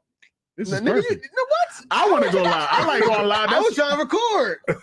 Yeah, you definitely was. Cap want to go live. The problem with niggas is they don't want to answer a question. The question is just a setup for the argument. Right. You want to get on here and force us to take a survey to learn that there's child molestation in black communities. Let me say something. I don't know that. Let me say something. I agree. Okay, she said keep that same energy when it comes to your daughter. Let me tell you something. Because I'm in the ISUBK, my daughter's not gonna get molested. My daughter's not. My daughter's not gonna get abused by my husband's not gonna be a drug dealer. Never. He's not gonna be a murderer. Right. So watch your fucking mouth. And the problem is, she think, what is she saying that if my daughter, if somebody close to me was sexually assaulted, you think I'm gonna be like, did a black man do it? Oh well, I can't do nothing about that because he's black. I would still have the same feelings about she been burnt. Anybody being molested is like, I don't take it seriously because I'm not willing to make a survey, and she needs the UPK. I'm not willing to just tear down all black men because you got molested. She needs the UPK. I can't tear down all the black men because of your hurt. Right. I got to find a way to move past the hurt and pain, forgive, and stop what's going on right now. Right. Stop the murders, stop the child molestation, but I can't tear down all the black men because of child molestation, nor can I tear down all the black women because of child support. Tear down all the black women because they lie to the cops about what brothers do and don't do. Like I can't because they all want to be independent. I just can't. I can't do it. All right, man. We out of here, man. Man. We got. Hey, call in next week, sis. Next Friday. We got Sunshine Sony in the building, man. Jump a bomb for Sunshine Sony. Yeah. So first read of speech out. We said a lot of things. Please call in next week. We can do this again. That people may save your comments. Think about what you're going to say before you speak. That people may have thought that was disrespectful. That we said that was necessary. It was rude for people to be able to heal, but not knowledge. Heal. You know what I'm saying? What do you say, Kat? It was rude in speech, but not in knowledge. Right. So we said these things. Rude in speech. Go ahead, play it out. What's it like? Rude in speech. Yeah, so we're not attacking you, sis, man. No, not at all, sis. Yeah, at the end of the day, like we are not. I don't know who you are. You might be bad. We're not the enemy, sis. You might be bad. You might have a BBL. Goddamn. Well, that's what we're really talking about. Even if you don't got a BBL, brothers in the UPK, we're very forgiving. And she didn't have to go to Mexico. Nah, But check this out, man. You know what I'm saying? This is rude in speech. Vidcast 3.0, man. This is chapter 2, verse 3. Damn right, man. You know what I'm saying? Hey, sis, come out to North Carolina. We're gonna be out there. You know what I'm saying? Listen, you need to come into the truth to see what real brothers and how we treat our women. We not like what you think it is, man. We probably met her before. You think so? I'm just fucking around. Yeah. She just need the truth, man. Straight up. All right, You know all what I mean? right, Shawnee, Don't come man. at me though. We out here, Shawnee. She plotting already, man. So check it out, man. Shout out to everybody, man, who rocked out with us. Man, we've been on here a long time. Yeah, this was man. dope. I had fun though. 4 hours and 2 minutes. 4 hours and 2 minutes, man. I don't even know how Shakara did it. Most She I ain't sleep crack. right now. Hey, throughout it, sis, She sleepwalking man. right now. She had the pepper. She had the stuffed pepper up in here and everything, smelling the whole place up. Where you Check at? this out, She ain't come back Shakara. next We week. was built for this. Yeah, We was waiting on this I day. had enjoyed it. I enjoyed it. Well, we can stay on here, you know, a stupid amount of time. Right. Don't return I it. talked to my ribs. She was like, "Really, Really? really?" Really? to 4 o'clock in the morning. She's like, "Really, really? You stay there? At least you know where I'm at." I'm online. Shit, you see I'm me? online. Look at the I ain't TV. lying. I'm Hey, sure hey, hey, shout out to Sunshine Shawnee. She said this is her first time seeing the show and she ain't never gonna come back. Oh damn! She commented way too many times and I come back. Yeah, that's real I'm shit. You sorry. gotta come back, You man. commented way too many times not to come back. You know what I realized about the YouTube algorithm? What's that? One person don't mean shit. It definitely don't. No. Yeah, if you don't come back, that's all right. It'll be another one just like you saying the same old shit. Same argument. Saying the same old shit. It really doesn't matter. Men ain't shit, and we gonna have to tell them that. You know, like literally, not. like you know how like you could be like, I don't like this person.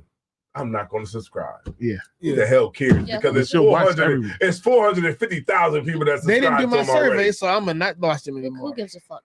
It's 450,000 people that subscribe to him already. She said the most. Was she in some other Can camp or we end something? this shit? No, she believe in God, I guess. Pissing me off. We need to go on another I think she 1 had- hour. From her talk, she It's definitely entertaining to me. Israelite.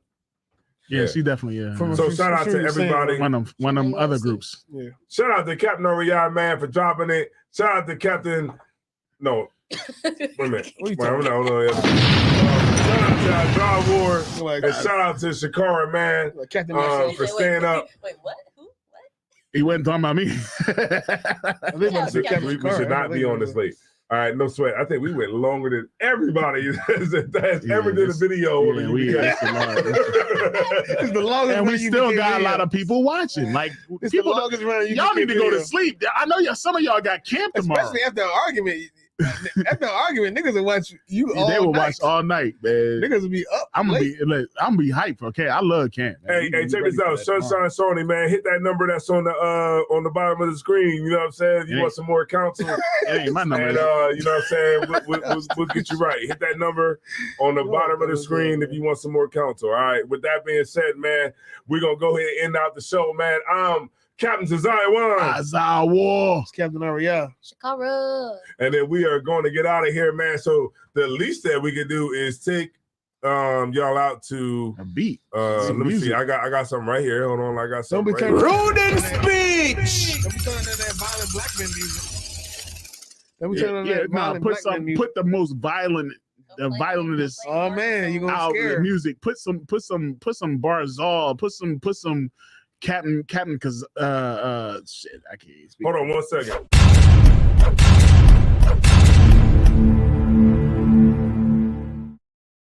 Way up there, shit. Play Israelite rapper because he talk all types of guns on there. Yeah, put some Which of one? the put the Israelite hardest rapper. joint on there. It's right there. You pass by it. Damn. Hold on, Salaki. Right here? No, right one here? more. Yeah, there you go.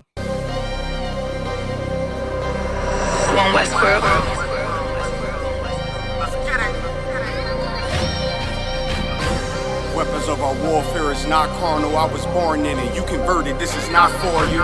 Weapons of our warfare is not carnal, I was born in it. You converted, this is not for you. Handle lights and teddy bears, I'm trying to leave your block romantic. Flicking off the hip, I leave a scene looking like I'm dancing. Ain't one Westworld, best believe we not gon' stand big titties on a drum. The stick figure looking outstanding. Rip his top with the hands of the Lord, call that God tears. Send a spear right to the sky and watch his front tear. I'm that nigga cause I run with them niggas, so let's get that clear. Don't question who say I'm the GOAT. I tell them God did. In order to be the best, you gotta beat the best. To me, that's suicide. Of course, I sound cocky to a glizzy eater. Fuck your pride. Don't need a horoscope to see I'm a star, so fuck your sign. You can believe in anything you want, but as for me and mine, God mode. I am what I am, so let's just keep in mind. Don't wanna be like like yeah, Kyrie, they wanna be like I. She said she lost until she found me, and then she found a tribe, and then I make a bout face until she called me Ottawa.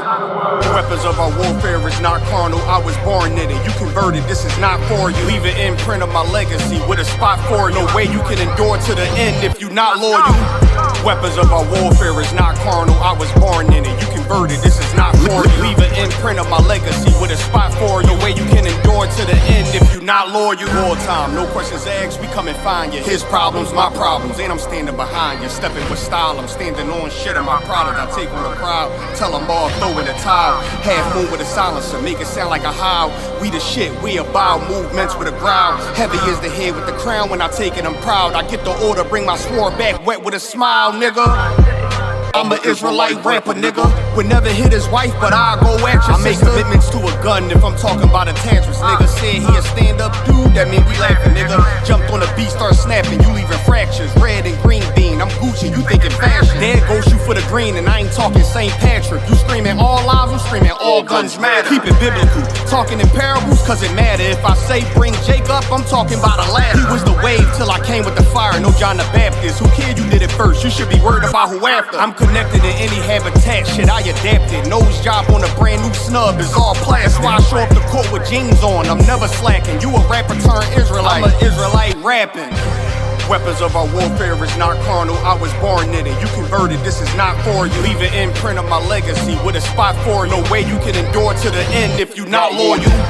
Weapons of our warfare is not carnal, I was born in it. You converted, this is not for you. Leave an imprint of my legacy with a spot for you. No way you can endure to the end if you not loyal. Wartime, no questions asked, we come and find you. His problems, my problem. Stepping with style, I'm standing on shit on my product. I take on the crowd, tell them all, throw in the towel. Throw in the towel. Heavy is the head with the crown, when I take it I'm proud. I get the order, bring my sword back with a smile, nigga. And the ISUBK is showing.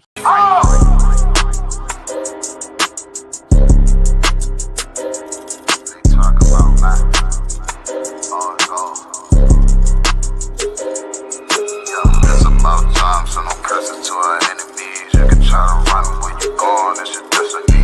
You gotta fall, never rise, that's the melody. What you get the dawn right, get another legacy. If you gotta do the shit, when I do it carefully. You can lose everything you own over jealousy. When I met her, I ain't never sweat her, I just let her breathe. See you down, keep my foot on you, that's not my pedigree. At your throat, I done took her oath, I pray I never leave. I'm a different guy, you're surprised, tucked in my sleeve. Boy, you fucking stupid, sold your seat for some bloody beef. True nation, cut the conversation, better keep it brief. It's about time, so no pressure to our enemies. You can try to run where you going, it's your destiny.